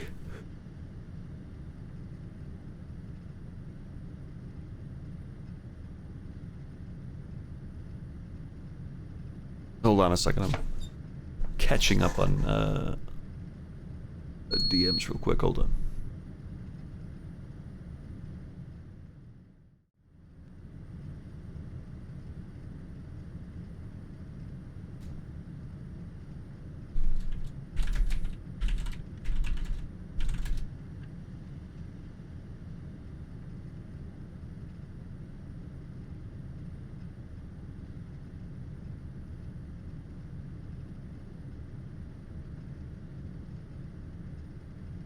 I returned to the boiler room along with Aunt Natsui, told everyone weakly that we hadn't found anything. We heard that Dr. Nanjo and George Aniki had carried Canon-kun to the servant room. The servant room had a first aid kit, a sink, apparently functioned as a nurse's office. Umasawa-san and Jessica had accompanied them. Stains from Canon-kun's blood remained on the floor. Judging by the large amount of blood lost and the ruthless shape of the weapon that had fallen carelessly to the ground, I figured that Dr. Nanjo's treatment would probably end in vain. That weapon was doubtlessly the same type that had been stuck in Aunt Ava and Uncle Hideyoshi's foreheads. Wait, isn't the demonic design of the handle a little different? There seemed to be some small differences in that part. Still, as far as their overall shape was concerned, the weapons were all of the same type. What had seemed brutal, he'd left the weapons stuck into Aunt Ava and Uncle Hideyoshi to preserve the crime scene. This was the first time we were able to have a perfect view of the entire weapon. As we had expected, the weapon was not bladed like a knife, but shaped like an ice pick, or rather a thin stake. And it had a spiral-shaped pattern, sort of like a drill. It looked like something that might be driven into the hearts of human sacrifices in some demonic ritual. Including the handle, it was 25 centimeters long. Half of that was the stake-shaped part. It was stained with deep red blood. The length of the blood-stained part made it clear just how deeply it must have penetrated into Canon-kun's chest. I know, Salty, I was thinking about it too. This is like the shittier version that just stabs people but doesn't slowly move into their body.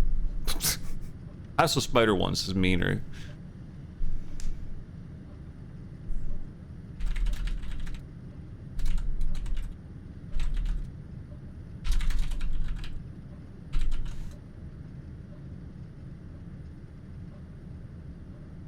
Aunt Natsui and the rest didn't even look at the weapon, and instead stood in front of the incinerator where that horrible stench was emanating from.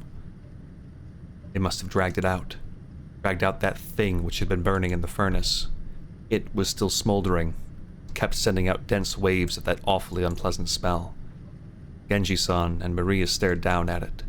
Aunt Natsui probably couldn't stand to look directly at it, kept shaking her head, back to it. I thought nothing could surprise me after everything that's happened. But this is... I stood there for a while, moaning with a rising urge to vomit. The true source of that unearthly stench was a scorched corpse that had been cooking inside the incinerator. The clothes, the surface of the body, and the hair were all hideously burned. The grotesque corpse was in a state where not the face, nor the age, nor even the gender could be guessed at. When I thought about it calmly, I realized that a corpse appearing at this time could only be one person. It was grandfather, who had disappeared that morning, whose whereabouts had been unknown. おそらく親方様だと思います。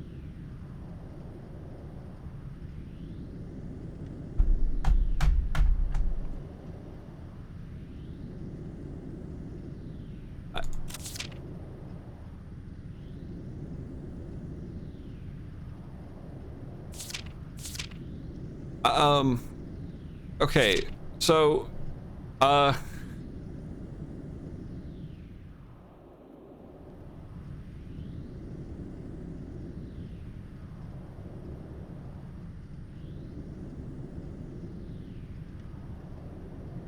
I feel like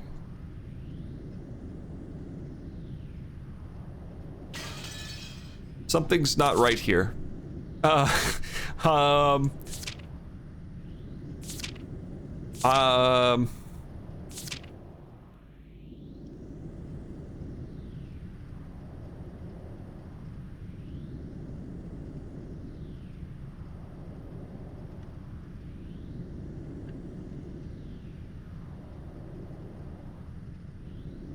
I'm sorry.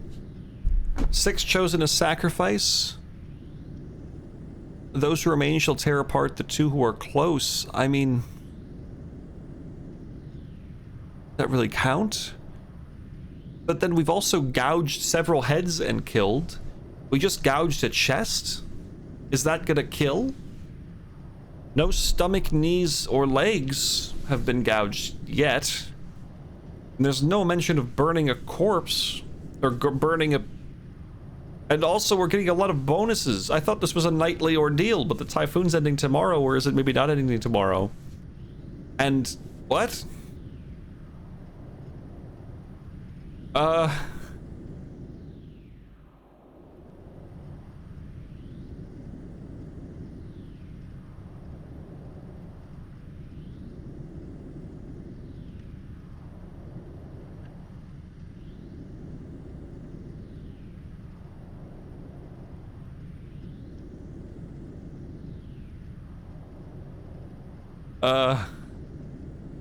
She forgot what she wrote on it, so now she's just killing.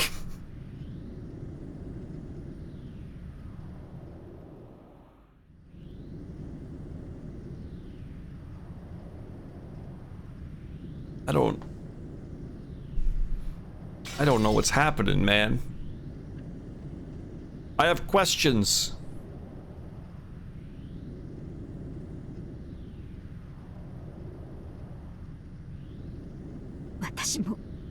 That's where you gotta shoot somebody with that thing. このようなお姿でお亡くなりになるとはおいたわしや。でもこの死体本当にじい様だって保証はあるんすか？こうも黒焦げじゃ性別さえも想像つかないってのに。バトラ君、足をご覧なさい。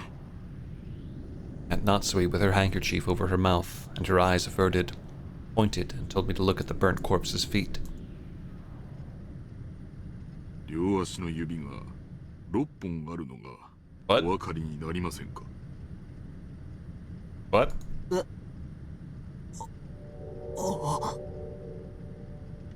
本当だ。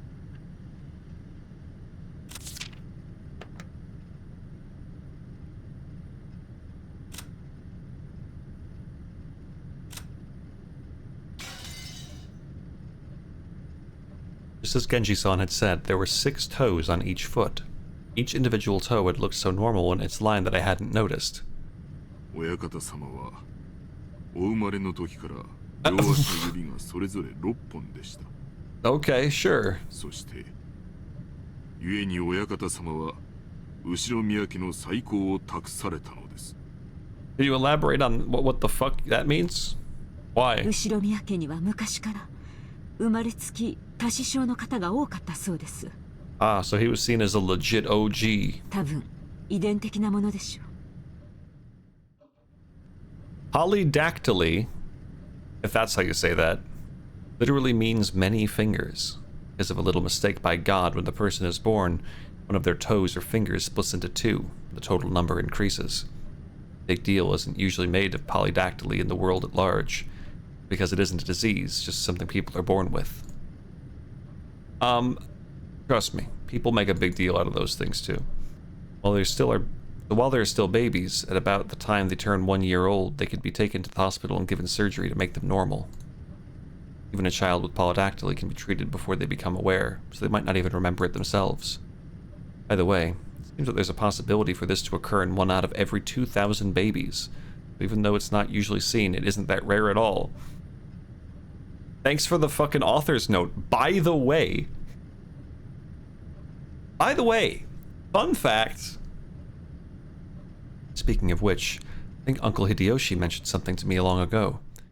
Something about how even Toyotomi Hideyoshi, the man who unified Japan at the end of the Sengoku period, had 6 fingers on one hand. According to Aunt Natsui, among the many Ushiromiya family heads, the ones most praised for their wisdom all had polydactyly. Because of that, when grandfather was born, relatives were all excited at the thought that he might become another wise leader. When the leading relatives all died in the Great Kanto earthquake, it was apparently argued that grandfather should be the one to restore the family, because of the auspicious sign of his birth. Grandfather hadn't disliked his position as the head so much, the 6th toe probably would have been pretty lucky for him. Come to think of it, I've heard about some country where it's believed people with polydactyly should be treated as gods and revered. This is beside the point. It's fairly common in mystery novels for a corpse to be burned to hide its identity. I guess that in grandfather's case, just toasting him wouldn't be enough. Grandfather's body was not simply burnt. It was just like Aunt Eva and Uncle Hideyoshi, and the thing that had been stabbed into Kanen-kun's chest. One of those demon's ice picks was stuck into his forehead. 指に当主の指輪がありません。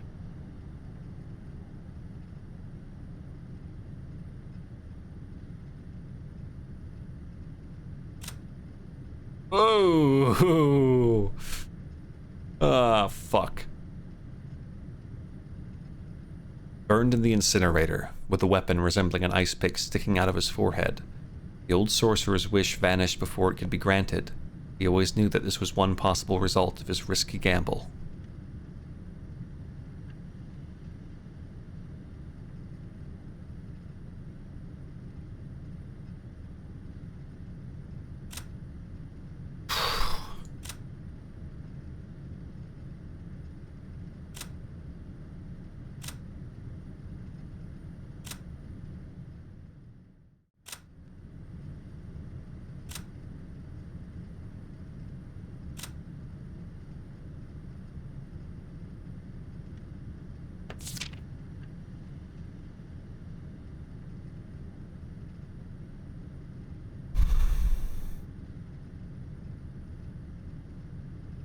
Okay. It's becoming quite apparent, by my presumption, that the first Twilight, second Twilight, third Twilight, that stuff is not in order of, like, actual time. That is not time. I don't know what the fuck it is, but it is not, like, on a literal Twilight time this is going to happen. That's not the case.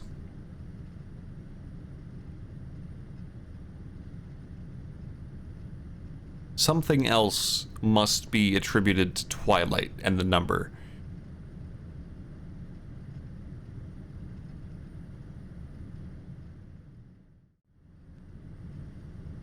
I mean, this clearly did happen.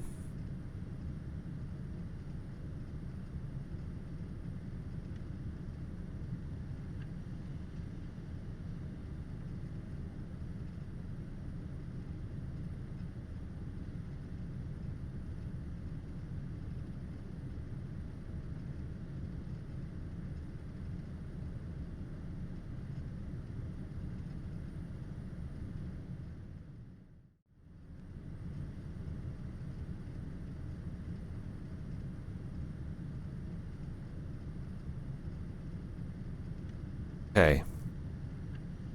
Considering something here. I don't know how it would work, but I'm just considering it. One thing that did come to mind too, the second Twilight, those who remain shall tear apart the two who are close? What if that wasn't Hideyoshi and Eva? What if that was, in a sense, not letting George see Shannon? Or not wanting George to see Shannon? Obviously that was a good decision, but would that count as tearing apart the two who are close? Oh no. Those who remain shall praise my noble name. This was written by Kinzo, wasn't it?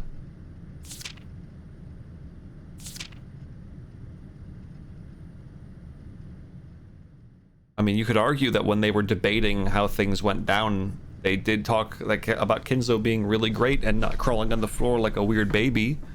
Kind of praising. But the thought I'm having right now is there's a lot of emphasis on the head of the family, obviously, and we know that there was an important, like, order in which the family sat at the table. And I wonder if you could look at that order and consider it to be, obviously, the head is Kinzo, and then if you just go down, there'd be a head, a chest, a stomach, a knee, and a leg.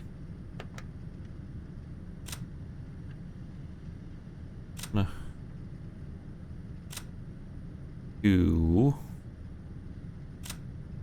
3, and 4. Which Kinzo had 1, 2, 3, 4. That would match up, because none of the kids have been killed or even targeted. But again, the order is just not matching up with the order of the thing. I don't believe. No, that's not. But you could potentially argue that they could each represent something further down the body. Maybe. I don't know if that's entirely true, because I don't know. I don't fucking know how this works. I don't understand how...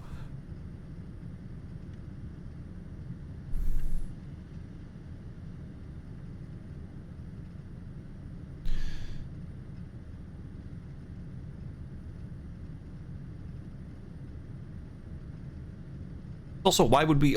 It's not just gouge the head and kill. We've gouged plenty of heads at this point. In an attempt at the chest, but whatever. So the, head, chest, stomach, knee, leg are probably almost certainly a metaphor for something.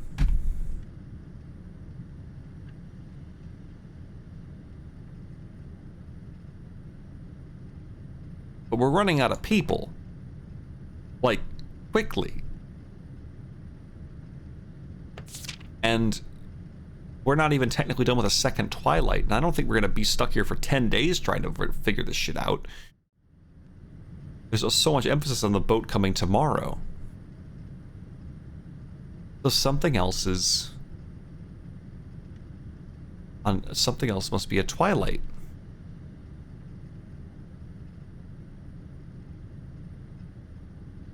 I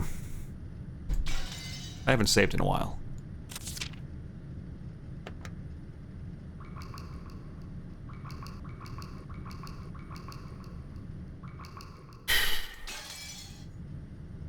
Okay, well, anyway. 昨夜の手紙の通りということですか? What's the other thing I had in there? Which is letter. Oh, yeah. So fuck, we still have a letter to read.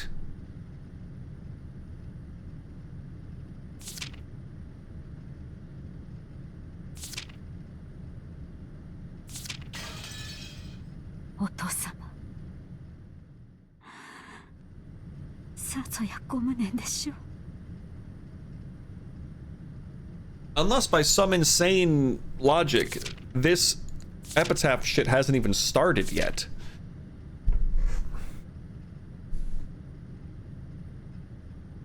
There is, I guess, that possibility. We actually haven't started yet, and she's just killing for funsies. Because you'd think that, the family would have to be the one trying to do this. No one's even started trying to solve the puzzle yet, so...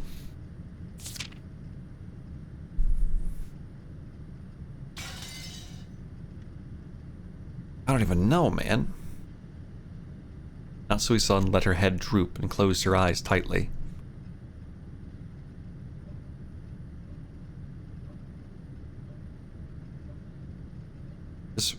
This room had become a vital crime scene for us to hand over to the police. It was decided that we would leave Grandfather's corpse here and lock the room, sealing it. It isn't clear when Grandfather's corpse started burning in the incinerator. According to Genji, the strength of the flames hadn't been that strong. The body must have started burning a long time ago.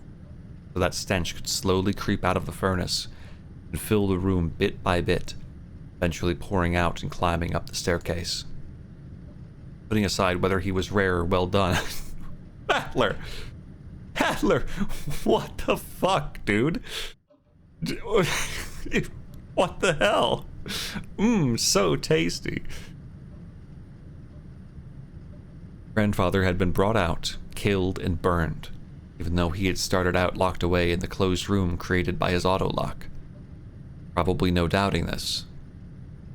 However, according to Genji-san, the boiler room is usually locked. The possibility that someone outside our group had snuck in and committed the crime was overwhelmingly high. And there was also a good chance that this person was walking around with something like a master key. After all, the doors and windows throughout the mansion had been checked. Despite that, the culprit was able to strut around the mansion freely. Does this crime confirm that a 19th person exists? Still that contradiction, since they're trying to tout their existence without ever showing themselves once. Along with Kyrie-san's chessboard theory, I've been using this contradiction to deny the existence of a 19th person. By spinning the chessboard around once more, the very fact that this crime makes it perfectly obvious that a 19th person exists means that the existence of the 19th person is even less plausible. Battler, please. As long as that 19th person doesn't show themselves in front of us, the culprit could get Grandfather out through the door sealed by the receipt. If they could kill Aunt Ava and Uncle Hideyoshi from the other side of a door sealed by a chain, then they could possibly go so far as to create a fictional 19th person through strange tricks and devices. We still want to believe that the culprit is among the 18. The list of suspects has grown very short. The four of us kids, Aunt Natsui, Genji-san, Umasawa Bachan, and Dr. Nanjo. One of these people has to be the culprit. Wait, we can't be sure of that. Just a second ago we started doubting whether the corpse here was actually Grandfather's, right? Maybe we can think of the other bodies in the same way. For example, the first 6 all had their faces horribly smashed. Some of the bodies had kept enough of their faces for us to confirm who they were, but that old bastard, for example, had lost his entire face, though the whole thing had been neatly peeled off. We only figured out which body was which by their clothes and surroundings. Did the culprit prepare a fake body beforehand and alter it to make it look like they died, even though they were actually hiding somewhere after committing the crime? It may sound ridiculous, but it wouldn't be an impossible trick to pull off. It's too early to give in to this 19th person. No, this witch. Battler, it is time to just accept it. それ以上しげしげと見てはなりません。 You have to, hold on.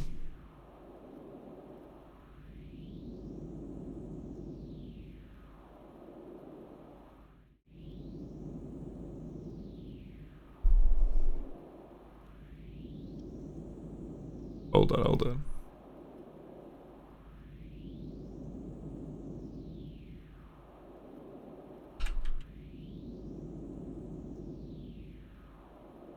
Dude, he's visual novel Kaiba. さあ、バトラ君も。カノンの容体も気になりますし、いつまでもこのようなところにはいられません。戻りましょう。Oh. Maria didn't go out with everyone else, but remained in the boiler room. The thing she was staring so fixedly at probably wasn't Grandfather's body. The demon's ice pick sticking out of his forehead. It was probably the sort of item that an enthusiast couldn't bear to ignore. Tapped her on the head. おい、マリア、ベアトリーチェの目的は何なんだ？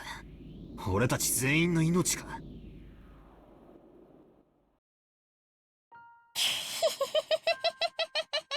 ベアトリーチェはもうすぐ蘇るんだよ。Yeah. No, yeah, the riddle definitely started.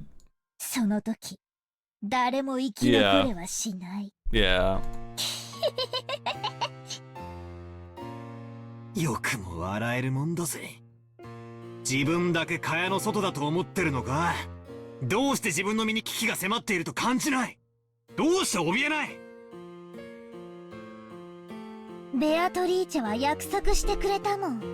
マリアは黄金郷へ連れて行ってもらえるんだよ。そこはね、しがらみも何もない全ての人たちがずっと一緒にいつまでも優しくし合っていける素敵な場所なんだよ。マリアは楽しみだよ。その時はもうすぐだもん。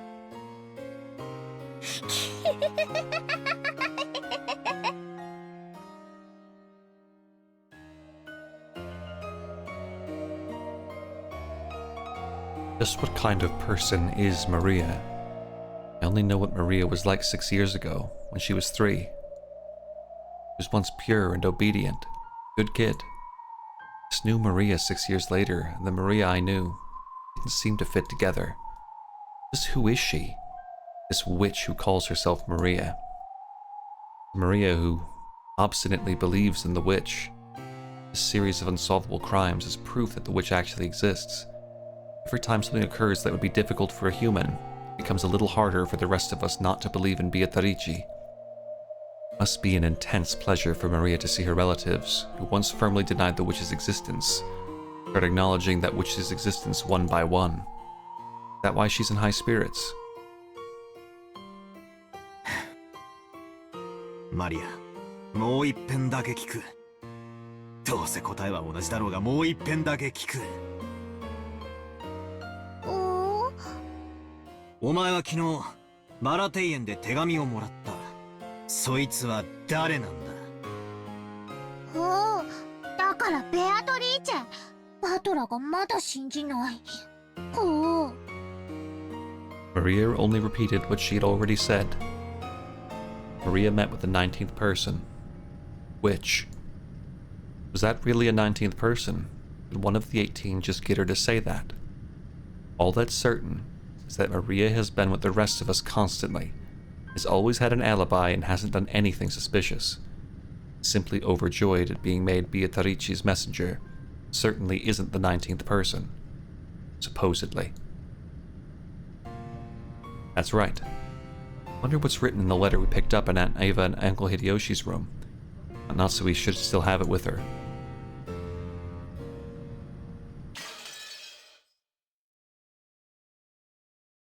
Is that clock bigger than usual, or am I crazy? Why is it so big? Did they fuck up the graphic? In the end, Canon-kun did not regain consciousness. Ah! Well, come on, brother. Found in the boiler room with a weapon resembling an ice pick sticking out of his chest. How presumptuous of lowly furniture like that.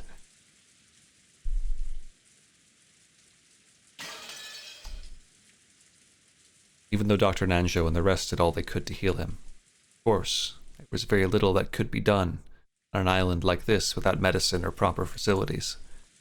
However, Cannon was the only human ever to confront the culprit. Only he could give us some kind of clue. However, the time they carried Cannon away was already too late. 申し訳ありません。あのような重傷を設備のないところではどうしようも。いえ、無理もないことです。最善を尽くしてくださりありがとうございました。 Nanjo's shirt had been sprayed by a violent spurt of blood, so it was easy to imagine the devotion with which he had tried to save Cannon's life up until the last second. Jessica was crouched in the corridor, crying softly. She had probably been taking care of Cannon-kun until the moment of his death. George Anarchy tried to approach her with words of comfort. When Jessica pushed him away, he stopped trying to force her to talk, and left her alone. 私がカノンさんを一人で行かせなければ。It's alright, champ. I don't think you could have did much. 気に病むことはない。仮に一緒だったら熊沢も襲われていたかもしれん。それに愚かにも先走ったゆえの自業自得だ。 Go cook and take your mind off things, Queen. そんな言い方ってねえぜ。カノン君は犯人の姿を見つけて勇敢に立ち向かったんだ。熊沢さんも一緒だったら犯人は躊躇して逃げることを選んだかもしれない。 Emotion-filled words that I never thought I'd hear coming from Jessica's mouth tumbled out. Kumasawa, looking truly sorry, could do nothing but hang her head. ジェシカ。今は言葉をかけるべきじゃない。僕だって。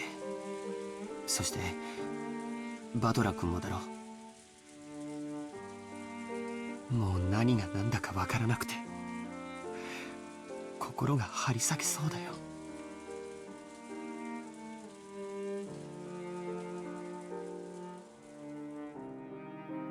There were tears in George Aniki's eyes again. Seeing Jessica break down crying, I had to go turn off my wall. My wall's gonna keep beeping until I press the magical stop beeping button, so hold on.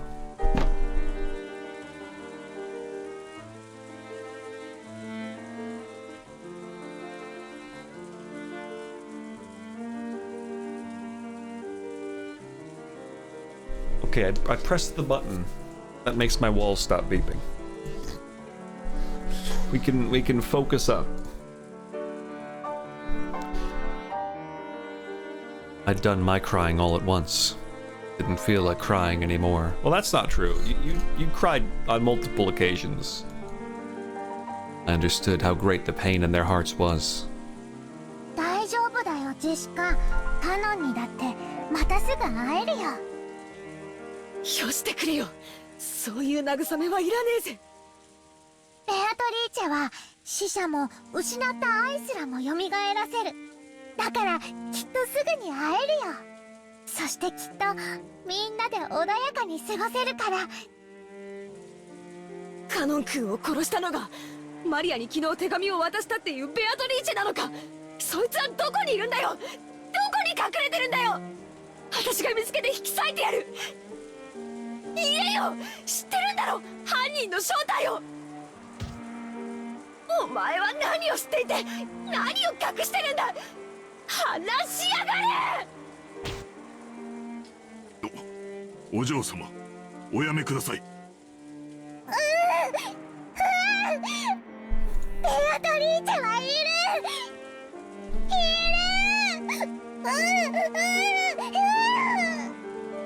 畜生、源氏さん話せよ。マリアが犯人を知ってる。しかもそいつは知ってて隠してるんだ。そして俺たちの内情を伝えて殺しの手引きをしてるに違いないんだぜ。ジェシカ、静かにしなさい。 Jessica grabbed at Maria. Genji tried to stop her, but Jessica could not be calmed. Next thing I heard was the sound of Aunt Natsui slapping Jessica's face. After that, only Jessica's sorrowful sobbing voice resounded throughout the hall. マリアちゃん、僕は君が断じて犯人ではないことを知っている。君はいつも僕たちと一緒にいたし、犯人なんかと通じている時間はなかった。だから聞かせてほしい。君に昨日手紙を渡したベアトリーチェとは誰の？ I wonder what she'll answer this time. Although those words seemed kind, they clearly showed that George still had some remaining doubts about Maria. He didn't actually grab at her, however he felt exactly the same way Jessica did. 兄貴、同じことは俺もさっき聞いたぜ。返事は同じさ。マリアちゃんの口から聞きたい。ベアトリーチェとは誰なんだい？言ってもどうせ信じない。それはどういう意味だい？ひょっとして僕らのよく知る人物が犯人で、君は何かの事情からそれをかばうために黙っているというのかい？君はあの手紙を誰にもらったんだい？ベアトリーチェにもらったんだよ。何度だって言う。手紙はベアトリーチェにもらった。ジョージお兄ちゃんがベアトリーチェを信じないのは殴れる相手じゃないから。ジョージお兄ちゃんはやるせない気持ちを暴力に変えて誰かにぶつけたいと思っている。だから殴れる相手が人間じゃなきゃ収まりがつかない。だからそんなジョージお兄ちゃんには真実を話しても受け入れられない。だから言っても無駄。信じない。でもマリアは何度も言うよ。真実だから言うよ。ベアトリーチェはね、いる。黄金鏡の扉はもうすぐ開かれるよ。マリアはそこに行くの。ベアトリーチェが約束してくれたの。I noticed that I sometimes pick up on it that she seems to speak in the third person, which I know a lot of kids do. I guess in anime stuff. I don't know if it's like a thing in Japan frequently or whatever, but I can hear her saying her own name, so I'm assuming she is speaking in the third person. I don't know if she only does that when she's in witch mode or what, but その世界ではママも優しくてパパも一緒で優しいの。マリアは早くそこへ行きたいの。みんなはベアトリーチェのことを恐れている。そしてそれは無理もないことだけど、なら安心して。ベアトリーチェは言ってたよ。台風が去るまでに全てを終わらせるからって。あ、痛い。饒舌なマリアも嫌いじゃねえが、とりあえずはそのくらいにしとけ。魔女はいるいる言ってたお前にとってさぞや現状は愉快だろうが、とりあえずそいつはお前だけで噛み締めとけ。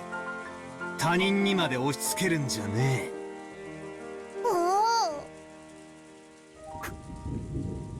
こいつ前から気持ち悪いやつだとは思ってたけど、おかしいぜ。どっかおかしいぜ。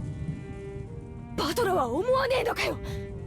ケンジさんは、熊沢さんは、母さんはどうだよ。マリアは犯人の正体を知ってて隠してる。確かに直接手を下してるわけじゃないかもしれない。でも間違いなく犯人の一味だぜ。そうさ、スパイさ。私たちと一緒になんかいさせられないぜ。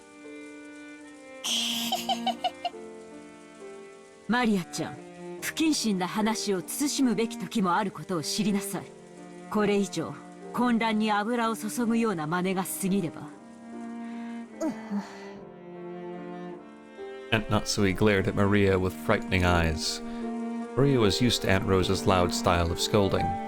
She apparently hadn't built up a resistance to Aunt Natsui's quiet sort of scolding. She shrugged and kept her mouth shut. Desolate feeling filled the room. Felt as though things would just get more complicated if anyone spoke. How many people have already died? 6 people in Dad's group. After that, both Aunt Ava and Uncle Hideyoshi, Canon Kun, grandfather. There were a whole 18 people on this island, supposedly. 10 of those people have already been killed. That's more than half of us. And right now, absolutely no proof that the remaining 8 people will be safe. とにかく今は仲違いをしている時ではありません。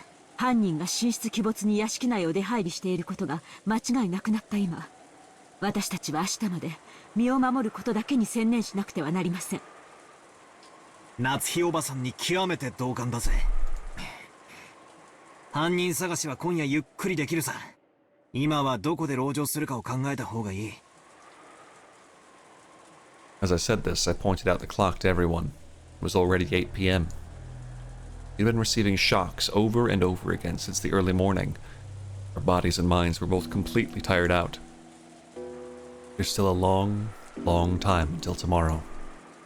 We needed to find some place to barricade ourselves in, so we could rest our bodies and get even the smallest amount of relief.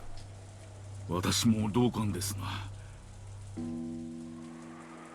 Okay. 今からそれを考えた方が賢明でしょうな。そういうこった。敵はマスターキーに準ずるものを持っている公算が高い。シャノンやカノン君、ゴーダさんはマスターキーを持ってましたか？はい。勤務時間中だったなら身につけていたはずです。現場をいじらない方がいいってんでそこまでは調べなかったろうが、誰かの鍵が奪われている可能性は否定できねえな。そもそも犯人はバラ庭園倉庫のシャッターを開けるために一度使用人室を訪れている可能性があります。そこでマスターキーをすでに入手していると考えて間違いないでしょう。There were many servants serving the Ushiromiya family. Because of that, there were several master keys. Furthermore, every time one employee started or finished working, the keys were passed between servants. We had to acknowledge that this had probably gotten a bit sloppy at times in the past. 仮に殺された使用人の誰かのポケットから鍵束を拝借したとして、その鍵でも開けられない安全な場所はあるのか？私たちはお仕事の都合上、すべてのお部屋の鍵を預かっております。お屋敷もゲストハウスもすべてです。つまり私たちはどこへ立てこもって鍵をかけようと上等だぜ。鍵なんかいるもんか。返り討ちにしてやるぜ。敵は正面から来ないよ。最初の6人はともかく母さんたちやカノン君、そしておじい様の霊を見る限り、敵は孤立した人間だけを狙ってる。一部屋に固まっている僕たちのところへ堂々と乗り込んで来られるほどの力はないんだよ。Yeah, I bet they don't. そうだな、兄貴の言う通りだ。ひょっとするとおばさんのライフル銃が抑止効果として成立してるのかもしれないぜ。なら良いのですが。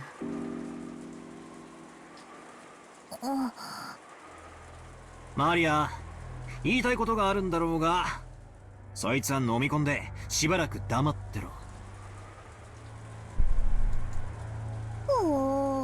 Oh. Maria probably wanted to say something about how witches weren't afraid of things like guns. If she were to say it out loud, the atmosphere around here would start to get pretty edgy. I noticed and decided to put a stop to it. よろしいでしょうか。一箇所だけ。使用人の鍵束でも入れない場所が。それはどこです？はい。親方様の書斎です。Yeah. Yeah, the place that Ginzo was removed from and then put into a boiler. Furnace. 私は反対だぜ。じい様の気持ち悪い部屋になんか入りたくない。あの部屋に入れる鍵は何本あるんですか？2本です。1本は常に私が、もう1本は親方様がお持ちでしたが、先ほどボイラー室の遺体からこれを。Genji-san took a handkerchief out of his pocket and opened it, showing us the burnt and filthy study key. Then he showed it alongside his own key, which he had once lent to Natsui. 本来なら警察のために鍵も残すべきだったのですが、親方様より書斎の留守は必ず守るようにと仰せつけられておりましたもので。なるほど。ということは金蔵さんの書斎は唯一の安全地帯というわけですな。そういうことになりますね。あの怪しげな匂いの部屋に一晩も立てこもるなど考えたくもありませんが、あの部屋が一番安全であることを今は認めなければならないようです。その安全な部屋に閉じこもってたじい様を犯人は連れ出して殺してる。絶対安全とは言い切れねえけどな。バトラ君の説のおじい様がうまくレシートをやり過ごして自分の意思で部屋を出たと考えるなら、籠城の価値はあるかもしれない。へえ、楽観的すぎだぜ兄貴。However, at the same time, thought he brought up a pretty interesting point. After all, this gives us a chance to question the enemy, the witch herself, about how the sealed door had been opened. We assume the culprit used some technique to kidnap grandfather from his study. They'd have to show us the same trick again if they wanted to assault us in the study. That'd give us a chance to make the culprit prove how they did it right before our eyes. If she's really a witch, we'll be forcing her to use her little magic trick to open the door right in front of us. That's probably impossible. You spin the chessboard around. It's obvious the culprit is acting in a way that'll make you think that she's a witch. If she really is a witch, all she's got to do is appear in front of us and wow us with a colorful display of magic. Since she's avoided doing that, everything must be the work of a fake witch who wants us to think she's real. Oh, Battler.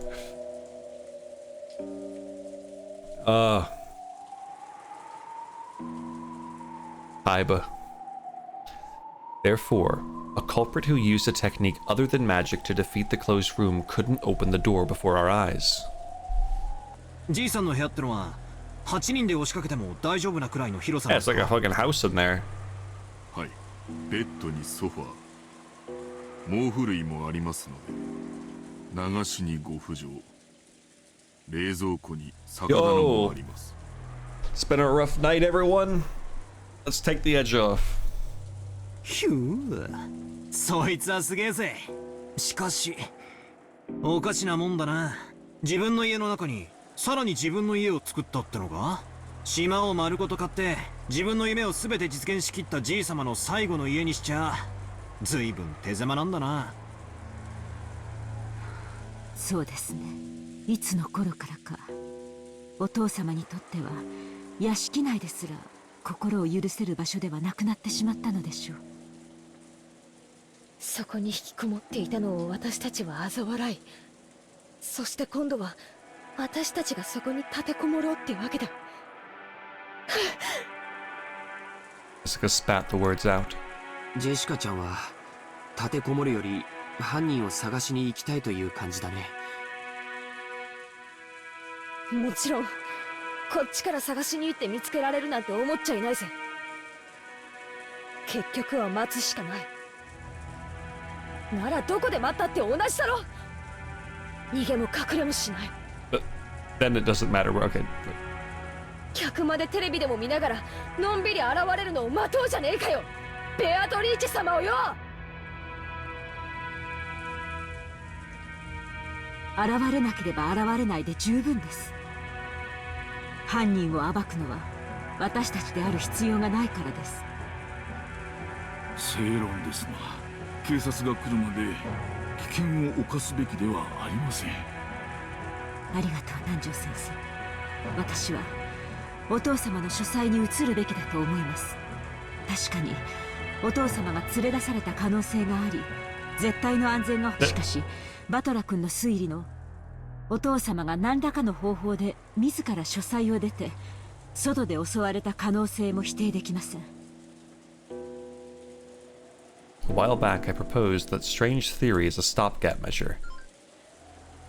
Just as Aunt Ava said, even though that trick would be possible, I couldn't explain what motive could have made Grandfather sneak out of his own study in such a troublesome way.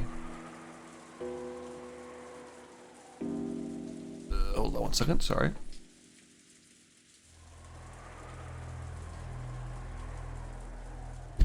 Okay. Plus, Grandfather couldn't even have used that trick unless he knew that the receipt was wedged in the door. And Ava had pointed out that last part. It's clear how absurd that theory was. But does that mean the sealed door formed a closed room, just as Aunt Ava claimed? Is it an undeniable fact that Aunt Natsu was the culprit? If Aunt Ava were here somehow, or here now, he'd probably make that claim openly and blow my strange theory away. But anyway, I had to admit that a room with both a bed and a toilet that all 8 people could be shut up in, with only 2 keys, both of which were gathered here, had to be the safest place in the mansion right now. At the very least, I figured this would be better than just staying shut up in the parlor and hoping nothing would go wrong. But wait, have we been safe only because we've been shut up in the parlor? What if leaving that room and moving to an unexplored location is actually more dangerous? That's useless. Useless, useless, useless. My flimsy head is about to break out in a fever. I keep spinning the chessboard around. Right and wrong will keep switching places over and over. I won't be able to believe anything. It seems that the culprit is one of the 18. I want to believe in Beatrice. As I start believing in Beatrice, I start wanting to find the culprit amid the 18. That keeps spinning around forever. In the end, my thoughts won't have taken one step from where they started. Oh, 1 second.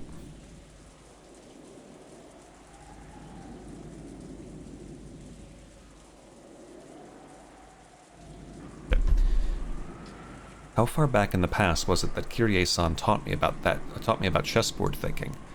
The concept of examining the situation by spinning it around and thinking from the enemy's side. I seem to remember being so interested by it back then. I used it to guide all my thinking. By the way, Kyrie-san was Dad's co-worker back then. Never dreamed that she'd someday be added to our family. Hey, thanks for the lore. Didn't Kyrie-san tell me something once? I get the feeling she once said that while this chessboard thinking was one way to look at things, it certainly wasn't all-powerful. It wouldn't be good to rely on it too much. チェス盤思考ってのはね、昔本で読んだゲーム理論というものを私なりに解釈したものよ。とても面白い学問だから、バトラ君も大学に入ったら挑戦してみるといいわよ。ぜひやってみたいっす。それを勉強してチェス盤思考をもっと鍛えたら、どんな相手の手の内も読めるみたいで楽しいじゃないですか。でもね、盲信しちゃダメよ。ゲーム理論は非常に奥深く複雑な学問なの。チェス盤思考はその上辺だけを私なりに解釈した考え方に過ぎない。バトラ君が想像するほどに相手の手の内を読み切るには相当の勉強が必要よ。しかもチェス盤理論は応用の利く便利なものではあっても完璧ではない。便利ではあっても弱点が多い。弱点？ええ、チェス盤思考の基礎はゲーム理論。ゲーム理論は突き詰めると数学に行き着くの。数学の弱点は何か知ってる？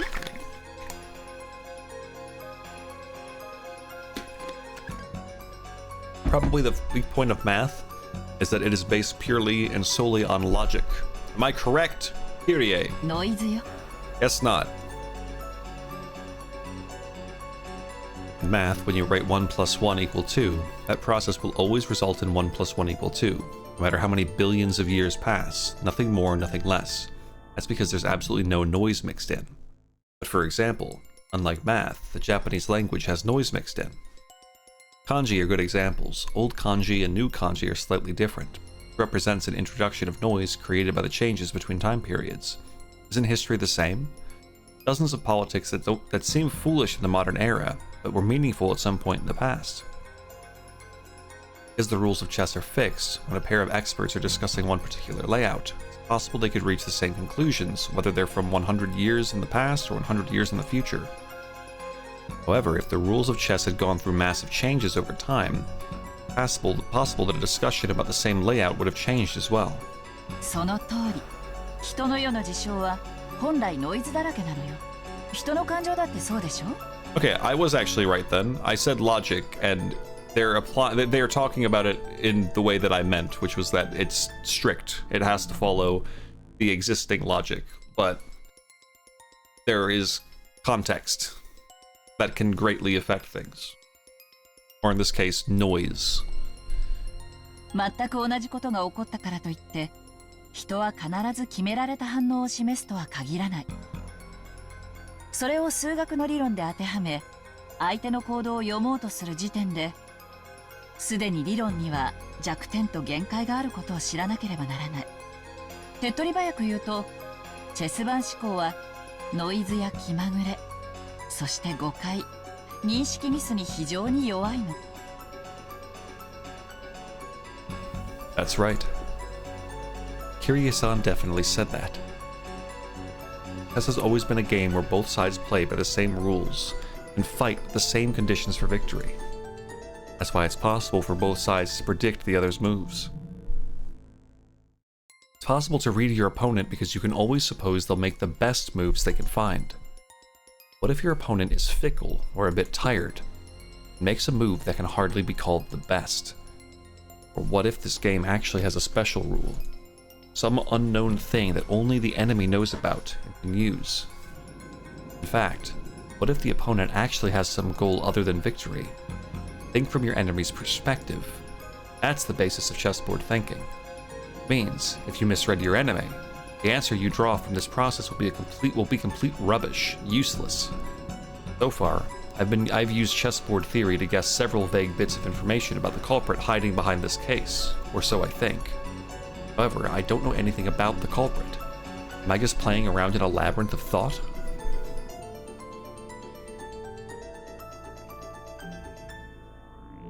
If Kyrie-san were here at a time like this, you'd probably be able to notice something with her much sharper thinking ability.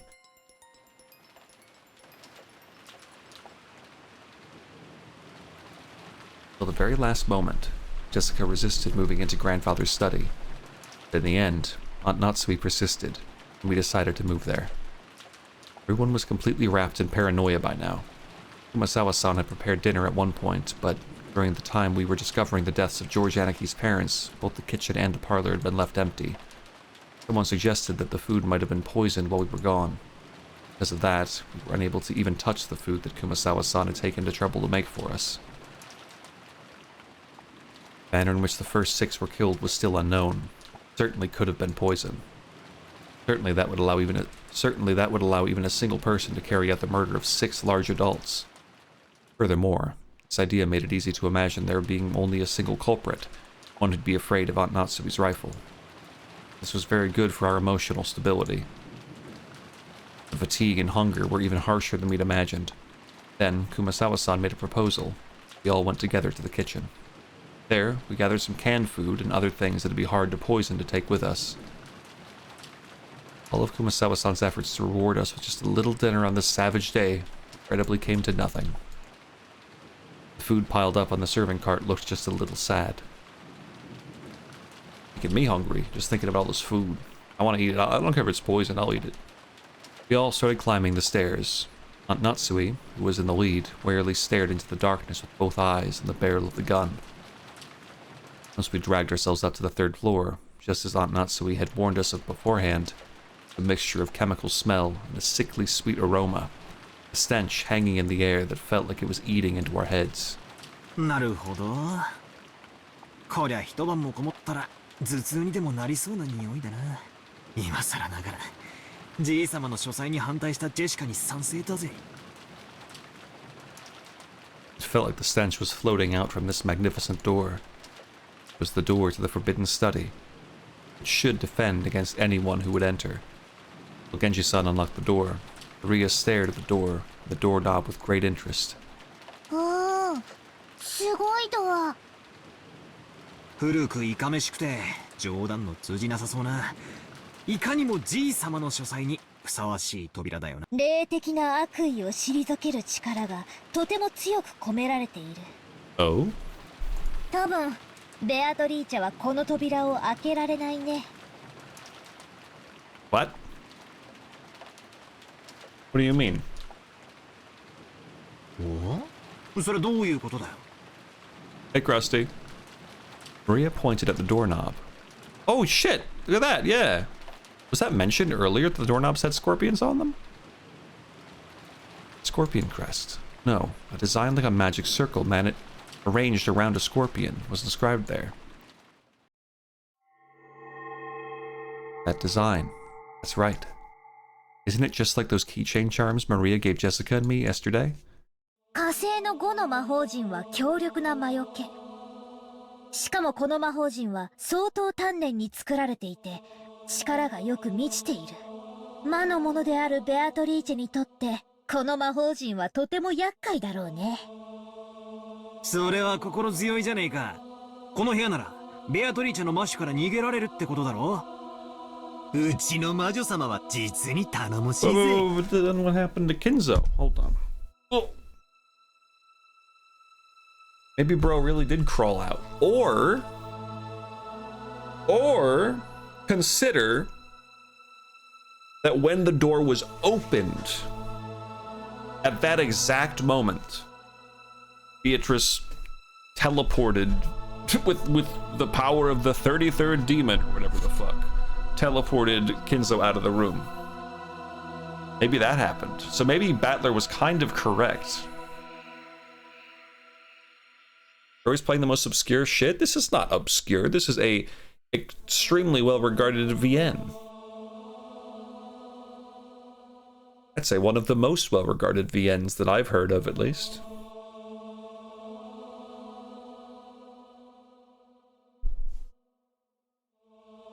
Nara, Beatriceはどうやって中のおじい Well, さ if ん we're assuming that Beatrice has magical teleportation powers, then I think that when the door was open, she did it. バトラが推理した通りだ。Yes! ベアトリーチェは中に入れない。でも彼女には魔法があるし使い魔だっている。No, yeah. それらを使っておじいさまが自分から書斎を出てくるように仕 But 向 the ける receipt. ことはできるかも。 The receipt, Maria. ああ、漫画で読んだな。吸血鬼は十字架が怖くて近づけねえけど、使い魔たちはへっちゃらなんで使い魔に襲わせるみたいなシーンを読んだことがあるぜ。バトラたちに昨日あげたサソリのキーホルダーのようなお守りもこの火星の5の魔法陣だよ。込められている力は微々たるものだけど、この島を出るまでの間を守ってくれるだけなら十分だった。なくしちゃったそうだけどね。Yeah. Yeah, he did lose his. サソリのキーホルダーのお守り？ Yeah, you know, like the one you were given? ああ、昨日私が母さんに渡したお守りはマリアにもらったものだったんだよ。ドアノブにかけると魔除けになるとか言われて、私より母さんの方がいいかなってあの時は思う。そうでしたか。 Yeah, bro, your daughter saved your life. ジェシカにしては変わったものを持っていると思っていました。夏日おばさんがあれをドアノブに？ That's right. ええ、夕べそう聞き、寝る前に扉の内側のドアノブにかけました。なら夏日おばさんはとても幸運だよ。そうだったなら夕べベアトリーチェは夏日おばさんに指一本触れられなかっただろうね。ベアトリーチェはさぞや悔しがったと思うよ。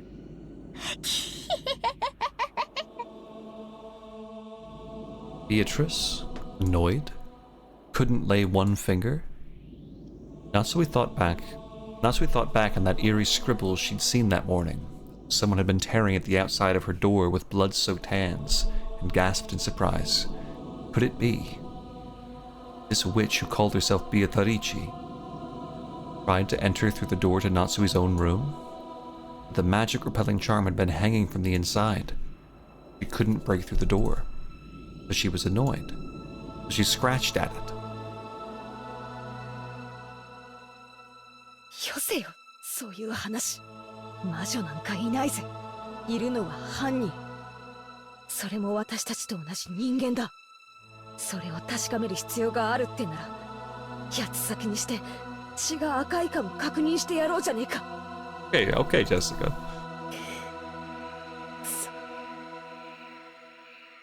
よくもカノン君を。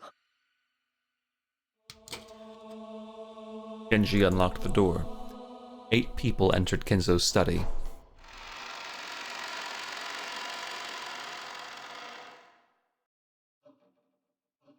Grandfather's study.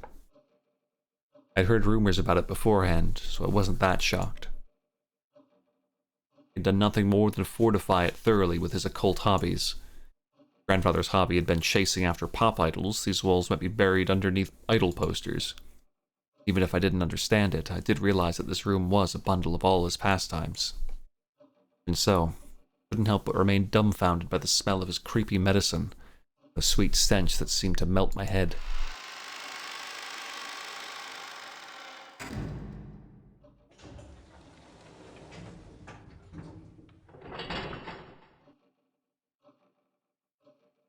The door was closed. It automatically made a clunk. See, this is the auto lock that's activated whenever the door is closed. There were only 2 keys that could open this door from the outside, both of which were in the room. In other words, it had become a closed room. The shutter, the receipt, the chain, and now the auto lock. This 4th door had the most magnificent lock yet, and this was doubtlessly a closed room. Just to make absolutely sure that the room was secure, we checked all over for ways in or out. The window was tightly locked. That should have been enough. Just in case, we tried knocking all over the walls. After all, we'd been talking about there being a hidden door in this room. We couldn't find anything suspicious. Grandfather's study was very large. Even though we called it a study, it wasn't really a single room. It could be divided up into 4 basic sections. The study section, bedroom, a toilet, bathroom, and a section for cooking that had a sink. I see. study really does have enough in it to live in. Now I see how grandfather could live this whole life in this room without ever leaving. It seemed grandfather wasn't in the habit of watching TV, because there was no television or even a radio in this room. Can't do anything except pass the time listening to the sound of the rain. Till tomorrow morning. Dr. Nanjo looked closely at the chessboard that sat on the table in front of the sofa and muttered. It was apparently the partly finished chess match he'd been playing with grandfather until yesterday. Black had the white pretty well cornered. It looked like checkmate would be reached within a few moves. Last part of the endgame. Even though checkmate had almost been reached, the endgame had been rushed. And in the end, it was never completed. 金蔵さん、やはりこの勝負は決着がつきませんでしたな。南條先生。わしは長く金蔵さんの友人だったが、金蔵さんのことを知っているのは半分だけでしかなかった。金蔵さんにはいつも聡明な金蔵さんと何かの狂気にとらわれた金蔵さんの2人が同居していたように思う。わしは金蔵さんのことを何も理解してはおらんかった。特にベアトリーチェ様のことになると人が変わったようでしたっけね。In the direction of Kumasawa-san's upward gaze, a portrait of Beatrice could be seen. It wasn't massive like the one hanging in the entrance hall, but small, made for his room. Grandfather probably spent every day in this room, and so much of his time, talking to the witch in that portrait. Who was Beatrice to grandfather in the first place? Right now, you couldn't just explain it away by saying it was a story made by the parents to frighten children away from wandering into the forest. While eating the canned food we brought from the kitchen, we talked together about who Beatrice was. Whether the culprit was Beatrice herself, or someone pretending to be her. Whether they were a witch or a human, that was besides the point. The woman in this portrait was strongly related to the roots and background of this case. We couldn't talk about this case without talking about her. Hey guys, can we read that letter? Yeah. I've been dying to read that. まだ開けていませんでしたね。開けてみましょう。 Can we do that? Alright, hold on. I want to get up and stretch again. Because it's been like another 2+ hours, so I'll be right back. Enjoy the sound of the rain and anticipation. Devil letter. Yeah, a little devil letter action. What is this? Oh. Sorry. I was looking at, like, I have a bunch of things here. I have this. Last Resort. Great map. I'll be right back.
Okie dokie.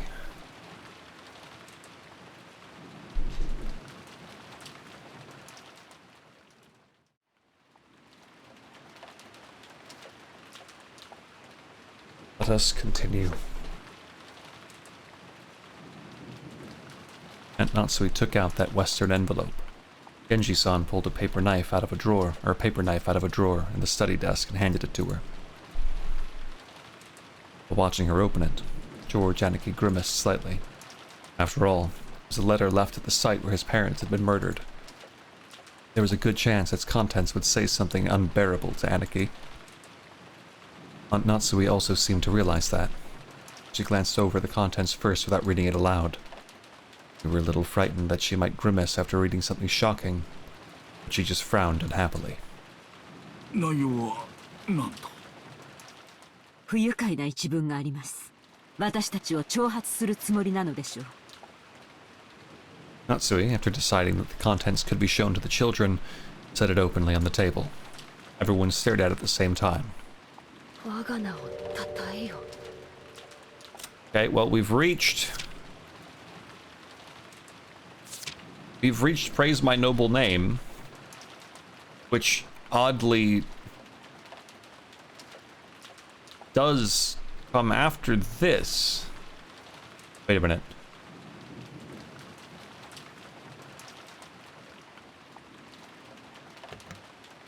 One, two, three, four, five, six, seven, eight. Yeah, we have 8. Not the third one.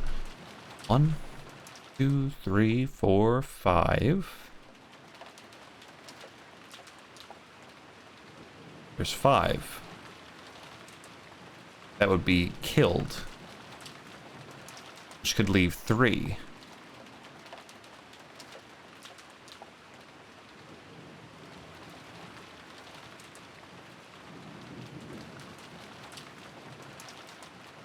Which the most likely 3 would be these 3, with how things have been. But there's also Maria. Or would it be Natsui? She is the one who allegedly is the most true, genuine Ushiromiya, with it carved into her heart. And then 2 others. Genji, who seems to think he's so safe. Potentially, he doesn't seem concerned. And Maria. But then 5 might get fucking murdered in this room.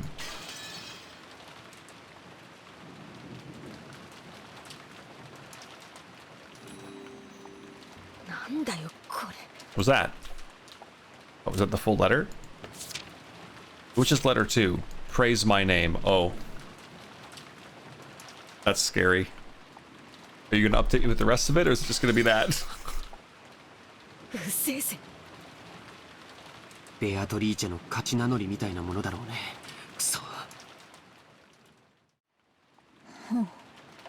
Yes, Krusty. On the first night of Christmas, 6 of our relatives and acquaintances were brutally murdered, had their faces peeled off and smashed in, and then put into a garden shed. And then later, 2 people were brutally murdered in their room. And then somebody was stabbed in the chest. Another guy was killed, presumably, and then thrown into a furnace. It's been pretty chill. 大方、また怪しげな魔法陣でも出てくるのを期待してたんだろう。魔法陣ではなかったけどね。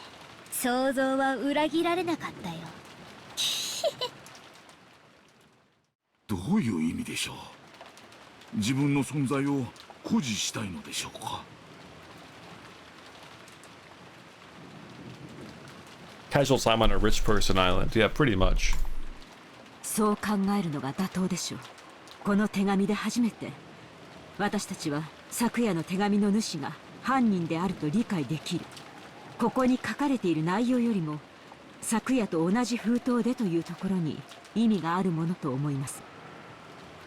封筒も風浪も間違いなく親方様が使われていたものです。おお、もう私には何が何だか分かりませんよ。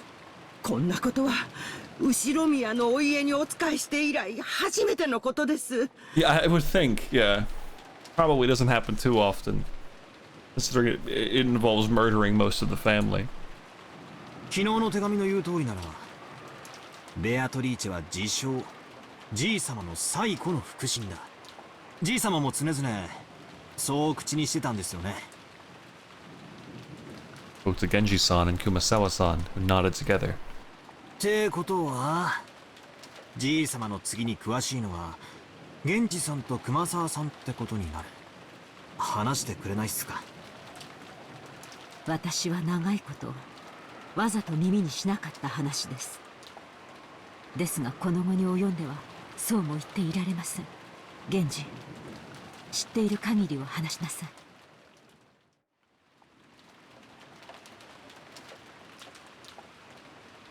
Genji-san didn't answer. He remained silent despite his knowledge. Did he know nothing at all? Still, I had a good guess. The ghost story of the witch Beatrice had long been defied among the servants. He'd probably been very close to grandfather and his occult hobbies. There was a good chance that he'd been indoctrinated with even weirder things, and had increasingly come to deify the witch. Yeah, deified, I did misread that, but I see that here too, so... Which makes sense, because they clearly believe in her, so would have been a surprise. His grandfather's most trusted servant, who had sworn loyalty to him, might be the most influenced by the illusion of the witch that grandfather had created. There was only one reason for Genji-san to remain silent. He'd speak. It would definitely cause a backlash, but it was better if he kept his mouth shut. It wasn't like we'd believe him anyway. Something along those lines. A short while ago, Maria had been more than willing to speak bluntly and unrestrainedly. That had earned her a scuffle with Jessica. It was natural for Genji-san to keep his silence.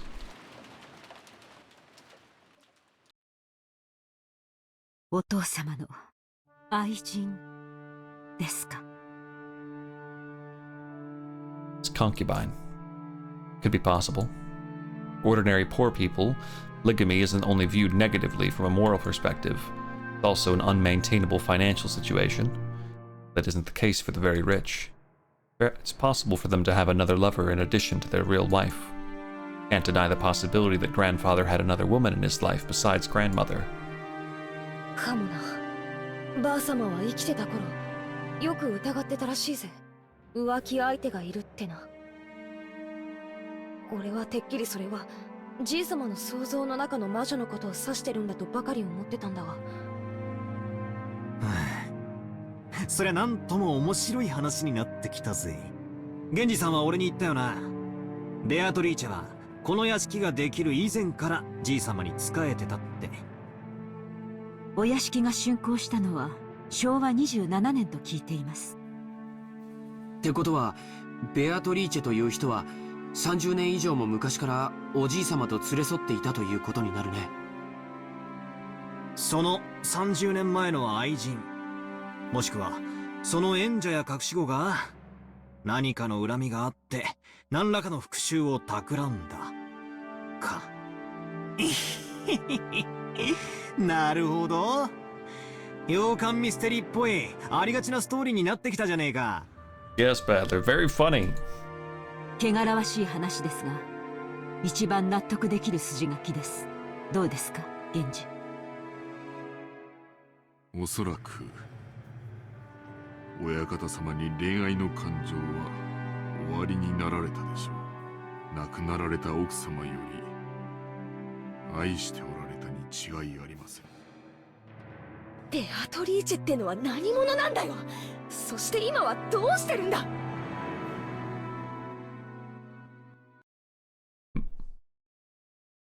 お屋敷ができるより前にお亡くなりになったと聞いています。すでに死んでいる？はい。親方様は大層深く悲しまれ、ベアトリーチェ様を蘇らせる方法として黒魔術に傾倒なさっていったのです。親方様はベアトリーチェ様を心の底から愛しておられたのです。このような狂気に駆り立てるほどに。As Genji-san said this, he spread his arms, as though asking us to look at this room, filled with the signs of grandfather's madness.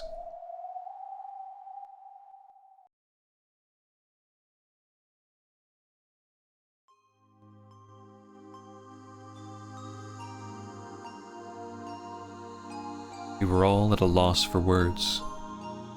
Hey, I recognize this motif. Normally, black magic seems like it'd just be creepy, and it's really hard to imagine why someone might be so enraptured by it. Since Kinzo was just an eccentric who had restored the Yoshiromiya family amidst his madness, nobody had tried to understand him. The only thing on grandfather's mind had been the loss of a beloved woman, and his inescapable sorrow. Earlier, this room had seemed creepy, but in an instant, it changed into something we could understand completely. Creepy books, magic circles, medicine, all of it. It all existed simply because he wanted to revive the face of a single woman who had left this world over 30 years ago. 一度だけ深く酔われた親方様にベアトリーチェ様のお話を聞かされたことがあります。詳しいことは忘れてしまいましたが、それはもう女の私が聞いて羨むような深い深い愛情でございました。金蔵さんは後宮家の当主を継いだ時、当時まだ生き残っていた後宮家の長老たちの意向で亡くなった奥さんとの結婚を決められたのです。つまり後宮家にとってと強制された。さようです。金蔵さんはお家復興のためだけに当主に据えられ、全ての重責を背負わされたのです。そんな金蔵さんがどこでどういう経緯でベアトリーチェと知り合ったのかは分かりかねます。それ以上語るのは無粋だな。That was when grandfather truly fell in love for the first time. Just how deep was his affection for her. That was easy to see just by looking around us. This room was covered with piles upon piles of things having to do with black magic. And grandfather spent every day shut in here, immersed in his research, isolated from the outside world, never regretting 1 minute of it. Couldn't help but recognize the depths of grandfather's love for Beatrice. 私誤解してたよ。Okay, I think we should all calm down with the fucking emotions here. Guys, I don't know how to tell you this. I know you're all deeply moved right now, but she is still a magical demon witch with power over all of the 72 demons, who murders people as butterflies and puts people in furnaces. I know you're all moved because you're not quite getting it, but this is all very cute and all. Guys, she's an evil witch. Not as Battler's concerned. I'm just trying to... We got like the cute like music and everything. This is just a normal bitch, yeah. 何をでしょうか。私、使用人の人たちが魔女を妄信するのは、じい様の気持ち悪い黒魔 The 術 ghost bitch killed 10 people, bro. ずっと思ってきた。Yeah, they're still in denial though. 違ったんだな。Acting as though Beatrice's soul at least had been restored, and existed inside this mansion, they might have hoped to soothe grandfather's heart. Closed eyes and the expression of one remembering something from the distant past, Genji had broken his long silence. In making that confession, probably felt like he was betraying his one and only master in the most serious way, even though that person was already dead. Beatrice has revived as a witch. She is in the mansion even now. Genji had said it. Had believed it. Had made people believe it. and would take that with him to the grave. This might have been the last service he could offer up to his master. The legend of the witch, mysterious tale of Orokunjima that was still whispered of amongst the servants. Its true nature was sad lie.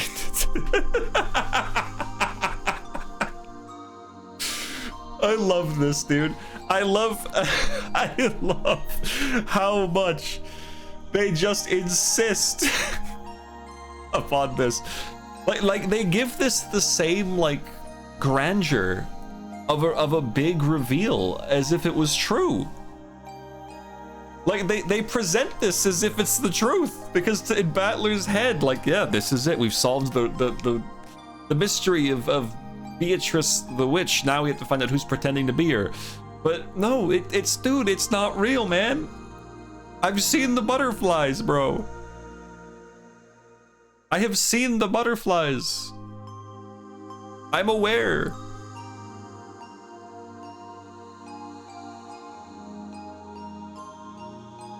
It's not a lie, my guy. Just because you're lying doesn't mean Battler is. No, it was an act of kindness towards grandfather, who had lost the person he loved above all else.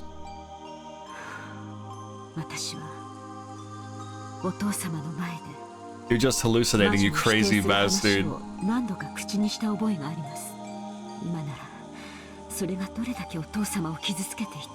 Hey, he still said that you're the only fucking true blood, so don't worry. シャノンを蘇らせる方法が黒魔術だというなら、僕は今すぐにもこの部屋の次の主となって兄貴。 Another strand of tears dripped from George's eyes. Maybe his tears were infectious. Tears rose to Jessica's eyes too. She sniffled. ベアトリーチェは言っていたよ。もうじき蘇ることができる。会うことができるって。Very soon, the door to the Golden Land will be opened. The promised land that glitters gold. The souls of all the dead will be resurrected, along with the love that has been lost. Then, I will sleep in a world of peacefulness for all time. She's so nice. She's so kind. Gotta be screaming about how we need to leave the island because the witch is killing everyone. A Battler's gonna be like, bro, if you're afraid of a typhoon, then just say so. マリアに手紙を渡したベアトリーチェは信じないよね。ここにじい様がいたならきっと喜んだろうな。もうじきベアトリーチェが蘇ることにさぞや踊り上がって喜んだろうな。なら俺は信じたぜ。じい様が半生をかけて研究したことで蘇り、愛した女の魂が蘇ったと信じて寿命を全うできるって言うんなら。And good thing that 俺も信じたぜ。Beatrice really made sure to kill all the people who don't have any empathy. They saved all the empaths. Is that what that word means? All the empathetic people. And also Marie is also here though. 一人の女性をずっと愛し続けた気持ちが周りにも伝わり真実となる。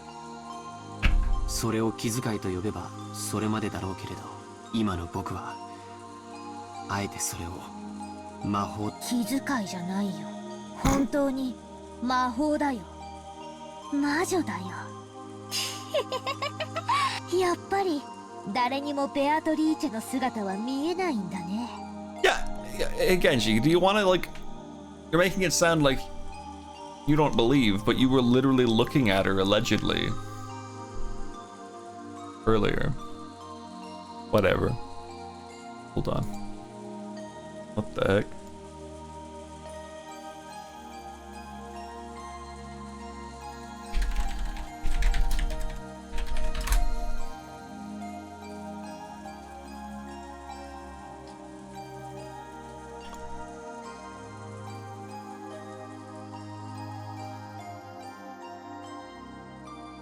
Oh boy.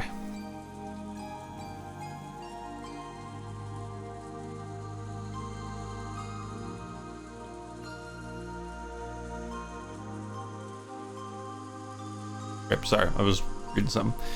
Some time passed as we listened to the sound of the rain.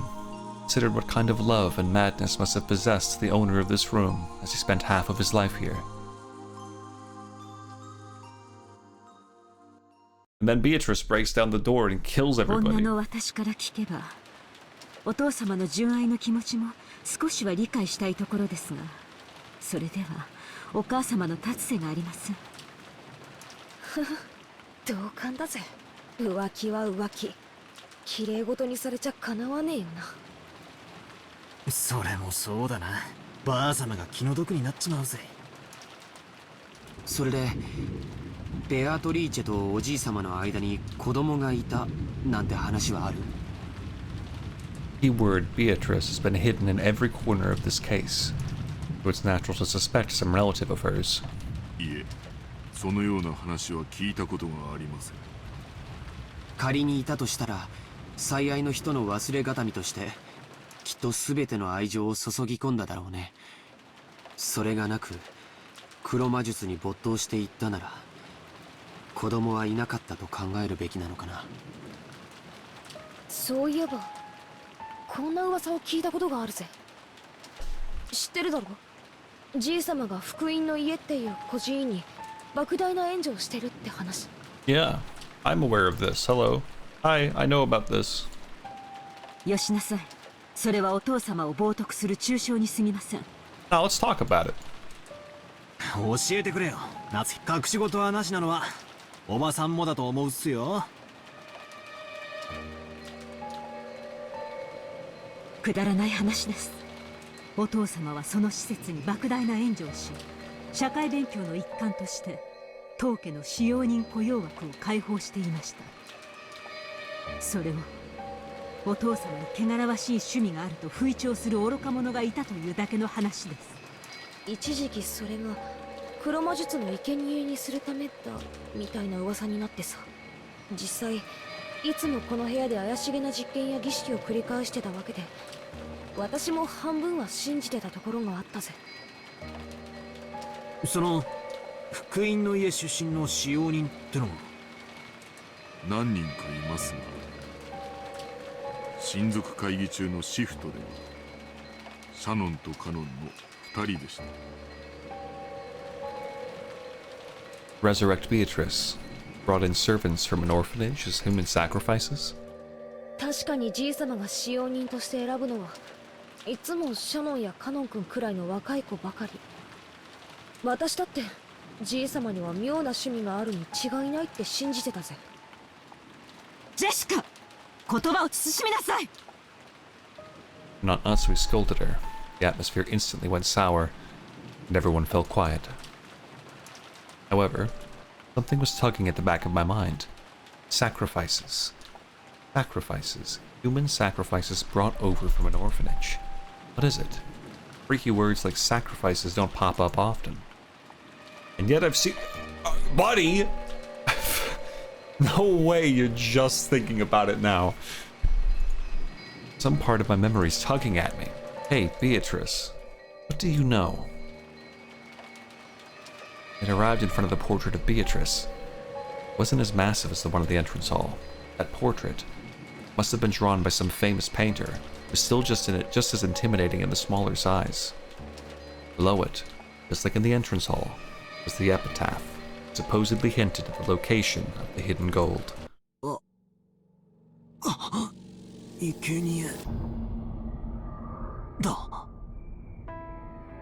About fucking time.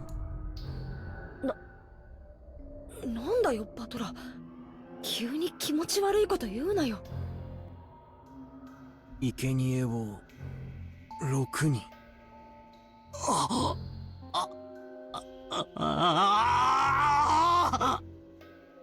Both of my eyes were as wide as plates.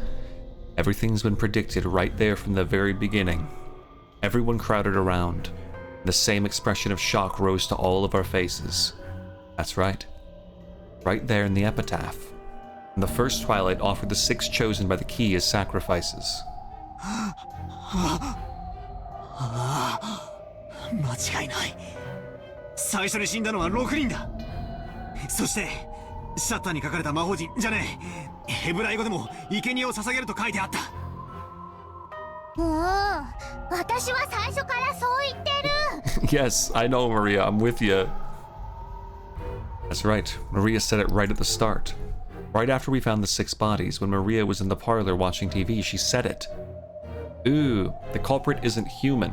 It's just the sacrifices chosen by the key, yes! Yeah, exactly, you fucker. Come on, man. You're pissing me off, Battler. You all are. これは黄金の隠し場所なんかじゃねえ。 Kraus would have figured this out if he didn't have his head caved in. 黒魔術か何かの復活の儀式の手順なんだ。確かこの碑文には大勢の死が必要になるはず。確かにざっと読むだけでも 6+2+5 で13人は死ななくちゃならないことになってるぜ。普段はこの島には何人いるんですか？使用人のシフトにもよるでしょうが、お父様、夫に、私にジェシカ、そして使用人が 2、3人。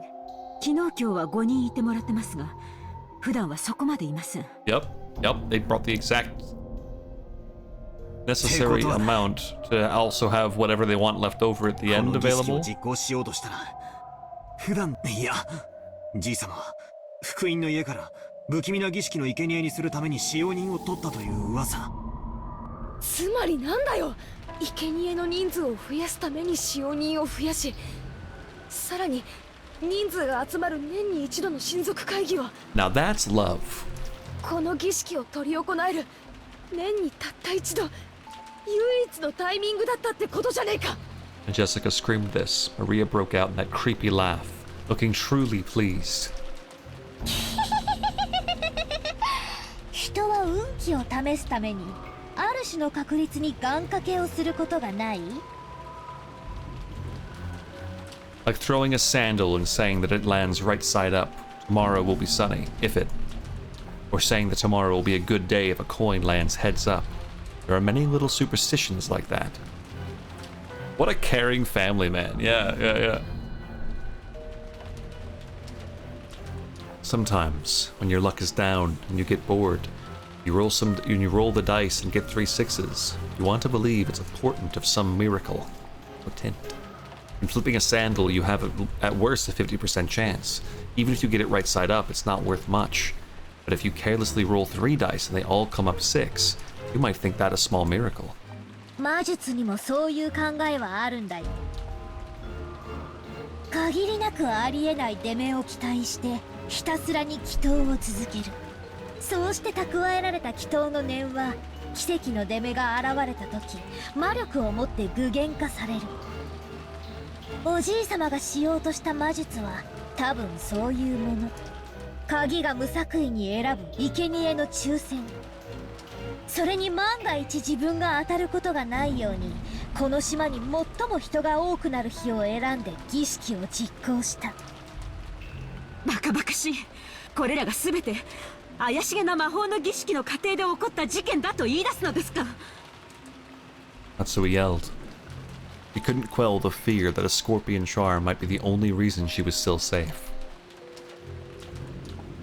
I hadn't received that charm from Jessica and hung it from my doorknob. Would I have been killed, mixed in along with those 6?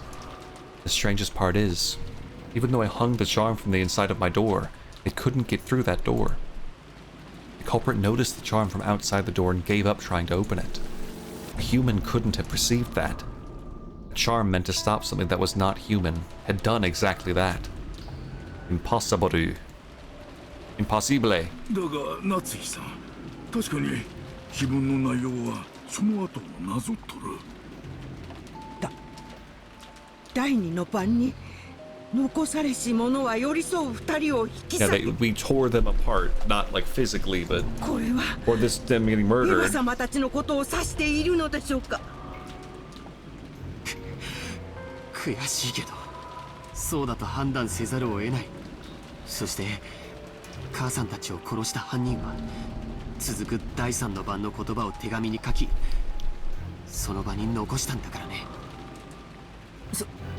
そうだな。第二の晩を実行し、第三の晩をその場に残した。第三の晩はまさにさっき夏日おばさんが読んだ通りだぜ。 On the third twilight, those who remain shall praise my noble name. You read it this way, it just keeps going on, doesn't it? In the fourth twilight, gouge the head and kill. Gouge the head and kill. George Aniki's parents were killed with those demon's ice picks gouged into their heads. If they were the second twilight, someone else must have been gouged in the head. じいさまだ。焼却炉の中で焼かれてたから、そっちに目がいっちまって気づかなかったが、じいさまも眉間に。But you could also argue that gouging the head, I mean, he was the head. いや、His head had been gouged, 頭を yep. えぐられてた。じいさまが第四の But that was- 晩の犠牲者。 Oh, I guess because she left the third one there? But can it skip ahead like that? じゃあカノン君は。第五の晩 Yeah, に the chest. Yeah. So it was the actual chest, カ yeah. ノン君については犯人との突発的な遭遇による犯行だと思ってたけど、誰か一人をお But びき出 that し means we still have a couple more to 胸 do, を貫 team. くことを初めから狙っていたんだ。 We still got a couple more to do. Stomach, knee, leg. That kills 3. And if 3 die... Uh-oh, that leaves only family. Oh no, Nacho has such a big stomach. No, don't do it. Her knees keep giving out. It's foreshadowing. No. Oh. もし犯人がこれをなぞっているとしたなら、まだ3人が死ななければならないというのですか。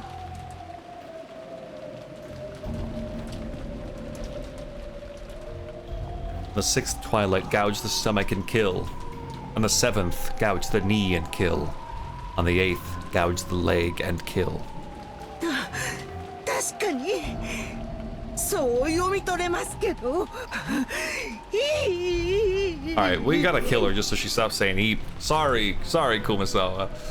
いや、そいつはどうかな。あと3人が死ねば第9の番になる。見てみろよ。 On the ninth twilight, the witch shall revive, and none shall be left alive. 私たちはベアトリーチェにみんな殺される。わけがわかんねえ。 No, no, keep reading. It gets better. 結局何人いようが最後には全員死ぬってことじゃねえか。じいさまは何が目的だったんだ。この儀式じゃじいさま自身何をどうしたって生き残れねえじゃないか。 Well, he just wanted to see her smile. 誰も生き残れなくていいんだ Yeah, because look what happens next. 第10の晩には黄金鏡にたどり着く。 On the 10th twilight, at journey's end, you shall attain to the power of the Golden Land's treasures once and for the last time. The witch shall praise the wise and bestow 4 treasures. おじいさまは死を恐れてなんかいなかったんだよ。ほら、4つの宝の2番と3番を見てごらんよ。一つは全ての死者の魂を蘇らせ、一つは失った愛すらも蘇らせる。つまりおじいさまは自分がこの儀式の途中で死んでしまってもやがては復活できると信じてた。バカバカしいぜ。妄言だぜ。死んだらそれまでだろ。死者は生き返らない。人類が何千年もかけて追い求め、結局は未だに成し遂げられない奇跡だぜ。つまりこういうことだろ。死後の世界で再会できて蘇ることができるとか、そういう類だろ。ジェシカの言い分通りだとするなら、追い先短いじいさまが恋に狂っての自殺まがい、いや壮大な無理心中ってことなのか。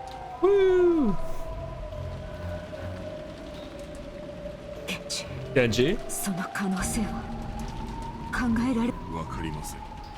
親方様は時に千年の未来を見越されるほどの聡明なお方です。しかし凡庸な私にはそれが狂気としか映らないこともあります。それってイエスって意味だよな。熊沢さんはどうなんだよ。私は何も知りません。知りませんとも。知っていたなら今日この島にいると思いますか？仮病でも何でも使ってお休みしていますよ。おじい様の長年の友人である南條先生のご意見は？ Anjo is also like wishing he didn't come today. 源氏さんに同じです。金蔵さんは凡人をはるかに超越した方だった。そこにある種の人間離れした力すらも感じることはありました。私にも金蔵さんが何を考えてこの碑文を残されたのかわからない。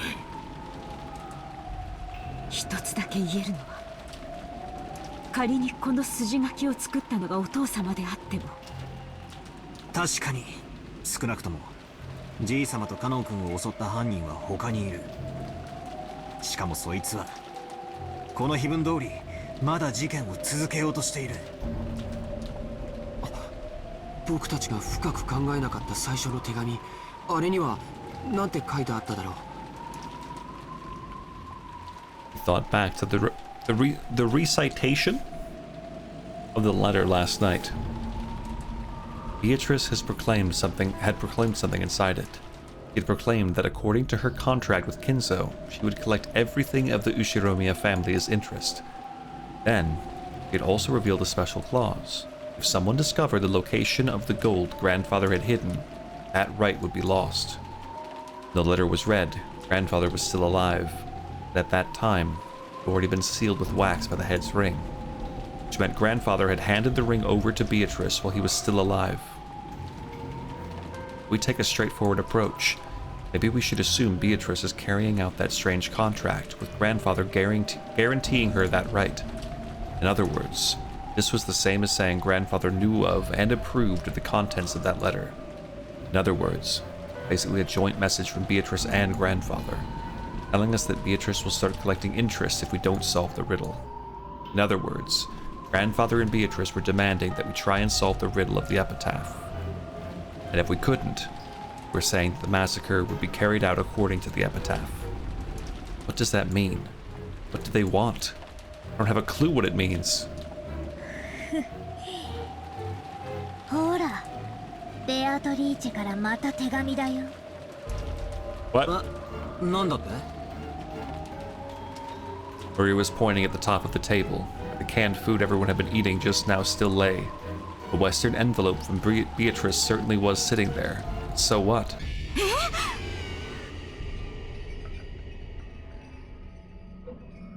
How did that get there?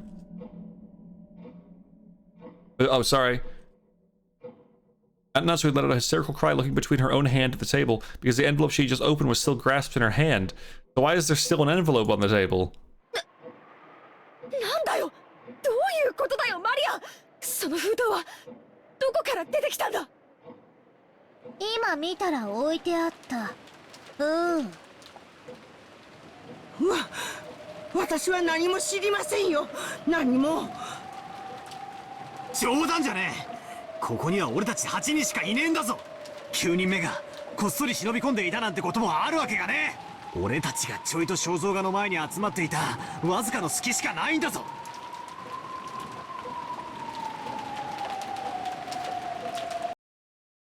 全員下がりなさい。 Oh no, guys, stop.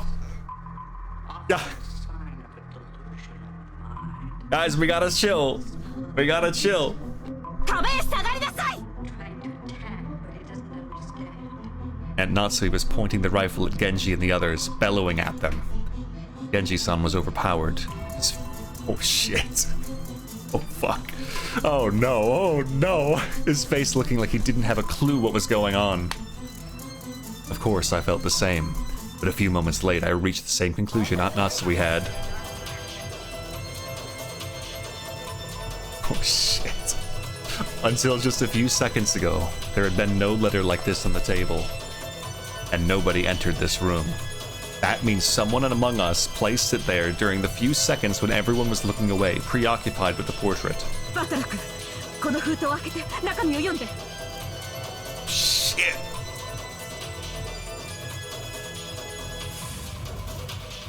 Atler-kun opened that envelope. Oh, yeah, shit, sorry, that's what she's saying.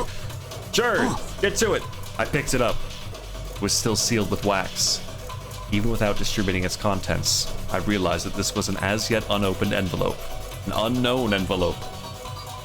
Without relying on a paper knife, I tore it open and pulled out the letter inside. The contents were as follows. 金蔵様の碑文の謎をお楽しみいただいているでしょうか。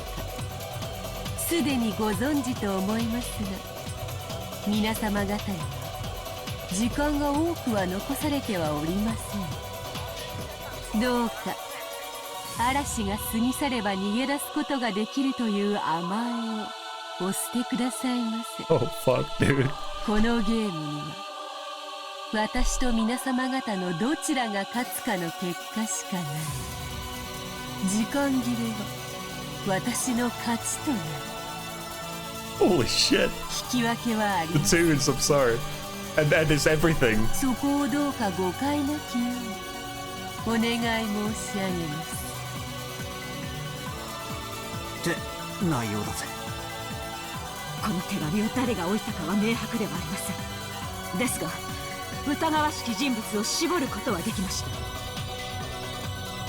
た。あなたたちです。 What? 奥様、それはあんまりにございます。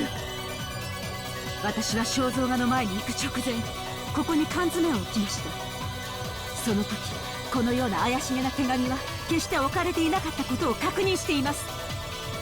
そしてその時すでにジェシカとジョージ君、バトラ君は肖像画の前に行った。そして彼らはこの手紙が現れるまで肖像画の前を離れていない。 This song is so sick. つまりあなたたち4人の中にその手紙を置いた人物がいる。 Oh no, that's... ベアトリーチェがいる。 Oh boy. No, she's not, dude. She's a ghost witch. ベアトリーチェはマリアたちじゃない。ベアトリーチェはいるお黙りなさい。あなたたちの中の一人が疑わしいのか全員が疑わしいのか分かりません。しかし確実にあなたたちの中に犯人が混じっている。そうだぜ。19人目なんかいるわけがない。魔女なんかいるわけがないんだ。カノン君を殺したのだって。そうさ、熊沢さんなら説明できるよ。熊沢さんは本当はカノン君と一緒にボイラー室に入り No, 殺し that's たんだ。 not what happened. I watched it. そして後から来たらもう倒れていたと嘘をついた。 I was there. 誤解です、お嬢様。私がなぜそのようなことを。母さんたちをどうやってあの密室で殺したのかは。でも母さんたちが殺された時、 No, 使用人 stop. の人たち以外の全員にはアリバイがあった。 You're using your like rich privilege. なかったのは使用人の人たちだけ。 They did have an alibi. They were doing their jobs. でも本当に疑ってもいいんだろうか。確かにそれを言い出したら全ての件でアリバイはないが。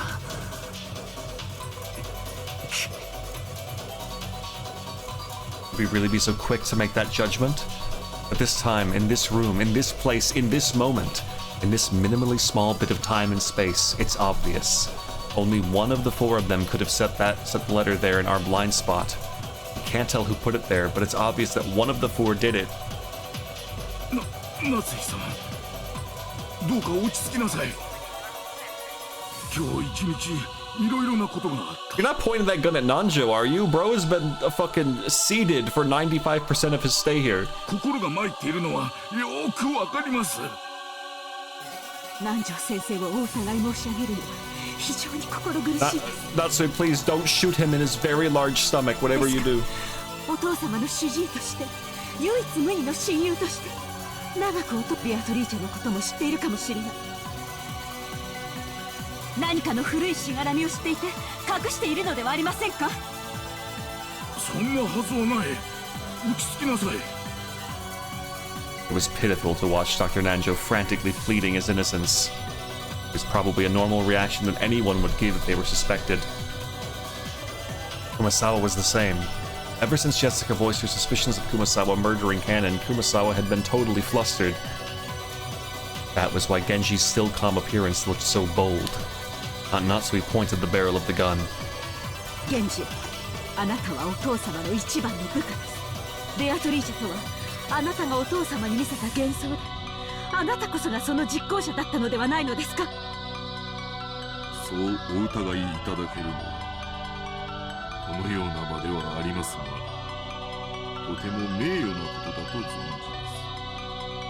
す。しかしこの手紙を置いたのは私ではありません。それを私が鵜呑みにできると思いますか？お前が首謀者に決まっています。あるいは熊沢も南條先生もその共犯かもしれない。マリアちゃんもです。Not content to suspect just the adults, Natsui pointed the gun relentlessly at Maria too. Maria acted as though nothing had happened. Or maybe he thought she would be fine even if she was shot. マリアちゃん、今この場ではもう幼いから疑いの枠から外すという段階にない。I have to honestly completely understand Natsui's perspective here. I'm sorry. 誰もが昨夜からずっと持ってきた疑問をもう一度ぶつけさせてもらいます。昨日バラ庭園であなたに手紙を渡したベアトリーチェは誰です？マリア、ごまかすんじゃねえぜ。この際はっきりさせろ。お前に手紙を渡したのは誰なんだよ。だから何度も言ってるよ。ベアトリーチェだよ。1000年を生きる黄金の魔女なんだよ。姿を知りたければ後ろを振り返ればいい。ほらそこにいるよ、ベアトリーチェが。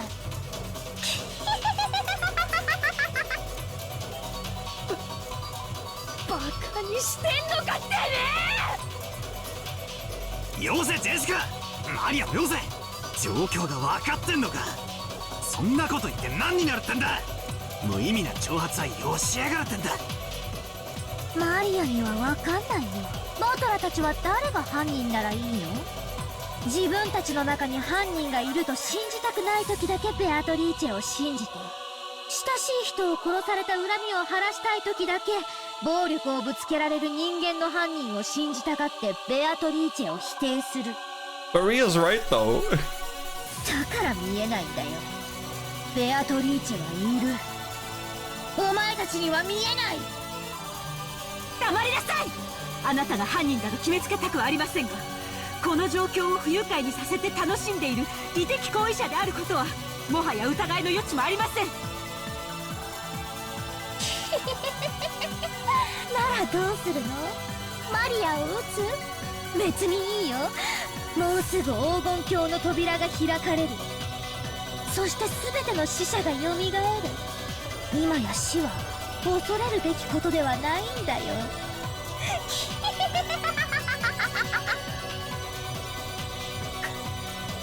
母さん、やっぱりこいつは怪しいよ。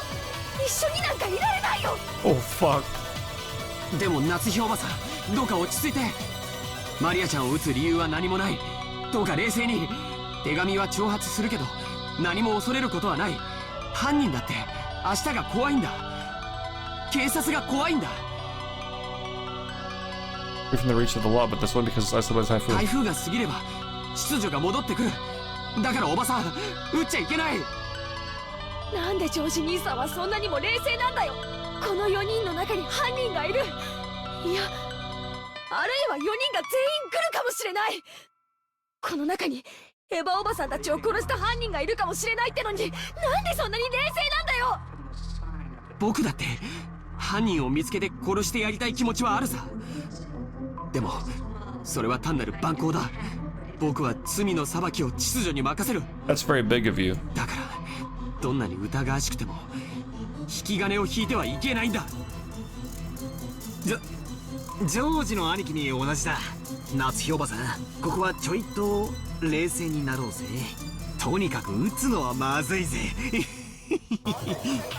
こういう時はよ、頭を後ろに反らしてクールになるって3回 Battler, you're really bad at this part.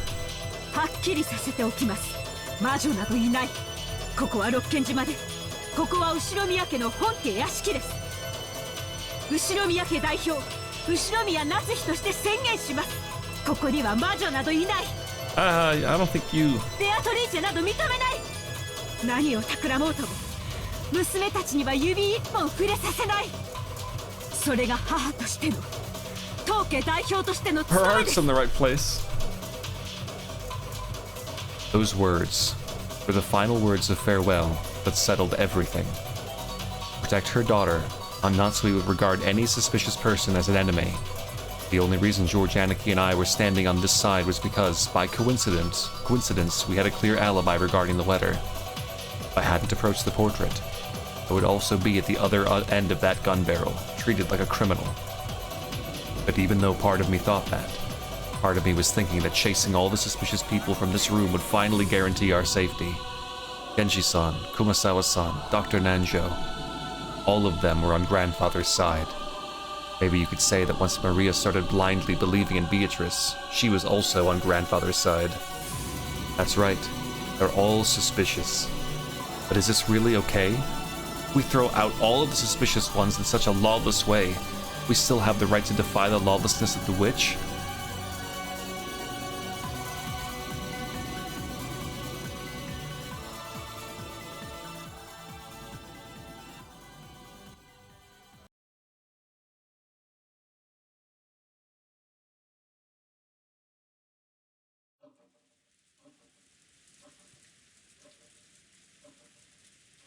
Aunt Natsui didn't tell them to leave with her own words, but with wordless pressure, she induced them to say that themselves. Because if Dr. Nanjo didn't say those words, this cold silence would surely continue forever. Bomber, I think that may have already been done.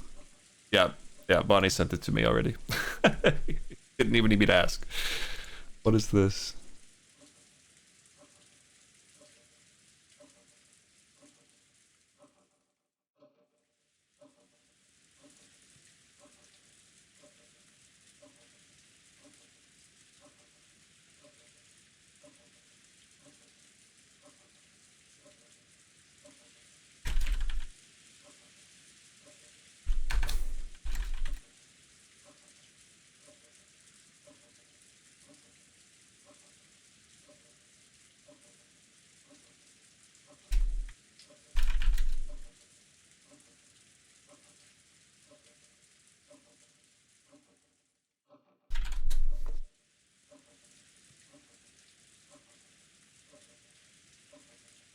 Okay. Anyway. 落ち着きなさい、夏日さん。だが気持ちはよくわかる。わしだって今朝からの異常な事件続きで頭がどうかなってしまいそうだ。だからわしらを疑いたい気持ちもよくわかる。もし本当に南條先生が無関係ならですが、今だけは分かってください。わかった。わしらは部屋を出ましょう。Oh no! どうですかな、源氏さん。客間に戻ってチェスの続きといきませんかな。それをお望みでしたらぜひ。Oh no. 私は嫌ですよ。Yeah, Kumasawa, that's... yeah. だってこの中に狼がいると分かってて部屋から追い出されてしまうんですよ。嫌ですよ、奥様。どうかお許しください。Obvious that Kumasawa-san it was obvious what Kumasawa-san was trying to say. She was innocent. She was being ejected into dangerous territory along with the culprit. In the current situation, urging her to leave this room along with the suspects was almost exactly the same as letting her get killed. However, Kumasawa-san really was suspicious just for being the first one to discover that Kanon-kun had been murdered. At that time, everyone except Kumasawa-san had an alibi. Oh, I feel so bad for her though, man. She was... Unless we could prove the existence of some contraption, or the existence of some 19th person, Kumasawa-san was by far the most likely suspect. That's... I didn't want to believe it. However, Aunt Natsui and the rest of us were in such a difficult situation that we couldn't help suspecting her as well. So we didn't say anything to stop Aunt Natsui from trying to oppressively chase them from the room. We had stopped her from shooting. We were passively agreeing to chase the others out of the room. On top of that, Maria spoke to the fretful Kumasawa-san. 大丈夫だよ。ベアトリーチェは敬う人には優しいから。熊沢さんはベアトリーチェがいるって信じてるもん。だからきっと大丈夫だよ。マリアは客間でテレビを見るよ。一緒に見ようよ。ここ、テレビがなくてつまんないもん。It looked like Kumasawa found Maria's roguish laugh very frightening. However, the three other people had agreed to leave the room. Kumasawa couldn't fight the flow, and had to agree, crying as she went. それでは夏井さん、今夜はこれで。また明日お会いしましょう。今夜だけは分かってください。警察が来たら全員に今夜のこの無礼を必ず謝罪しますから。チェスもよろしいでしょうか。できたら安全なところに。現地頼みます。かしこまりました。仕方ありませんね。子連れの熊が一番恐ろしいと言いますから。源氏も熊沢も本当に申し訳ありません。また明日お会いしましょう。マリアちゃんも冷たいおばさんをどうか。おう、マリアは許す。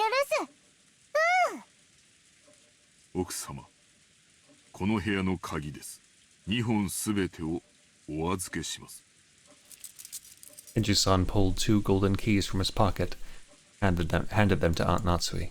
それから私が持っているお屋敷内の鍵束もお預けいたします。Took out a bundle of about 10 keys of various shapes and handed it over. Servants, those keys were probably proof of their position. Being placed in charge of those keys meant that they were trusted, relied upon. They were forced to return them. Meant that they had lost that trust. Think about it this way. Genji-san, who had worked here for a span of many years, there could be no greater shame. However, Genji-san's usual indifferent expression remained on his face.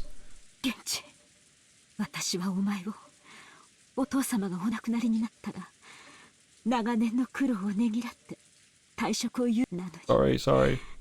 このような仕打ちを私は心より恥じます。私は親方様よりすでにご恩を受けております。今日までの日々はそれに対するご恩返しの日々であっただけです。どうかお気にやまれませんよ。それでは参りますかな。皆さんおやすみなさい。おやすみ。マトラもおやすみ。あ、マリア、ちょっと待て。Knowledge of guilt made me call Maria back. Groped around in my pocket and took out that scorpion keychain. これ魔除けなんだろ。身につけとけ。おお、バトラ、確か落としてなくしたって。あんときゃなんか尺になってなくしたとかホラ吹いただけだ。お前の大切なお守りをなくすわけねえだろ。お。 Maria silently took the charm. I was unable to say anything after that. それでは皆様、おやすみなさいませ。I watched them leave, our expressions completely worn out. They weren't even able to respond.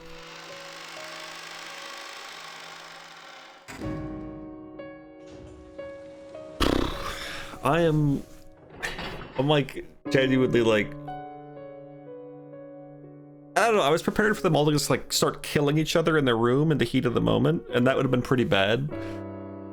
But at least it would have been like expected, honestly. But the fact that they all just kind of got pushed out like slowly, and that everyone but Maria is basically just like, yep, I'm going to die now. It's like really unpleasant and like depressing. I feel really bad. That's fine, they'll all be back.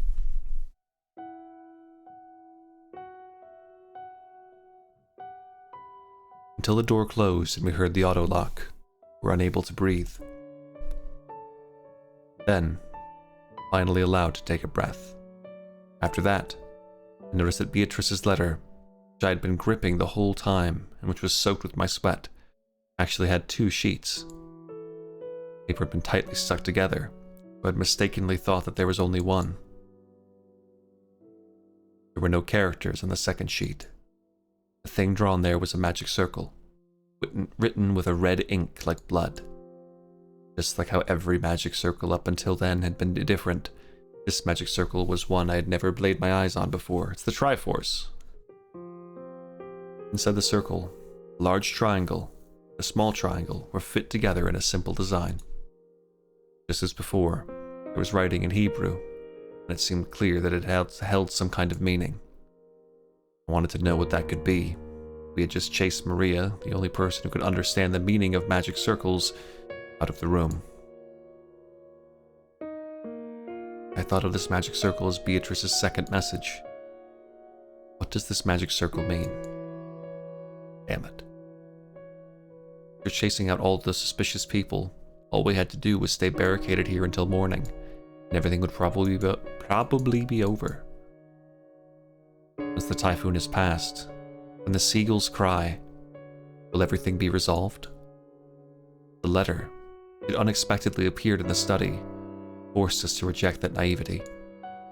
It made it very clear that if time ran out, it would mean the witch's victory. When time runs out, the witch planning to take on the offensive? This time, is she planning to display some fearful magical power? Something that could have been used to kill 6 adults at once? Wait, when is time supposed to run out anyway? I don't know anything. これでもう安全です。もう絶対に。 Even as she said that, Aunt Natsui couldn't stop gripping that rifle. There was no release in the tension of her expression. Of course, none of us felt like breathing a sigh of relief. At least not until we could hear the cry of the seagulls once more.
Once again, I must admit I was sure that episode 1 would be over sooner.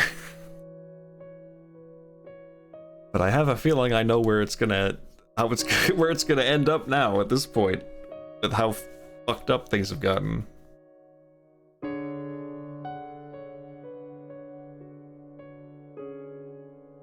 I'm almost done. There's about an hour left.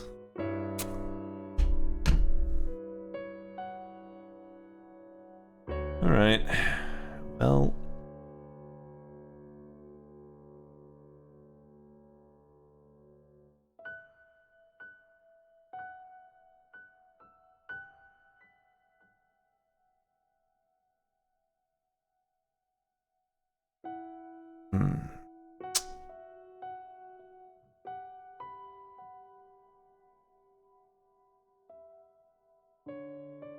Based on my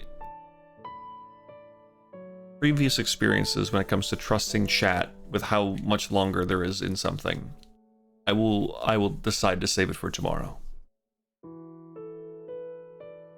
And I'm sorry, chat. If there really is only an hour left in the episode, then I'm sorry. But the track record of chat, Twitch chat giving an estimate of how long something has left is literally like a 1% correct factor. You have an hour left at Joe pace. Joe skips dialogue because he reads it and doesn't let them finish talking. So that means I have at least like probably an hour and 20 minutes minimum. He doesn't skip dialogue, but he will stop. He will click through the message before they finish because he just reads it out loud really quick and then moves to the next message. So I will assume that I have at least like an hour, 20 minutes, hour and a half. And with that logic, because I was hoping to stop before like 10 p.m. because I thought for sure there'd only be like at most 4 hours left in the episode somehow. I was like, it'll be fine. Are you working tomorrow? I am working tomorrow.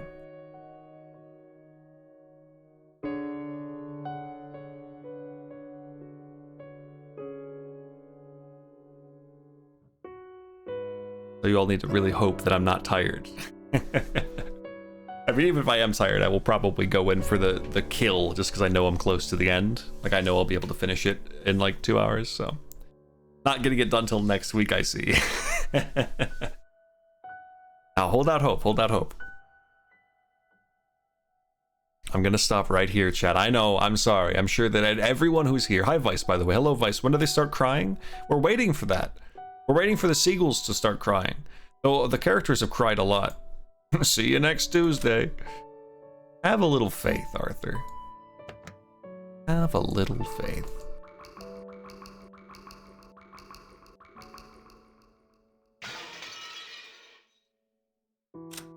Look, the title screen is a lovely blue sky. Let's go back there.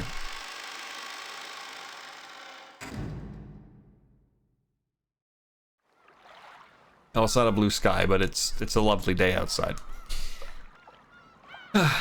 Thanks for hanging out, folks. I know people here really would like to see that episode ending. I know I want to see it.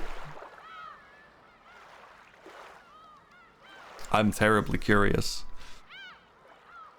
I am once again saying I had no idea what to expect going into Umineko realistically, other than good music and the knowledge that one day Battler would wear a cape. I was not expecting basically the entire cast to get slaughtered in the first episode. Now, obviously, I mean, let's be very realistic. I am fairly certain, I have no way of knowing this is true or not. I cannot confirm it, because I've not seen a picture of any other character in any outfit other than their default stuff, so for all I know, Battler's the only one who gets a funny cape or something. But the point is, based on the epitaph and stuff, I am strongly assuming that these characters are going to be coming back in episode 2. The resurrection thing will occur, and then the real Umineko will begin, essentially. Something will happen. And that's when the real meat and potatoes will kick in. Because obviously a lot of these characters seem to be quite beloved, and I assume that if they were only around for like an episode, some of them only like a quarter of an episode, that wouldn't be the case. I think. I could be wrong. I could be super wrong and everyone could stay dead and this could be a really ballsy move by a game. Spend spends like 8 hours introducing characters and then just killed them all off in the first episode out of 8, but we'll see. I don't expect that to be the case. I don't I don't expect that to be the case, but maybe I'm wrong. It'd be really crazy if I was, though.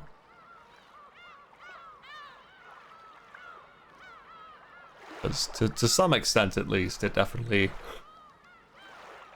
you know, obviously seems like the kids are a big focus, but... I don't know, we'll see. We'll see. Please look forward to it, yeah.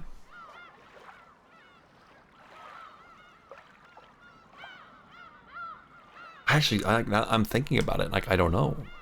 Because the big thing is, I don't know where the fuck this is really gonna go to. Like, I don't know what direction this is going in.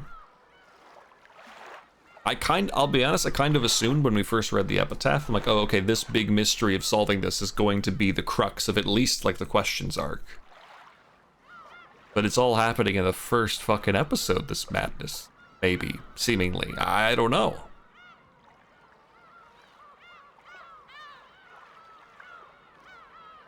Tell you what, I can see why if somebody did the first episode of Umineko, they're probably going to do all of them. This is packed with stuff, man.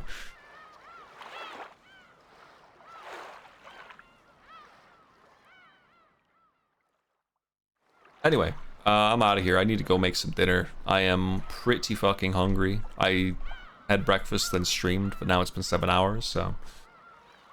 Y'all have a great night.